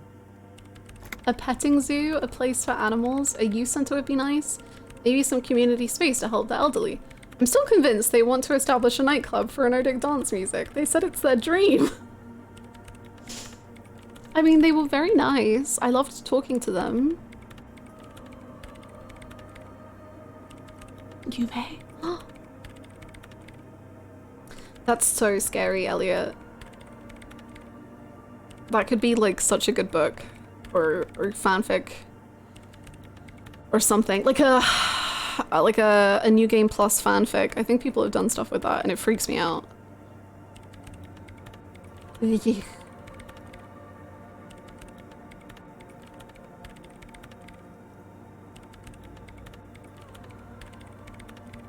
A petting zoo. I can't believe they got you so easily. Go have another talk with those up-and-coming entrepreneurs, will you? Thanks. Good luck. I'm not coming in there. Fair enough. The thought still creeps me out. It's a creepy thought. It's amazing what our brains can come up with, but also... I wish they wouldn't.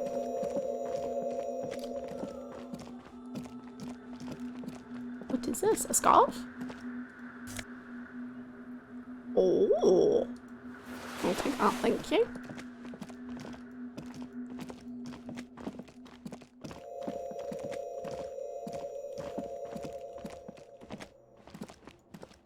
I think that's everything in here. Or at least for now. I want to go talk to my guys again. I enjoyed the church thoroughly. That was very fun. My most lucid dream was some dystopian city, LS Cyberpunk, and basically I was myself and we were supposed to accept this girl who was like a chosen one or something, but then a garbage truck full of these guys burst into our base and we started fighting.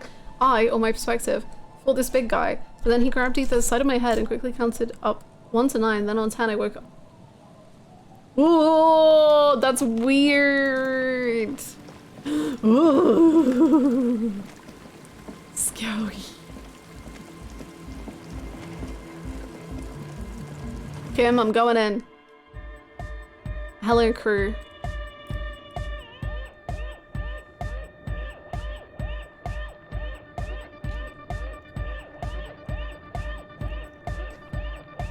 Okay, I'm logged in. Hello. Hi again. So, how are things going? Okay, well, we've cancelled out the -2 with the +2. But it's not good. Goodbye, officer. Goodbye, Andre. Huh? Don't worry about it. We're close. We're close. True, hard, full, car. Hardcore. Hardcore to the mega. Internally coherent. Good morning, yeah. 1, 2, 3. Yakokata. The place to be. It's the message, so listen and you will see. No illusion. The spirit is what you feel. Couldn't agree more. Okay, let's do a quick on save then. Addiction, thank you for the follow. Hi again. So, how are things going? Hold on. Goodbye, officer. Goodbye, officer. I'm looking for some logic. I know I've got some, that's logic. This is logic too.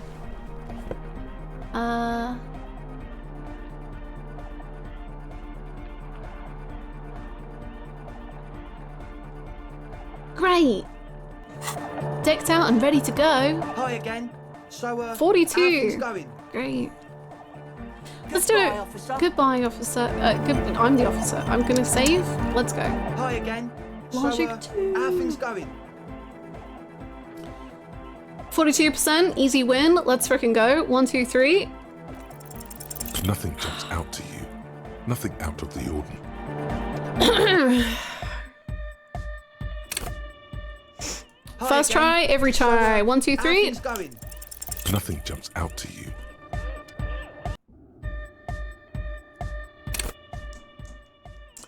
First try, every try. Nothing jumps out to you.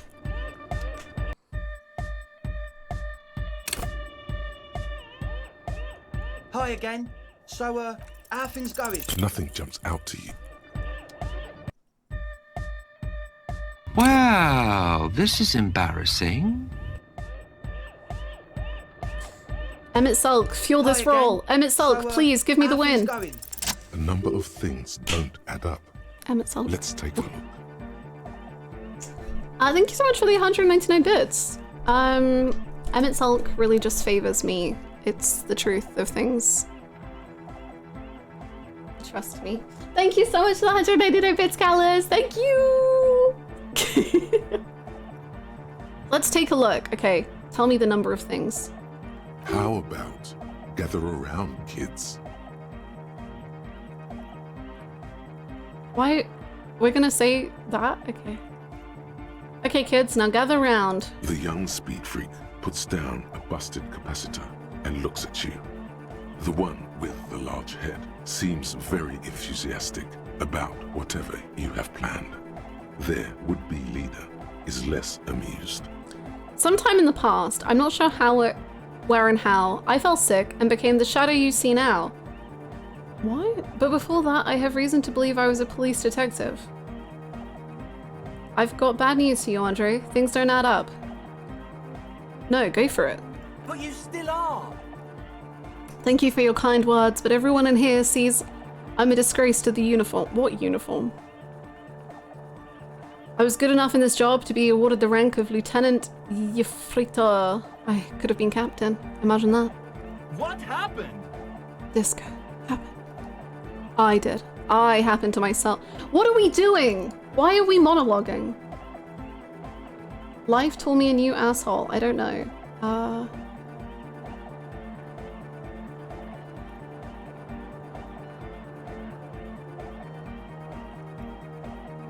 Drama roster suit, sure. I did. I happened to myself. That's a real downer. Now, obviously, that might as well have been 1,000 years ago, but there's still some... Oh, we're like monologuing before we get to the point. I get it, okay. Now, obviously, that might as well have been 1,000 years ago, but there's still some detective left in me. The young speed freak is silent. He senses something is wrong. Sooner hinted that there's something else going on, that I'm being naive. This isn't the makings of a club. It's a tent full of laboratory equipment for manufacturing. They're manufacturing drugs? I don't know anything about drugs, man. They got me again. You want to make drugs in the church? Guys. Distilled? Is that why? Is distilled good for drugs? I was just like, oh, maybe it's distilled vodka. Yeah, okay. Good job, me. Suna hinted that there's something else going on, that I'm being naive. Hey man, who knows what she's on about? I get it. She doesn't want us in the church. She's got something against us. Who doesn't like to dance? She doesn't like to dance. She may not like to dance, but I'm worried that you don't like to dance either. I have no idea how you arrived at that conclusion, but it's wrong. Look, we even have speakers. You do have speakers, that's true. One speaker. They have one speaker. You have no headphones. Wouldn't Asal need her headphones to spin tape? Oh yeah. The distilled water. Sorry, I'm allergic to drugs. The distilled water, cornerstone of a clean lab. Cornerstone of a clean lab.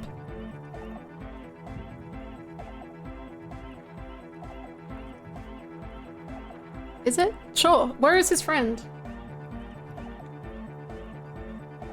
Did he lose his friend? What do you mean, friend? The other speaker. Did you sell it for drugs? It's a one-speaker system.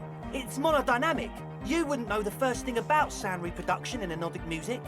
Other speaker. Okay, you've got me there. Thank you for the blessings.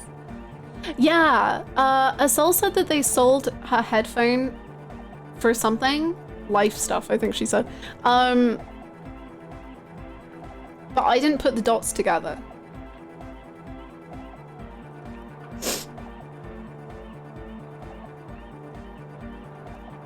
What do you know about spinning tape? Nothing. I know you pawned them, likely for lab equipment and drug ingredients. I'm sorry, but there is no lab equipment and no drug ingredients. Distilled water. And of all cellular-based life, what's your point, Lawbringer? I don't know. There's no need for me to pile on anymore, is there? No shit. In short, you tried to use a police detective to set up a drug lab. That's... Come on, that's... Punishables by summary okay. Preposterous? I meant to say, not true. So what are we gonna do with you? What do you mean, do? There's resignation in his voice. He's almost ready to drop the act. It wouldn't take a lot of pushing. The optimal way to go about this would be indifference. It begins by you telling him you don't care about any of this. And lie? I would never lie.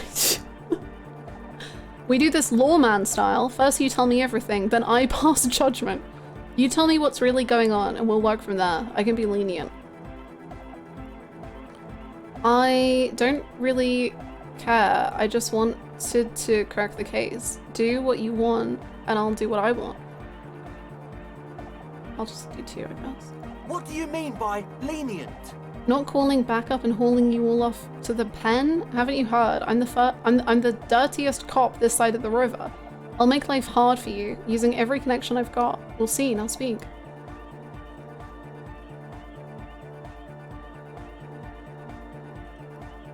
We'll see. He thinks for a moment, then opens his mouth, but closes it again. Then finally raises his hands. Things are just way too hard for an entrepreneur in this city. It's not like we're not going to turn the church into the wickedest club in East Revershoal. Because we are! We totally are! We just got to turn it into a speed lab first. You know, to get our foot in the door. Why did you need me? Like I told you, spooky arseholes moved in while I was getting all this stuff together. Yeah. A month ago, the place was empty, and now it's all spooked up. Well, finders keepers, losers weepers, you know, that is the first law of the RCM, I'm pretty sure. They're not really spooky, are they? No, man.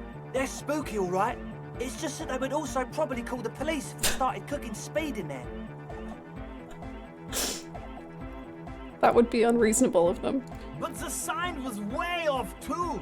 I couldn't feel the love at all. Sir, you promised you'd be lenient. This is it. Judgment time. Give me your cash? I'm not gonna arrest them.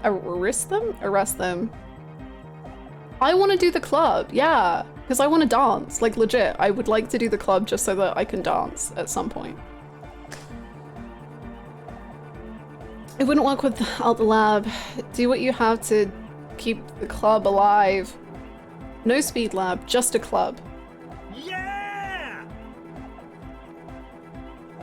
The young man's smile widens to inhuman proportions. His teeth beam in the floodlight. I knew it. The would-be leader drops his spiked head between his knees. It's impossible now. No, Andre, it's harder now. This hard cop has come to show us how much the fish is, and the fish is always so much more. We all know there was never going to be a club for Nordic music with the Speed Lab. Now it has a fighting chance. Not the still. For the last 3 days? That's a problem. He needs help. Can't what? What? Okay, the fish is always so much more. What? We all know there was never gonna be a club. Wait, you were lying about the club? Did I believe a second lie? Can you not lie to me? I'm very happy to support you if it's something I agree with. What's that about a fish? There needs to be a club for Nordic music in there. Needs to. Everyone hates each other. Everybody hates it here. It's all just drugs and we're slaves and I can't. We are running out of time. We need a win, Andre. I promise this will be a win. We won't cook speed in there. We'll do it clean. We'll do it true. We'll do it sober and real and beautiful. Yeah! This will be a victory for the light. Yeah! This will be nothing. I fucking hate you, Shivers. I don't. I really love you. You're very beautiful. But shut up. You can hear the ice crack underneath you. Outside, the last century waterfront development is crumbling in the wind. A grape-shot row of falling houses. And so is Rue de Saint-Giraud and all the houses on Main Row. The old cinema is sinking underneath Villa La Bosse. Wait, does anyone feel that? What? Nothing. Let's call this instant crime prevention, but I have my eye on you. Okay, we'll try to do it without the drugs. He raises his head from between his knees. We'll do a straight club up in there. Yeah. Spinning the maddest reels. Yeah. And nothing but. I swear to God. Okay, Egg? From here on, it'll be straight all the way. Woohoo! About the church, I checked it out. And? What happened? I talked to the crab man. Oh, man. Who is he? What did you think? He gave me this odd lecture on alcoholism before rambling on and on about mother's love. Really? Yeah. Huh. Interesting. Yeah. What's he doing in the church? Hi, Weira. How's it going? Egghead for president? I agree. I agree. Just preaching and praying from the looks of it. He clearly enjoys the physical activity. Guy climbs like a freak. There's something sinister going on under the building's roof. I think he's getting high or something. Just preaching. Yeah. No matter. Is he gonna be a problem? I don't think so. Yeah. Noid is right. Let's get back to the point. What are we gonna do about him? Well, he seems like he's down with the club idea. Actually, he told me he wouldn't mind. As far as I can tell, he's not gonna leave. He'll climb around up there. And guys, you'll never catch him. He keeps himself physically active, thinks spiritual thoughts and doesn't drink. Who am I to evict such a person? Thank you for the follow, welcome. You'll never catch him. I don't know, man. Doesn't it feel like a major hindrance to you? A spooky guy climbing around when all the guests are trying to have nice, friendly hyper time? Honestly, Okay, clearly I'm not very in tune with the drug world. What a sentence. But like, if there was a club, like if I had to choose between two clubs and one of them didn't have the lore of a spooky crab man in the ceiling and one of them did, I think I would go with the one that did, because surely that, like, what if I see the crab man? That's kind of like a unique selling point. That's your USP. Come on, Andre. The USP, think of it.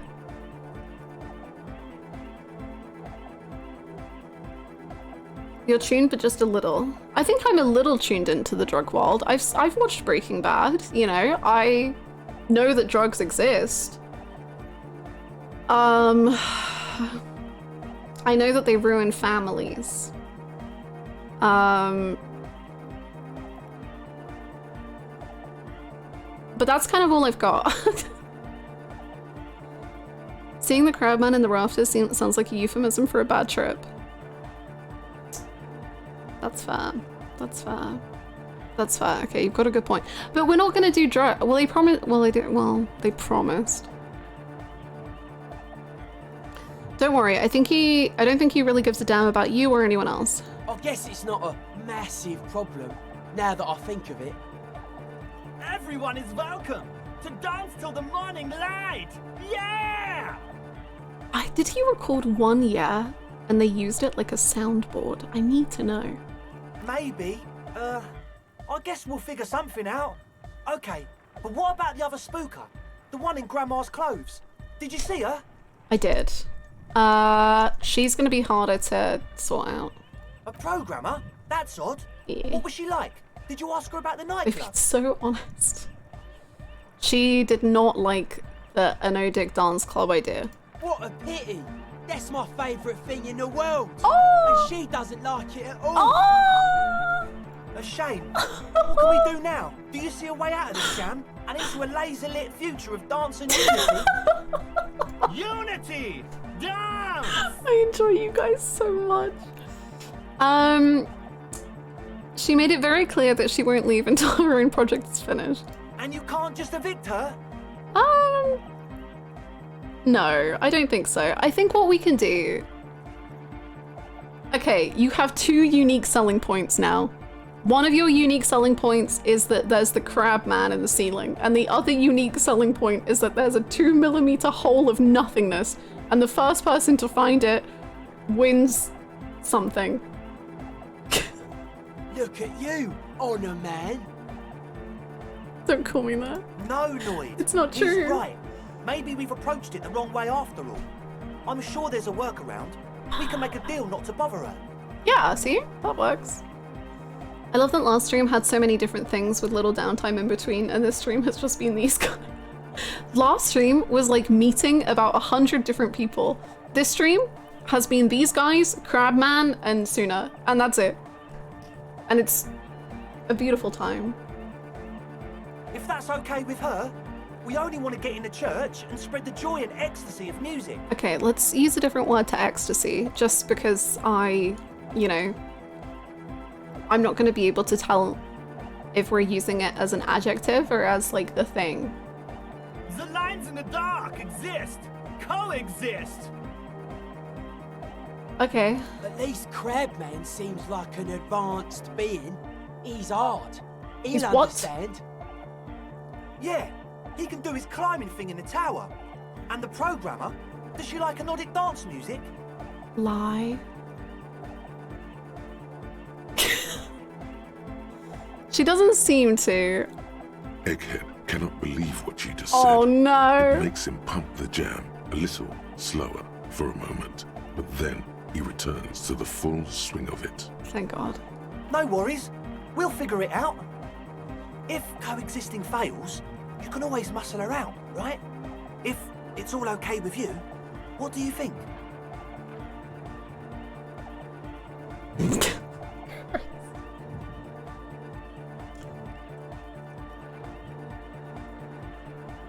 Alright, I'll see how it goes, but I'm not saying that I'm gonna throw her out, hopefully. Excellent! Good luck, my friend. Oh my god. Goodbye, officer. Goodbye, you little troublemakers. Huh? I see you're here again. Offside, man. Did I mention getting us into the church would help? Okay, well, I was gonna ask how the signs are, but they don't seem great. Nah. Yeah. Still strongly out of sync. Stage gamma disalignment. You heard me. This guy seems so nice. You know, he's still a good time. I still like him. He's still nice. He's got a few problems, but he's not a bad guy. Hello again. So, I have found out news that your associates tried to use me to set up a drug lab. I did, and I'm sorry. For what it's worth, which isn't much. This is why I didn't go into the tent. Typical delinquency. Typical delinquency? You don't get to choose your posse, they choose you. Mine are idiots, but they're mine. I tried to talk Andre out of it. That's cute.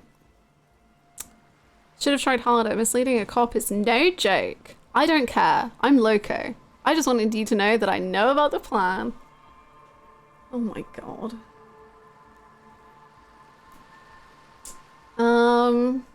We're trying to be good. But maybe being good is being honest. Okay, but I still regret it. I should have been able to control them, and I will in the future. I promise. May I ask, what did you tell them? Do what you will with your dance club plans, just no drug labs, please. Thank you. I'll get them under wraps, I promise. Oh, okay.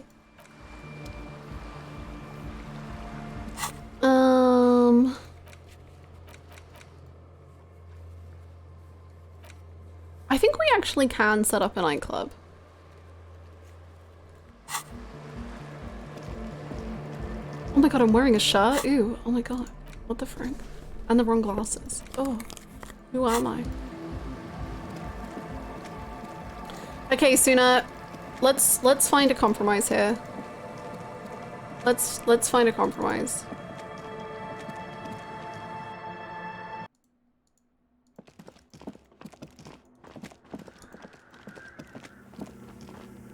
Yes, what is it?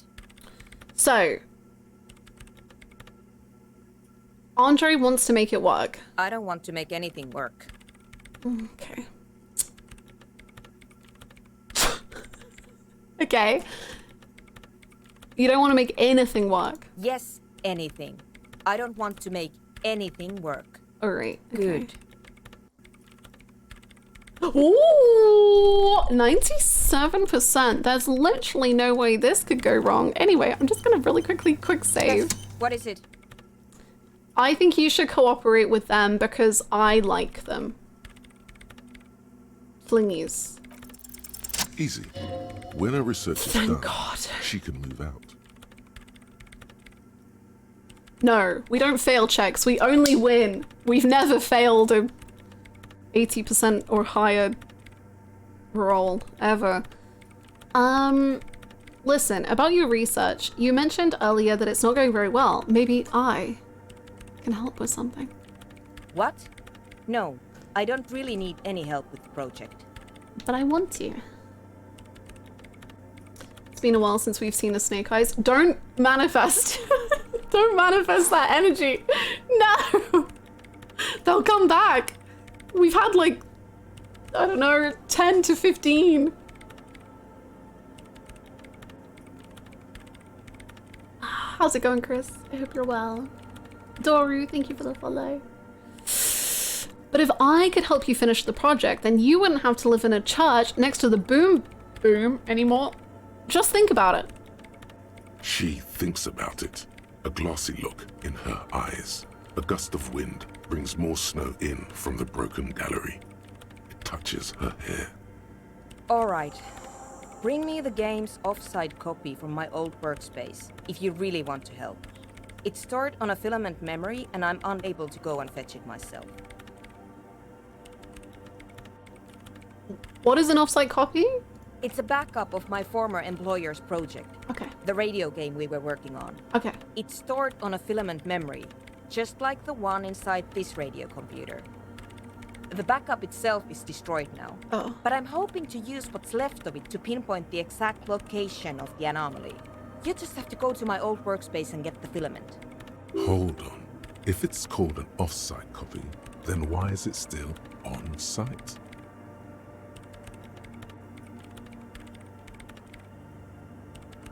If it's called an off-site copy, then why is it still on site? Oh god, not this again. It is not on site. It is in the basement. Oh. Perfectly safe and not connected to the front at all. Basement? Sounds like it's technically still on-site. And no, taking it outside the building wouldn't have protected it from the data loss. There's nothing wrong with keeping the backup in the basement. Okay. What happened was a freak accident that has nothing to do with how the backup was stored. Okay. We clear? She says it with pleading, furious eyes. This is clearly a painful topic for her. She must have had to explain herself numerous times. Okay, sure. Yeah, that's the one.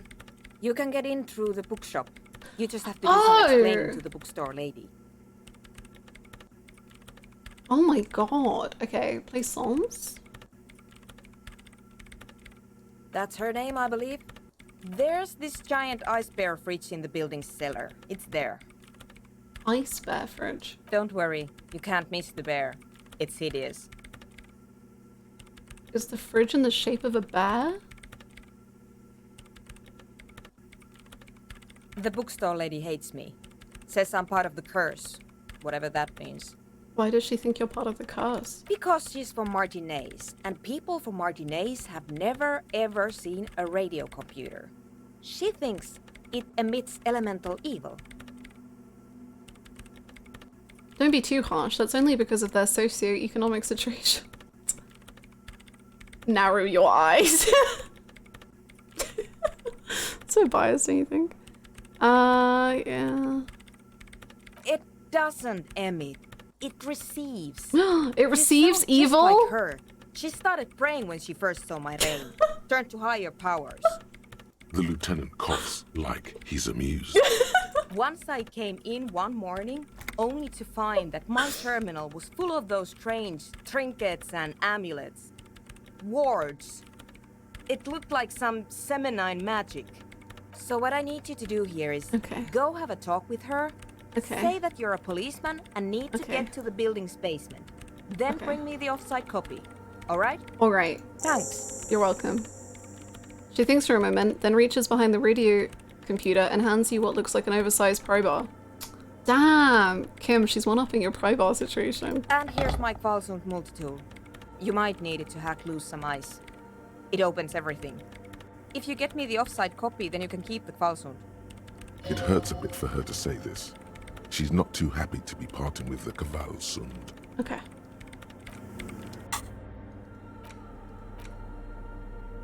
Advanced pry bar. A pry bar +2 if you will. Nice. Okay. Wow. All of this just to get a club, eh? I'll do it. She said mine is bigger than yours. Kim, I still love your pry bar. Don't listen to her. Kim, I don't even know the way back home. Oh no, that's where the phone booth is. Don't go that way. That bad memories over there. Kim, straight up, I have no clue where we are on the map. We don't even have a map. So I don't know how to get back to the fishing village. I don't know where we are. What is this? Hello? This barrel has been recently discarded. It still smells of fuel oil. The chain trails off into the ocean to who knows where. These rusty gears used to turn the whole machine. An old door, worn by elements, guards the depot. The wind has blown a sand dune in front of it. The door hasn't been opened in a long while. You see a handle. What is this? It's military. A service depot of some sort. Used to service what? The washerwoman mentioned a depot up the coast. She said it was for moving ammo and cargo across the bay. This might be it. We will literally do anything to not do our jobs. To be fair, we know who killed him, but we don't know who killed him, you know? It's complicated. It's a very hard job we have. Where is the northeast? Maybe this could be northeast. I hope there's a phasmid here. Aha, I see it. Phasmid. There's a trap in the reeds at your feet. Looks like the same one you saw Morel set before. Same mesh, same wiring. I thought our job was to get the body down. Well, we've done all we can in that regard. Even Kim said so, if you don't believe me. The reeds sway in the coastal breeze. They seem to be waiting for something. The wind picks up here, near the cape's end, surrounding the narrow strip of land from 3 cardinal directions. It's cold for this time of year. Locusts are crawling around in the trap, confused but uneaten. You see no carnivorous reed phasmid gorging on them. Big surprise. Anyway, 1 down, 3 to go. The lieutenant grins mirthlessly. Kim? No need to grin. I'm not expecting to find anything. I'm helping some citizens. Damn, I was hoping it would be in the first one. No, you weren't. I mean, I kind of was, but whatever. Kim, I'm gonna prove you wrong. There's gonna be a phasmid. You're gonna have your life changed. We're gonna make out. It's gonna be great. Someone made a campfire here a long time ago. A rusted, broken control box for the radio relay tower. This ladder is too rusty. Whoa, to climb. Whoa. Whoa. Tiny inlets there, off in the far distance, where the post trail flowed. Another scarf. Nice. Scented. Scented scarf. This light springtime scarf smells like men's cologne mixed with cheap laundry detergent. Someone must have left it behind, probably from a date. Wear it if you want to delude yourself that spring has arrived. Nice. Allergies. True. Real. Kim just doesn't want to have to share us with a phasmid. I'm glad that Kim knows me well enough that as soon as we find a phasmid, we will try to fall in love with the phasmid. Because that is accurate. Oh. The boardwalk rises to your south. It casts its long shadow over you. Sad. Okay.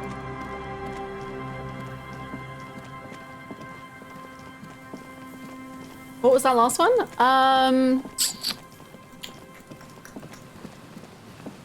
Showing Kim the phasmid? Was that it? Probably, right? Kim loves being spoilsport. I mean, he kind of does, and good for him, honestly. It's what he deserves.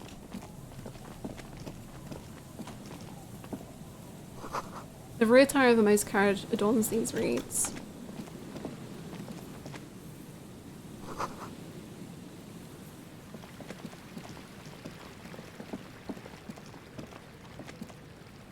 This place is huge.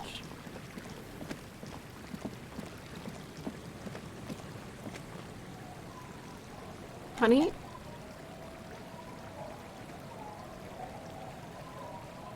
No?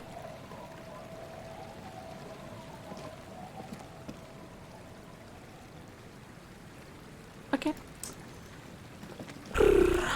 That's gonna be annoying, but it's fine! Oh, are we back in the village? Okay, okay, okay. Okay.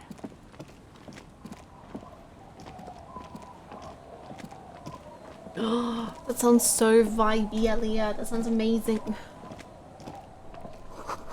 This door is closed for today. Time for the kids to sleep. No! I wanted to talk to her about stealing her bird. But not stealing it, because I was going to ask her about it.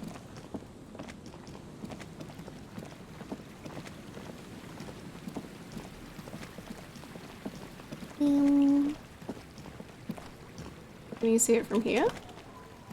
Nope. Okay.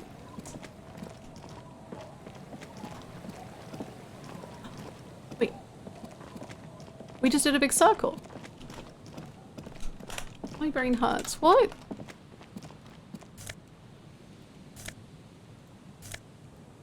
Is my game okay? Okay. The game is falling apart.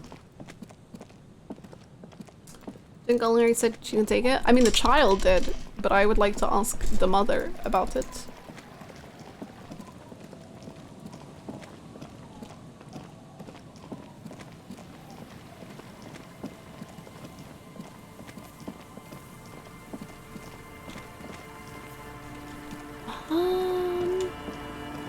This is where the guy was.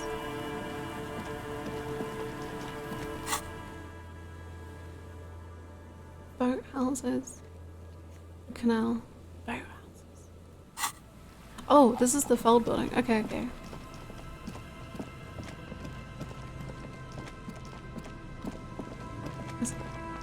Ooh.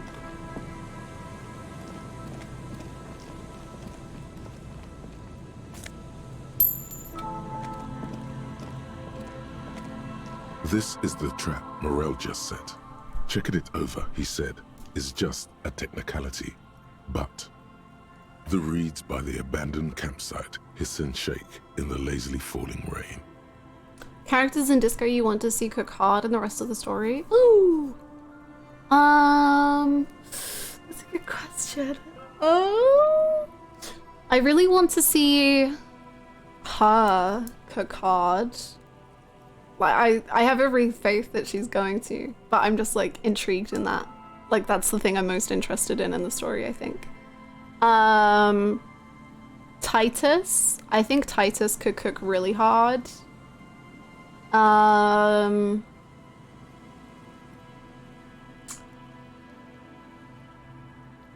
It feels like cheating. Joyce, but Joyce is still, like, Joyce is already cooking. But Joyce.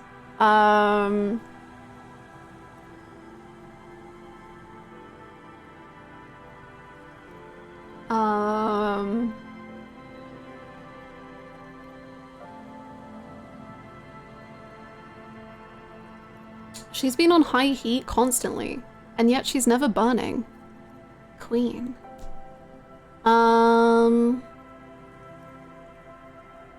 Her, Titus, Joyce.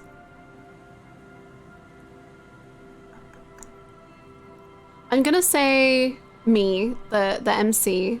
I'm so interested in how his story ends in this game.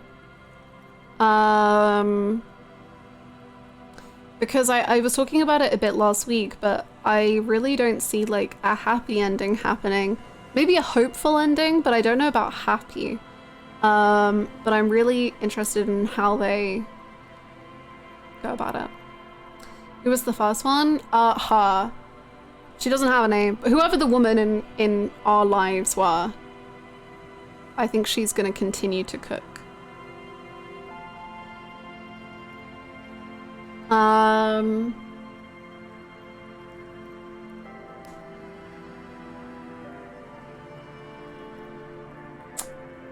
I'll say Kuno and Kunoise. I'm gonna include them as one because they feel very as one. Dolores Day. I mean, she cooked so hard. She can keep cooking. I would love that. I didn't know if she felt like a character that would cook more. Or I guess she's not like necessarily like a character. She's a figure. I don't know, but she's amazing. I would love her to cook harder too. Very good choices. Thank you. The later it gets, the colder. Remnants of the camp can still be seen in the sand. The fire that's gone out. You feel strange, somehow. I feel strange because there's a phasmid here! This trap is also full of panicked locusts. No sign of any cryptozoological beast inside. Another empty trap. The lieutenant takes a note, more out of habit than duty.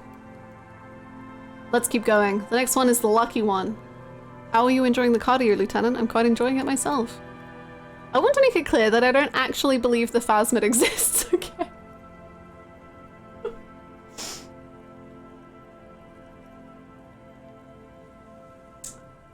Let's keep going. Yep.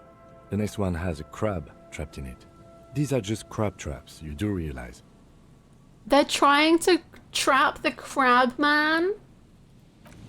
He's never gonna fit, Kim! Kim, it just doesn't make any sense! He's never gonna fit in something so small. This one's it. Kim? Buckle up. This one's the one. This trap's not too hard to spot, once you know what to look for. Keeping it hidden has not been a priority for the cryptozoologist. Behind you, a ruined residential building looms over the reeds, shielding them from the wind. They rustle confidentially, in tune with the pitter-patter of the rain. They'll never catch Crabman on the ground. They don't know to look up. When this district was booming, the reeds were kept at bay.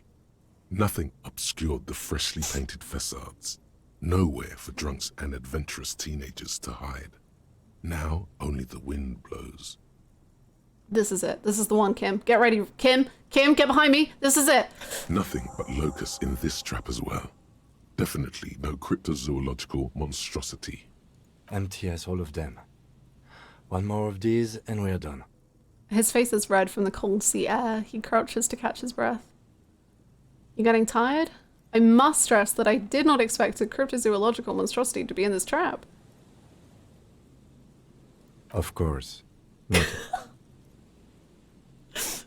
He looks at you incredulously as you place the trap back in the reeds. No, Kim, I promise, I really don't believe in the thing that we are spending a very extensive amount of time looking for. I promise, I really don't. I really, really don't. How's it going, Blackie? I hope you're well.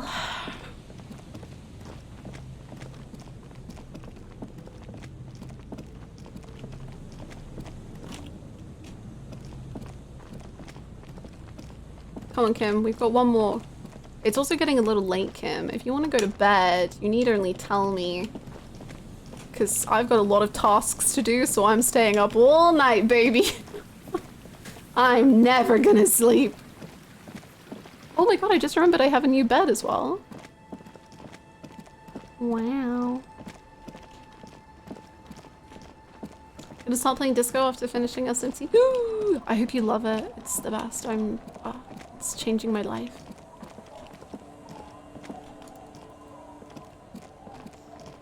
Did you read about the Final Fantasy monument? I did! I saw pictures of it. It looked very cool.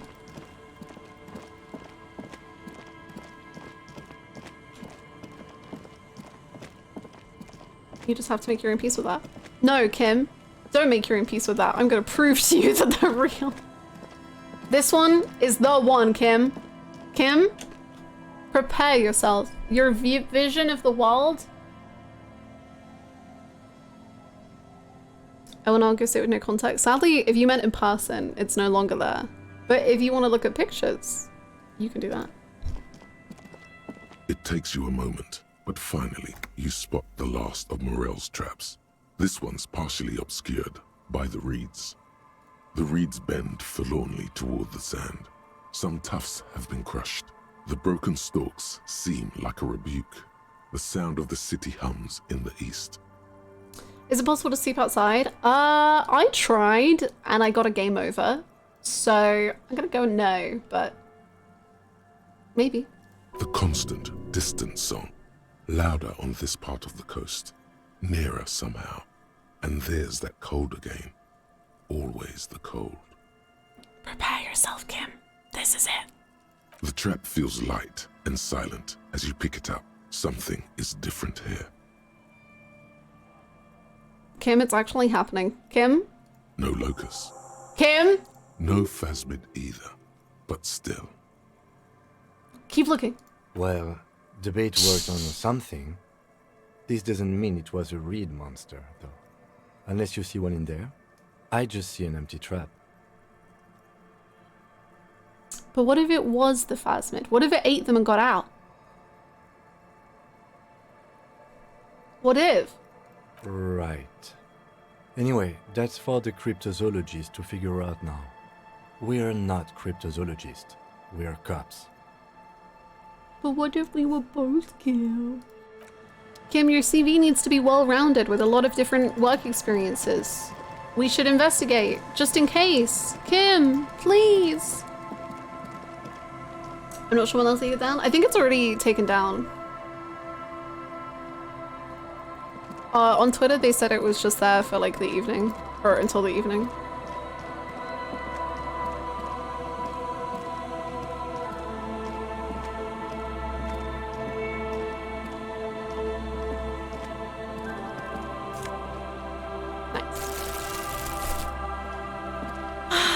Okay, I don't think, sadly, I don't think we're going to be able to get into the bookstore.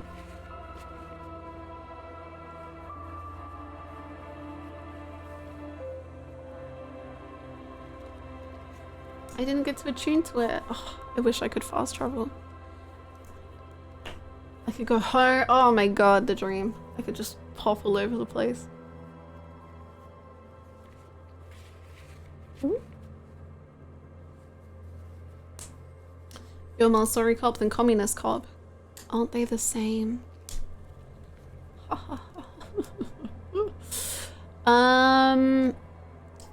Okay, well, I guess I'll have to do that tomorrow then. Frick. What an odd task to give yourself, but here we are. Are we gonna meet Dolores Day in person?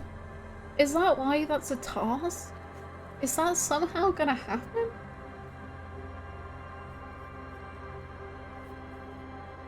Okay, we'll put that on the back burner. That's too much. That's too much to deal with right now.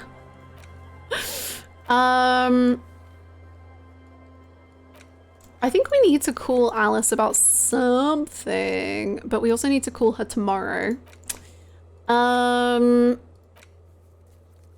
that was it. We need to call about the body.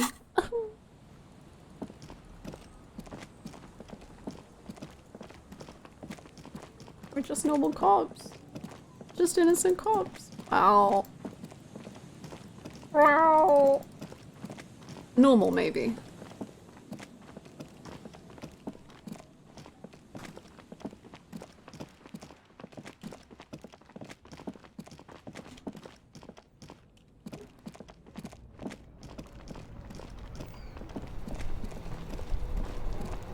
Maybe we can go into the bookstore. I don't think so, though.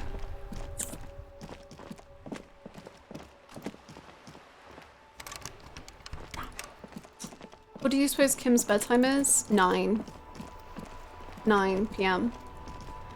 It's way past bedtime already. Inside, you see a set of steering levers, a radio microphone, a pull-out toolbox, and... This is Precinct 57. How may I assist you? Connect me to the library. Is the library going to be open? I'm afraid they're closed. It says here that the library is open from 10 a.m. to 6 p.m. Okay, tomorrow. We should try again during business hours. Anything else, Detective? There's a dead body. One moment. Can you please describe the body? Age, sex, cause of death? An unidentified middle-aged man, height 170 to 175, dark hair, medium build, looks like he slipped, fell through a hole in the boardwalk and hit his head. We suspect he might have been inebriated when he fell. There were bottles all around him, and traces of vomit on his shirt. Any signs of violence? No. No field autopsy necessary. What about his belongings?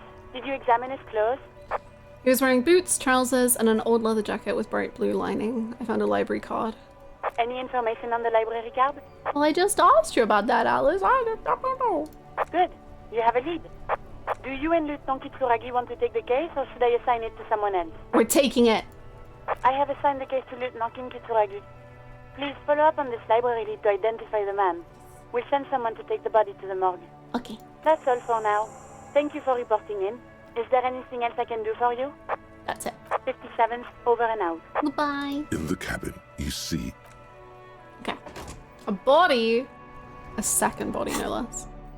2 whole bodies.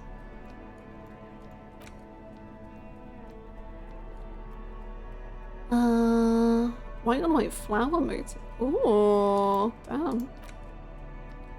This vitreous enamel cuirass fits snugly and redistributes kinetic energy across its countless white plates. Amazingly, it fits under your coat. And it also makes pretty porcelain sounds when shaken. I don't think we want to wear that. Okay, we'll call that tomorrow. We need to call Alice tomorrow for 2 things.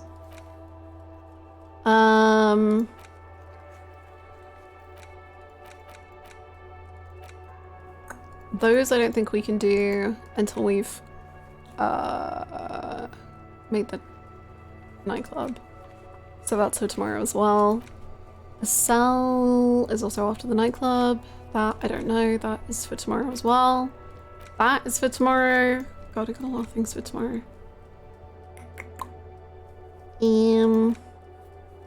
That I'm scared to do.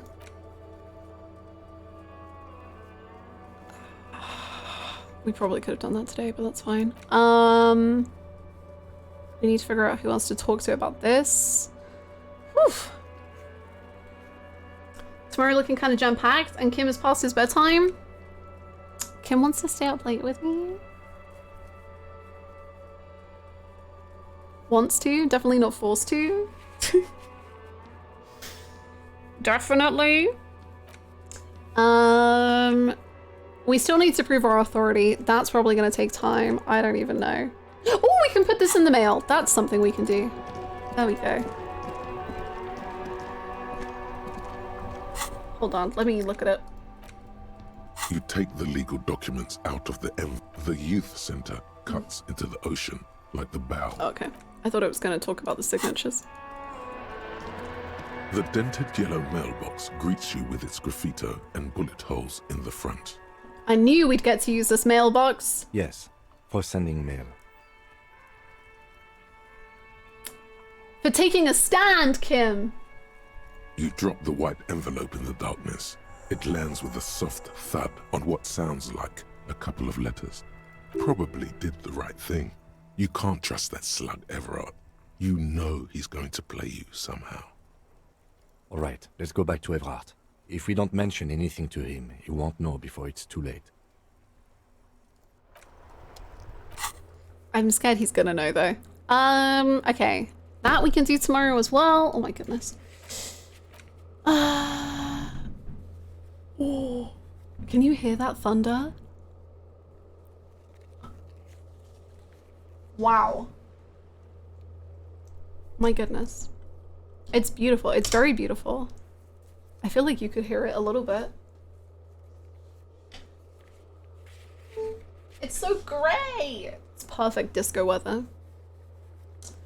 Sing karaoke. I'm trying. Oh, I've messed up my blinds. There we go.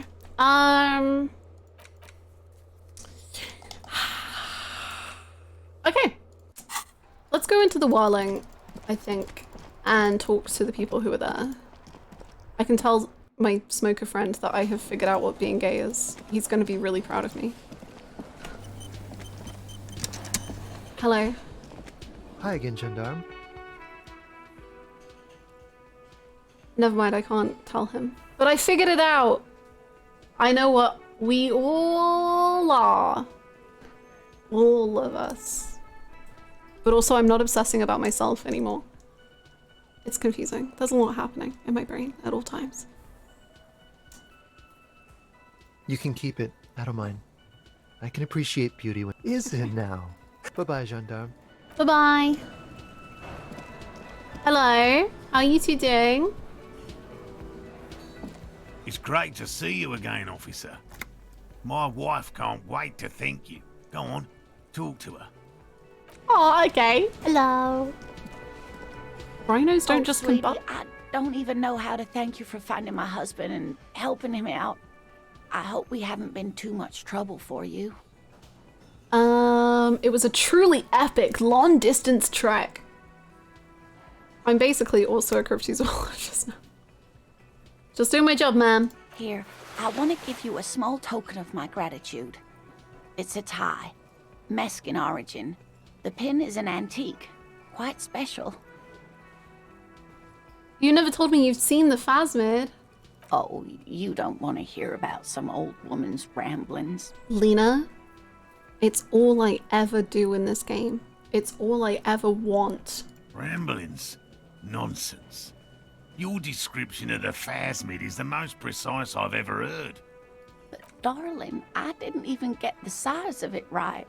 You were a child, my dear. Really. It's extraordinary what you were able to describe. Now go on. Tell our friend about it. He's proven his interest in the field.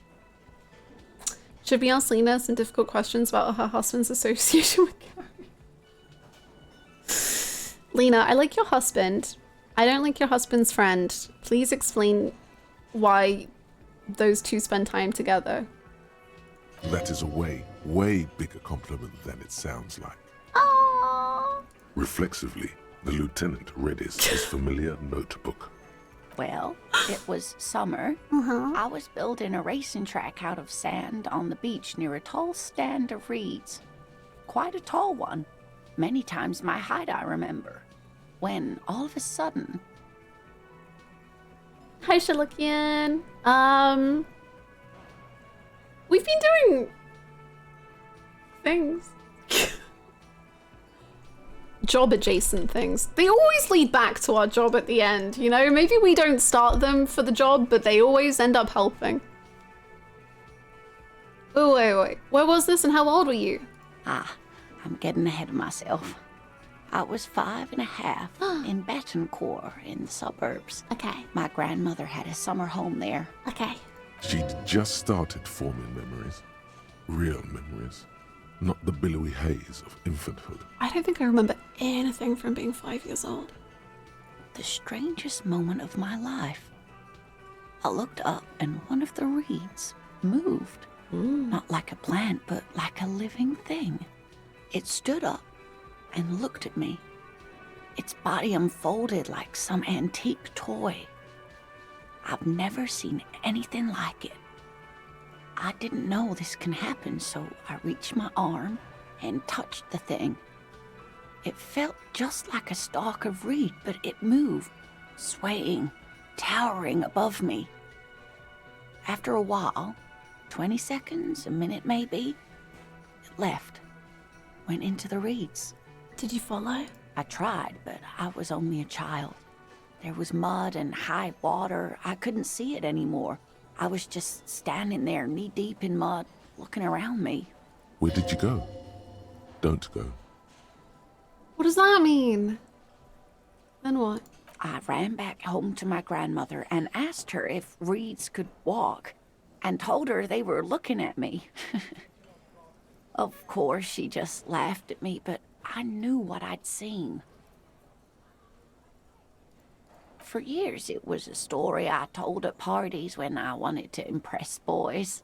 That sort of thing. Of course, most people just took it as a strange, amusing anecdote. So did I, honestly. But then I met Morel. We were on a date. Can you imagine? She tells me a story, and it's the most detailed report of the Insulindian Phasmid I've ever heard. The sounds. She told me it hissed. So that's how they met. This is beyond significant for them. Cute. It did, yes. Like reeds in a gust of wind. The way it moved, the colour, how some of its limbs were white, like marble. It matched perfectly with what I know from other accounts. It was amazing. If it weren't for Lena, I might have given up hope years ago. It's no exaggeration to say that she restored my faith in my profession. Oh! He looks at her with admiration, forgetting a wide smile on his face. Cute. You were on a date? Our first, yes. The glance is tender, yes, but tempered by something else. A thought she can't express, even to him. Interesting. Okay. Juicy. I don't know what it means, but juicy. Thank you for the follow, Weapon. Don't like that. It's a little scary. Its limbs are white. Not all of them. There is some white coloration reported, along with beige, where the camouflage ends. How big? It's hard to say how big things are when you're quite small yourself. Aww. To me, it seemed to be taller than I was then, but that's probably not the case. Kim, what do you think of this? I thought it was a wonderful story, man. You're so... Kim, you're a little bitchy. But I love that about you, Kim. But that was a little, not passive aggressive, passive something. He closes his notes and gives her a simple smile. But I don't believe it. A child left unattended on a warm day. Children make up stories and then end up believing them. Maybe, Kim, but isn't it nice to believe them too? You're welcome, sweetie. I do appreciate the chance to relive it whenever I get one. It was just such an impossibly sunshiny day. So warm. And she could get up and walk right into the reeds on her own. Into the mud. Anywhere. Cute. I can't with old people. Old grannies just make you want to cry. When I played, every time Lena starts reminiscing, my eyes get a little red. Yeah. It's, I am very much someone who, when, like, characters do bad things, I won't, like, hold it against them. Or, like, I'm just like, well, it's part of their character and it's, like, a very interesting thing. And I don't tend to not like characters for doing bad things. But there was this one episode of Better Call Saul where Jimmy, like, does bad things to this old woman. Like, he's very mean to her. And I was literally just sat there like, I can't, I hate him. I hate him. I hate it before I had to, like, reestablish that no, I do like his character. I don't hate him. I just hate the things he did. Ugh, they made me so mad. Grr. I know, it's so nice to play games. Like, obviously, I love Persona. Like, Persona is one of my favorite series. Final Fantasy is one of my favorite series. And those games feature, even Yakuza. Yakuza kind of dips in and out. But it's so nice to play a game with, like, old people who are old. Whereas, like, Yakuza does have older people, but it's like, are they really that old? And Persona, God forbid, they have an old person. So it's so nice to see these older characters who have, like, such rich lives because they have literally just lived longer. And it's really cool. Yakuza has the oldest man in the world, Kiryu Kazuma. He is. He's ancient.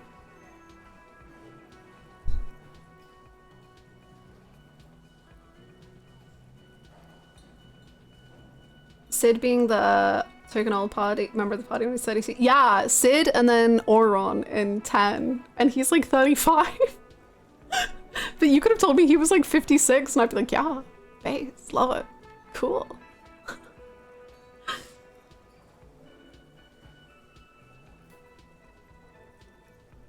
I'm 29. Do you ever think how you are the old token character? Wow, amazing. Thank you so much, JRPGs.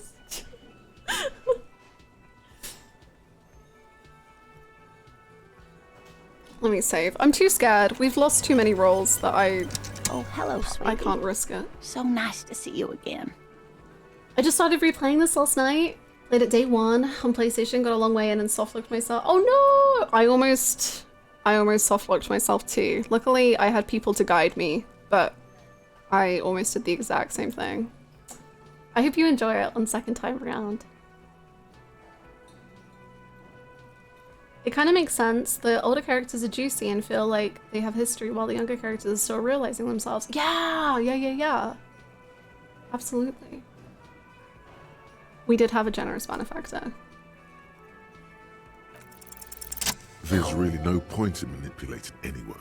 She'd be only too pleased to tell you about her work. Go on and ask. We were talking about the possibility of your soft lock for a couple days. Really? You were just watching the slow-mo car crash of it all? Yeah.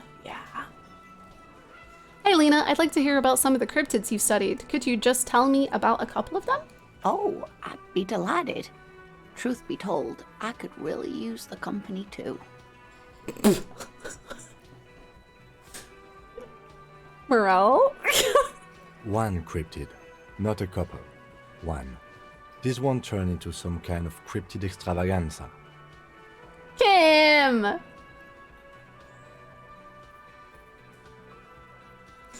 Okay, Kim. Just one little cryptid. Promise. He nods and assumes a waiting posture. Ooh, tough choice there. Okay. Is this bird a cryptid? Point to the tie she gave you. What's the biggest cryptid? What's the tiniest cryptid? What's the most dangerous cryptid? I can only choose one. I'll do the tie, I guess. No. It's the cryptid. Oh, what's the cryptid? Oh, yes. The small silvery skull shines between your fingers. Its beak sharp. What is this bird? The eight-eyed teratorn, the largest flying avian ever discovered, with a wingspan of 11.5 meters. It was thought to have gone extinct 3,500 years ago. Some even doubted the fossils were real. A mutation, they said. Until... Mutation? All of evolution is a mutation. Okay, don't interrupt. Until it was sighted by renowned Gotvaldian explorer and naturalist Uwe Plattenkalk in 21. Okay, not now. No, I need to hear. It happened on a botanical expedition into the vast and unexplored Oamrau Canyon in southeast Ilmara. Dr. Plattenkalk got separated from his group during a sandstorm. Oh my god. Well, how, Umrau is... the world's largest canyon system, sweetie. Thank you. It's a barren waste east of the Erg Desert. An ancient riverbed completely dried up. What happened? Alone in the blasted desert heat, the doctor wandered eastward, where man hasn't stepped foot in over 1,000 years, since the fall of Pericarnassus. He was lost, without any navigation equipment, and desperately low on water. After a day or two, he noticed a bird high in the noon sky. A great black bird. It seemed gargantuan. Okay, there's a little thing that you just said in that story that makes me a little bit worried, but like, don't worry about it. You keep going. Every now and then, the bird would dive down to feed on an animal carcass somewhere on the horizon. Wow. But by the time Uwe got there, the teratorn had taken off already, and the carcass was picked clean. This happened many times. Oh my goodness. He was following it, or was it following him? More like he followed it. A bird that big has many liters of blood in it, and he was dying of thirst. For many days, Dr. Plattenkalk followed the teratorn until they reached a great canyon wall, where the bird finally landed to rest. Should I drink blood if I'm dying of thirst? Okay. The professor climbed up there with a rock in his hand. He found the bird sleeping with his head tucked under its wing, a great black pile of feathers on the perch. So he approached, slowly squeezing the rock in his fist. Then the teratorn suddenly looked at him. He could see it had 8 eyes, 4 on either side of its skull, like a spider. And the man couldn't move. He was paralyzed, frozen into place with the rock in his hand. Whatever he did, he could not get closer to the bird. Why? The bird was controlling his mind. What? It kept him from approaching. He could step back, but every time he stepped forward, paralysis. Uva spent 3 days trying until the bird flew away. Damn. And he was dehydrated, you said? I see it, AJ. I see it for sure. Also, there's no way we have been live for 6 hours. I refuse to believe it. Don't worry about it. Hold on. How did he survive to tell the story? An 8-eyed mind-controlling bird. Fuck yes. Come on. No way. How did he survive? The 8-eyed Tetatorn was indifferent to him, as long as he didn't get closer than 2 steps. It even let him feed on some carcasses up there, and the 2 unfertilized eggs it left behind. Fuck yes! Absolutely, sweetie. Cryptozoologists have been tracing it ever since, but Wamrao is vast, mysterious, and holds many secrets. Modern radar telemetry shows great promise. We will confirm this one. Yeah. By the end of the decade, latest. Yeah! This one I liked. Not only does it have 8 eyes, and is a living fossil, and the largest bird ever to live, it also does mind control. Kim Kitsuragi! Just go with the spirit of adventure. Just live. Just think, wow, just, come on. He's sincere. Oh. He likes the audacity of it. Oh. Oh, we win where we can.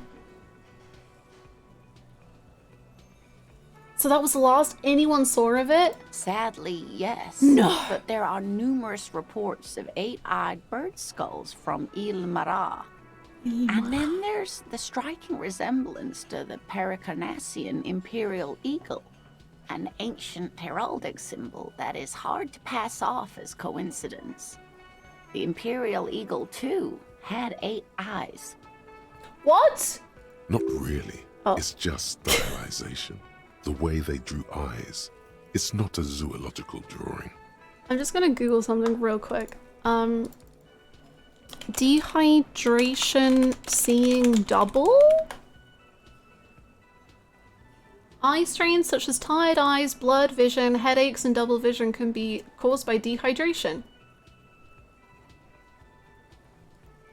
Okay, so like if you saw 2 eyes, could you somehow eventually see 8? What if he was just looking at an eagle and he saw... I don't know. Okay, continue. Very, very hard. Very, very hot. That is hot. True. This one's very You're right. famous. Everyone knows it. People will be looking at that tie on you and thinking, that man is into cryptids. So, what else do you want to know? I'm seeing double here. 8 eyes. I thought Kim would cut me off.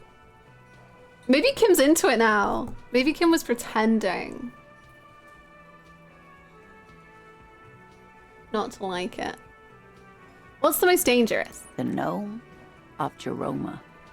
That sounds not too bad. Does it lull you into a false sense of security? Oh, it is. None of his victims survived. Bereaved relatives never even found their bodies because the gnome's venom dissolved organic tissue. What? It was reportedly a small creature with webbed fingers and a protruding forehead and a ungainly little thing. Quite scary to look at. A couple of campers found it when it was already dying. No. They heard an odd wailing in the woods and followed the sound. No. They were scared and wrapped it in tarpaulin to suffocate it. Oh. It still took the gnome of Jeroma an entire day to die. If the body of the creature was found, why aren't there detailed illustrations of it in science textbooks, confirming the existence of these very little species? You're so petty, but in a very good way, Kim. I love that it's like he literally cannot help himself. Like, the fact that there are so many descriptions in this game of just how often Kim remains stony-faced, or Kim keeps his face very still, of Kim remains silent, of Kim does this, but cryptids is why he just cannot. He cannot. He's just like, I have to talk. I have to. Alas, the first scientist who got his hands on the creature's corpse put it in a jar of formaldehyde thinking that would detoxify the gnome's venom. Oh, but what did it do? Instead, all the venom leaked out of the creature's teeth and into the surrounding liquid, dissolving the creature itself. A poetic end, perhaps, but a real loss for science. I had the same response when my Uber driver told me the moon landing was fake. Oh my god. I would literally just be like, okay, I probably wouldn't because I'm socially anxious, but I would absolutely just be like, yeah, tell me about it. Go for it. I want to know. Alas, always alas, and then it was gone. Isn't that overly convenient? No. It was a perfectly good explanation. Sure, a perfectly good explanation. It dissolved in its own venom. Go on then. Ask about more gnomes or whatever. Stop judging me. Top 5 title themes from video games? Title themes? As in, like, the music that plays on the menu? What's tougher for Kim, his consistent back and forth, strenuous relationship with moralism, or others spewing nonsense about cryptids?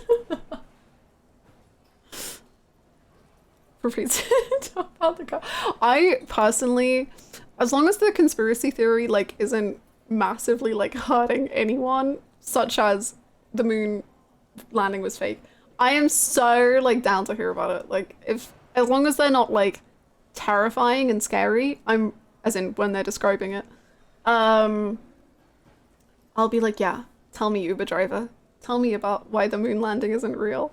I can't wait to find out. Tell me more. Okay, top 5 title themes. Final Fantasy VII Remake. Persona 3 FES.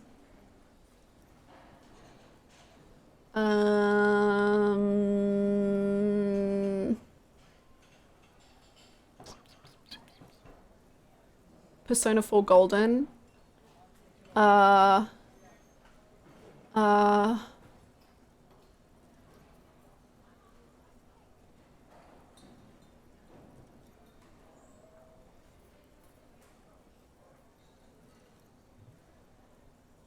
really like discos. I like Persona 5 Strikers.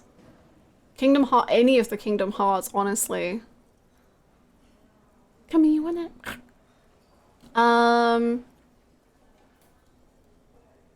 Endwalker? Ooh, no, but I'll say Shadowbringers. Shadowbringers one is like chills. Oh my god. 15. Actually, 15's is such a good shout, especially because of the ending, like the change. 15's is such a good shout. Yeah, no, Shadowbringers is my favorite title. Oh my god, there's gonna be a Dawn Trail title. Terrifying. Thank you for the follow.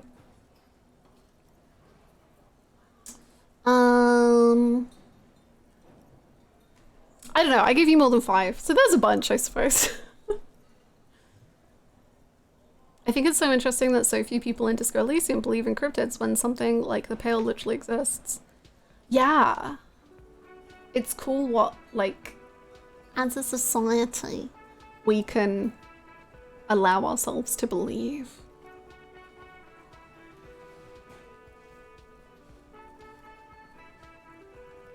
What's the biggest one? Hey, you promised you'd only ask about one cryptid. Well, technically I already answered about 2. But Kim, don't you want to hear about another cryptid too? Fuck.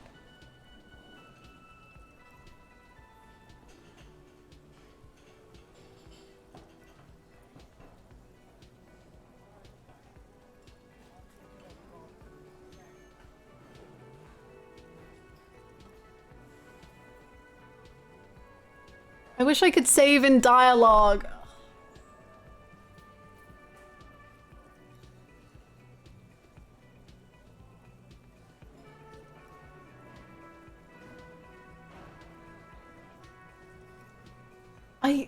The fact that they put it as dishonorable, it makes it so hard. space exists and we don't all freak out about it much. Honestly, even like the sea, the fact that so much of the ocean is completely just like unknown and undiscovered, and there's so many creatures in the ocean that are so deep that we'll never ever see them. Scary. I did promise.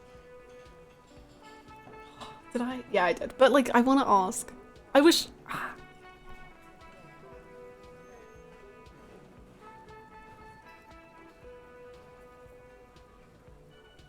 Have you played the game Subnautica? I did one stream of Subnautica and I found it so scary, and then I didn't stream it again. But I do want to play it at some point. But I got a little scared.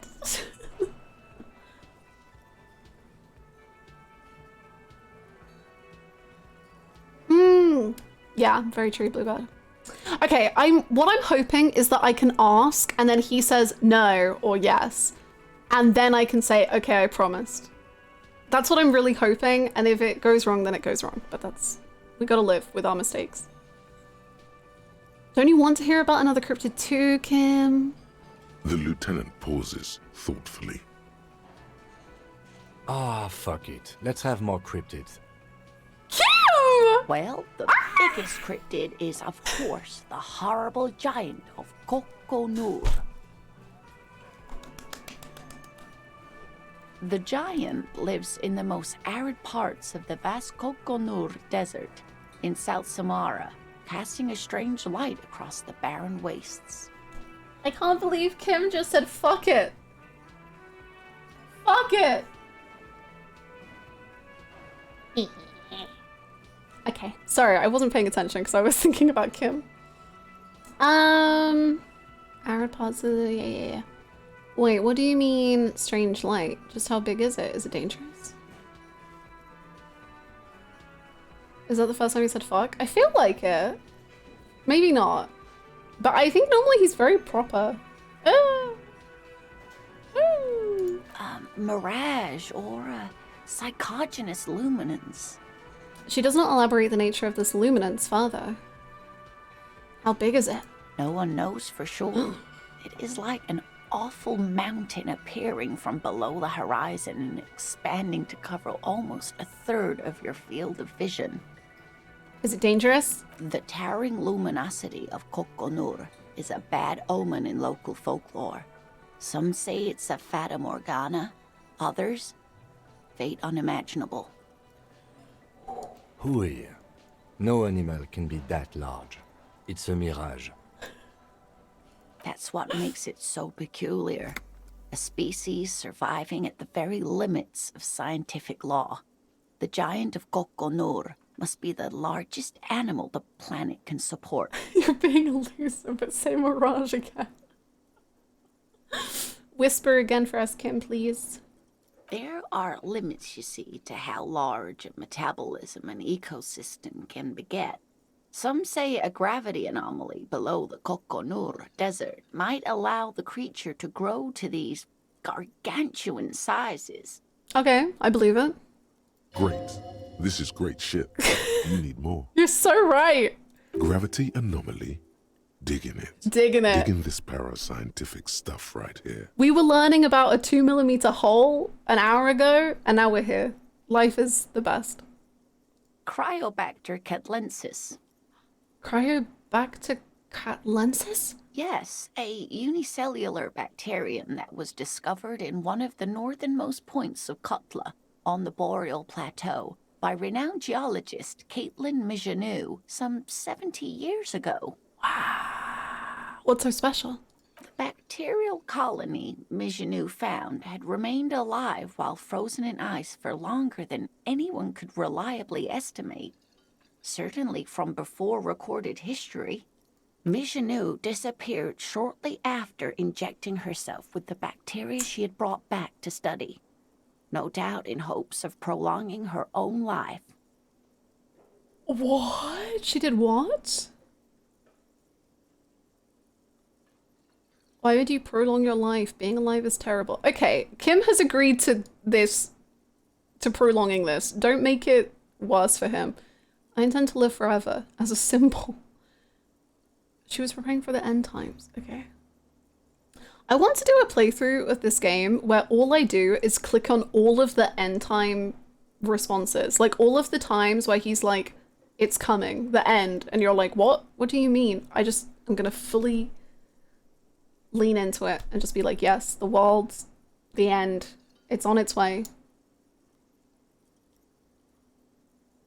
Yes, the bacteria had survived in the ice since times immemorial.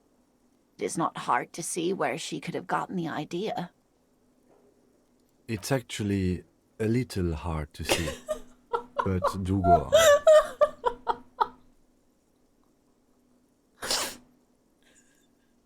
Yes, and she's quite mad, too. After she treated herself with the bacteria, she stopped aging, but also became increasingly eccentric and irascible, so that even her oldest friends were forced to pull away. Irascible. A tendency to be easily angered. Nice. We can assume that she has been living somewhere in the wilderness for decades now, all alone except for the Cryobacter catlensis coursing through her bloodstream. Wow. Are there any invisible cryptids? What an interesting question. And the answer is yes, there are. Wow. Of course. All fairy tales have someone or something invisible in them. Shush, Kim. She's gonna tell me about the invisible cryptid.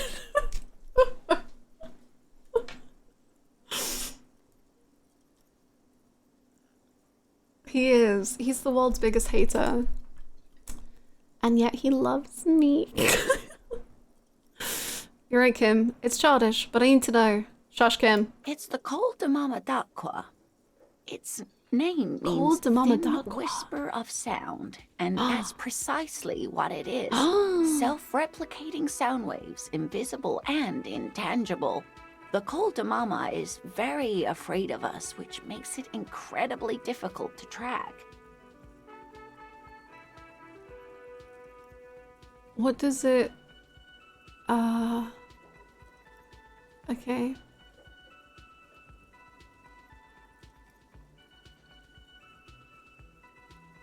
This is the one I chose. Only one? You kept your promise?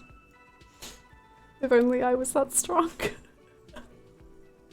If only I could be like you. A good person. Could it be here?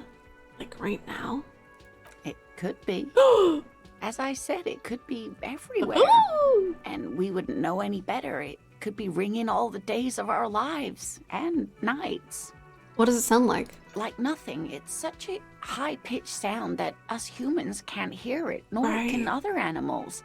It could be ringing right outside your window and you wouldn't even know it. Could be anywhere.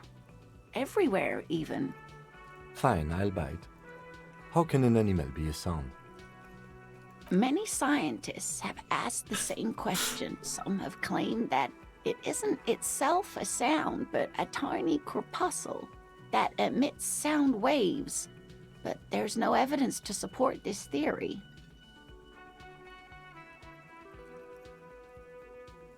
Plenty. It's the evidence that led to its discovery. In the 20s, a group of Areopagite ornithologists, that is, scientists who study birds, were trying out a new recording technology for capturing sounds outside the range of human hearing. Kim put up with a lot of my shit that day, so I did not make him mad. When playing back recordings they had made in the foothills of the Ea mountain range, they noticed certain anomalies, patterns that seemed random at first, but on closer examination were consistent with the waveforms of songbirds.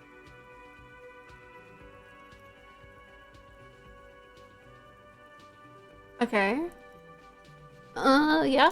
The scientists soon discovered they could track and even predict what appeared to be feeding, mating, and migration patterns based on sound waves in a strictly delimited range of ultrasonic frequencies, even higher than those of the highest pitched bat calls. She transforms when speaking about these strange animals into a confident woman. Aww. They realized that they had discovered a new species and called it the Koldumamadakwa, after the Paracanassian name for the voice of God, which is said to be very silent. Wow. Mm-hmm. Yeah. They grew quite obsessed with these little birds. Even though they couldn't see them, they could distinguish among individual birds and even began to name some of them. They named them? Sequester, Time, Joscan. Those are but some of the Mamadakwa they followed individually. Why is the Mamadakwa so afraid of us? That is a sad story. No. A group of university students assisting with the field work in their enthusiasm for the project, and no doubt because they were preoccupied with impressing their professors, nearly drove it to extinction. Extinction? They tried to communicate with it and had no other means but sound. So they started sending out sound waves at frequencies they thought might match the Mamadakwas. And what happens when a sound wave meets another sound wave of the same frequency, dear? This lady really should be a teacher. She's really good at the explaining things thing. Doll. I don't know. Well, dear, they cancel each other out. And these tests were performed so recklessly that when they happened upon the right frequency, well, they wiped out most of the population. Great regret washes over her. No! The wending cloth. After that, the corpuscle appears to have migrated elsewhere. There have been recordings of anomalies similar to those spotted in Ea, but they've been few and far between. It's impossible to confirm the presence of any stable Koldumamadakwa population anywhere. Of course. A common thread in these. Disappearance and unfalsifiability. I like the story. Kim, I'm heartbroken. Kim, I'm distraught over this near extinction of invisible sound animals.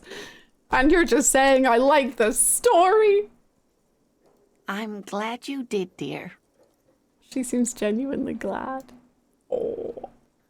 I know you're supposed to roleplay in games like these and stay true to the character type you're playing as, and you're supposed to try many different choices and different playthroughs, but I could not imagine playing any character and go no cryptids is so true. I could not agree more.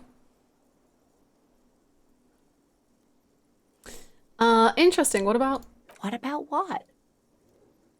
That's it, I think. This has been educational. Sadly, we need to discuss something else. Of course, dear. You know, to hell with it. Let's have more cryptids. Of course, Sorry, officers. Kim. I didn't know if it was the same thing. You two are interested in learning about? Of course, dear. That's all, I think. This is the best. Ha ha! Nothing like the gratitude of a good woman. Now then, what can I do for you? Oh my god, we've been streaming so long. He tries to play it cool, remain professorial, but inside, this man is itching for some news on those traps.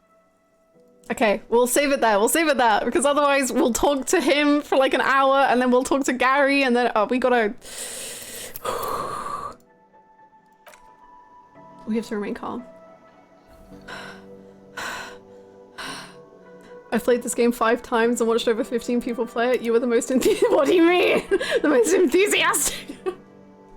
No, thank you. That's really kind. That's really, really, really sweet. I appreciate that. That's very, very nice to hear. I'm obsessed with this game. I'm truly, genuinely, utterly obsessed with this game. I think it has just like unlocked such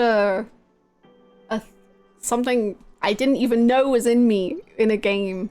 I think it combines so many things that I love, and I'm really enjoying it. It's really good.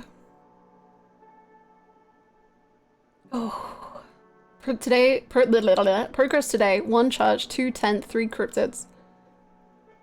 Pretty much. I think today was somehow the day we did the absolute least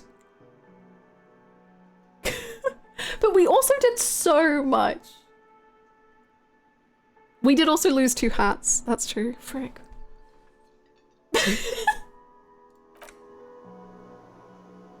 Hardcore! Yeah!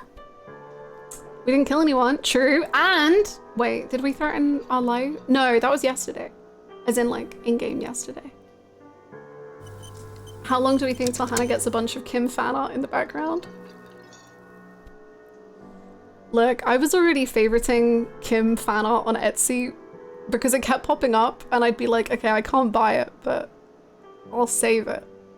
And now, you know, I've played it. So now I can look at it properly. I'm gonna go broke. I need help. Please, please, please, I can never even joke about subscribing. I was gonna be like, please subscribe to this channel for I will need to purchase it. But I can't joke about it. Don't subscribe. Unsubscribe. Quit this channel. It's a bad channel. Anyway, join the Discord.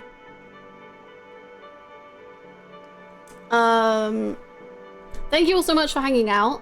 I will be back again tomorrow for more hardcore disco. Yeah! If you join the Discord, we have a stream spoiler section where you can talk all about disco and other things. And also I post when I'm live and all of that. And skibbity skibba danger, I am the real ranger.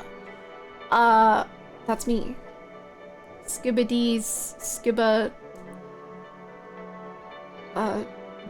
danger, I am the streamer.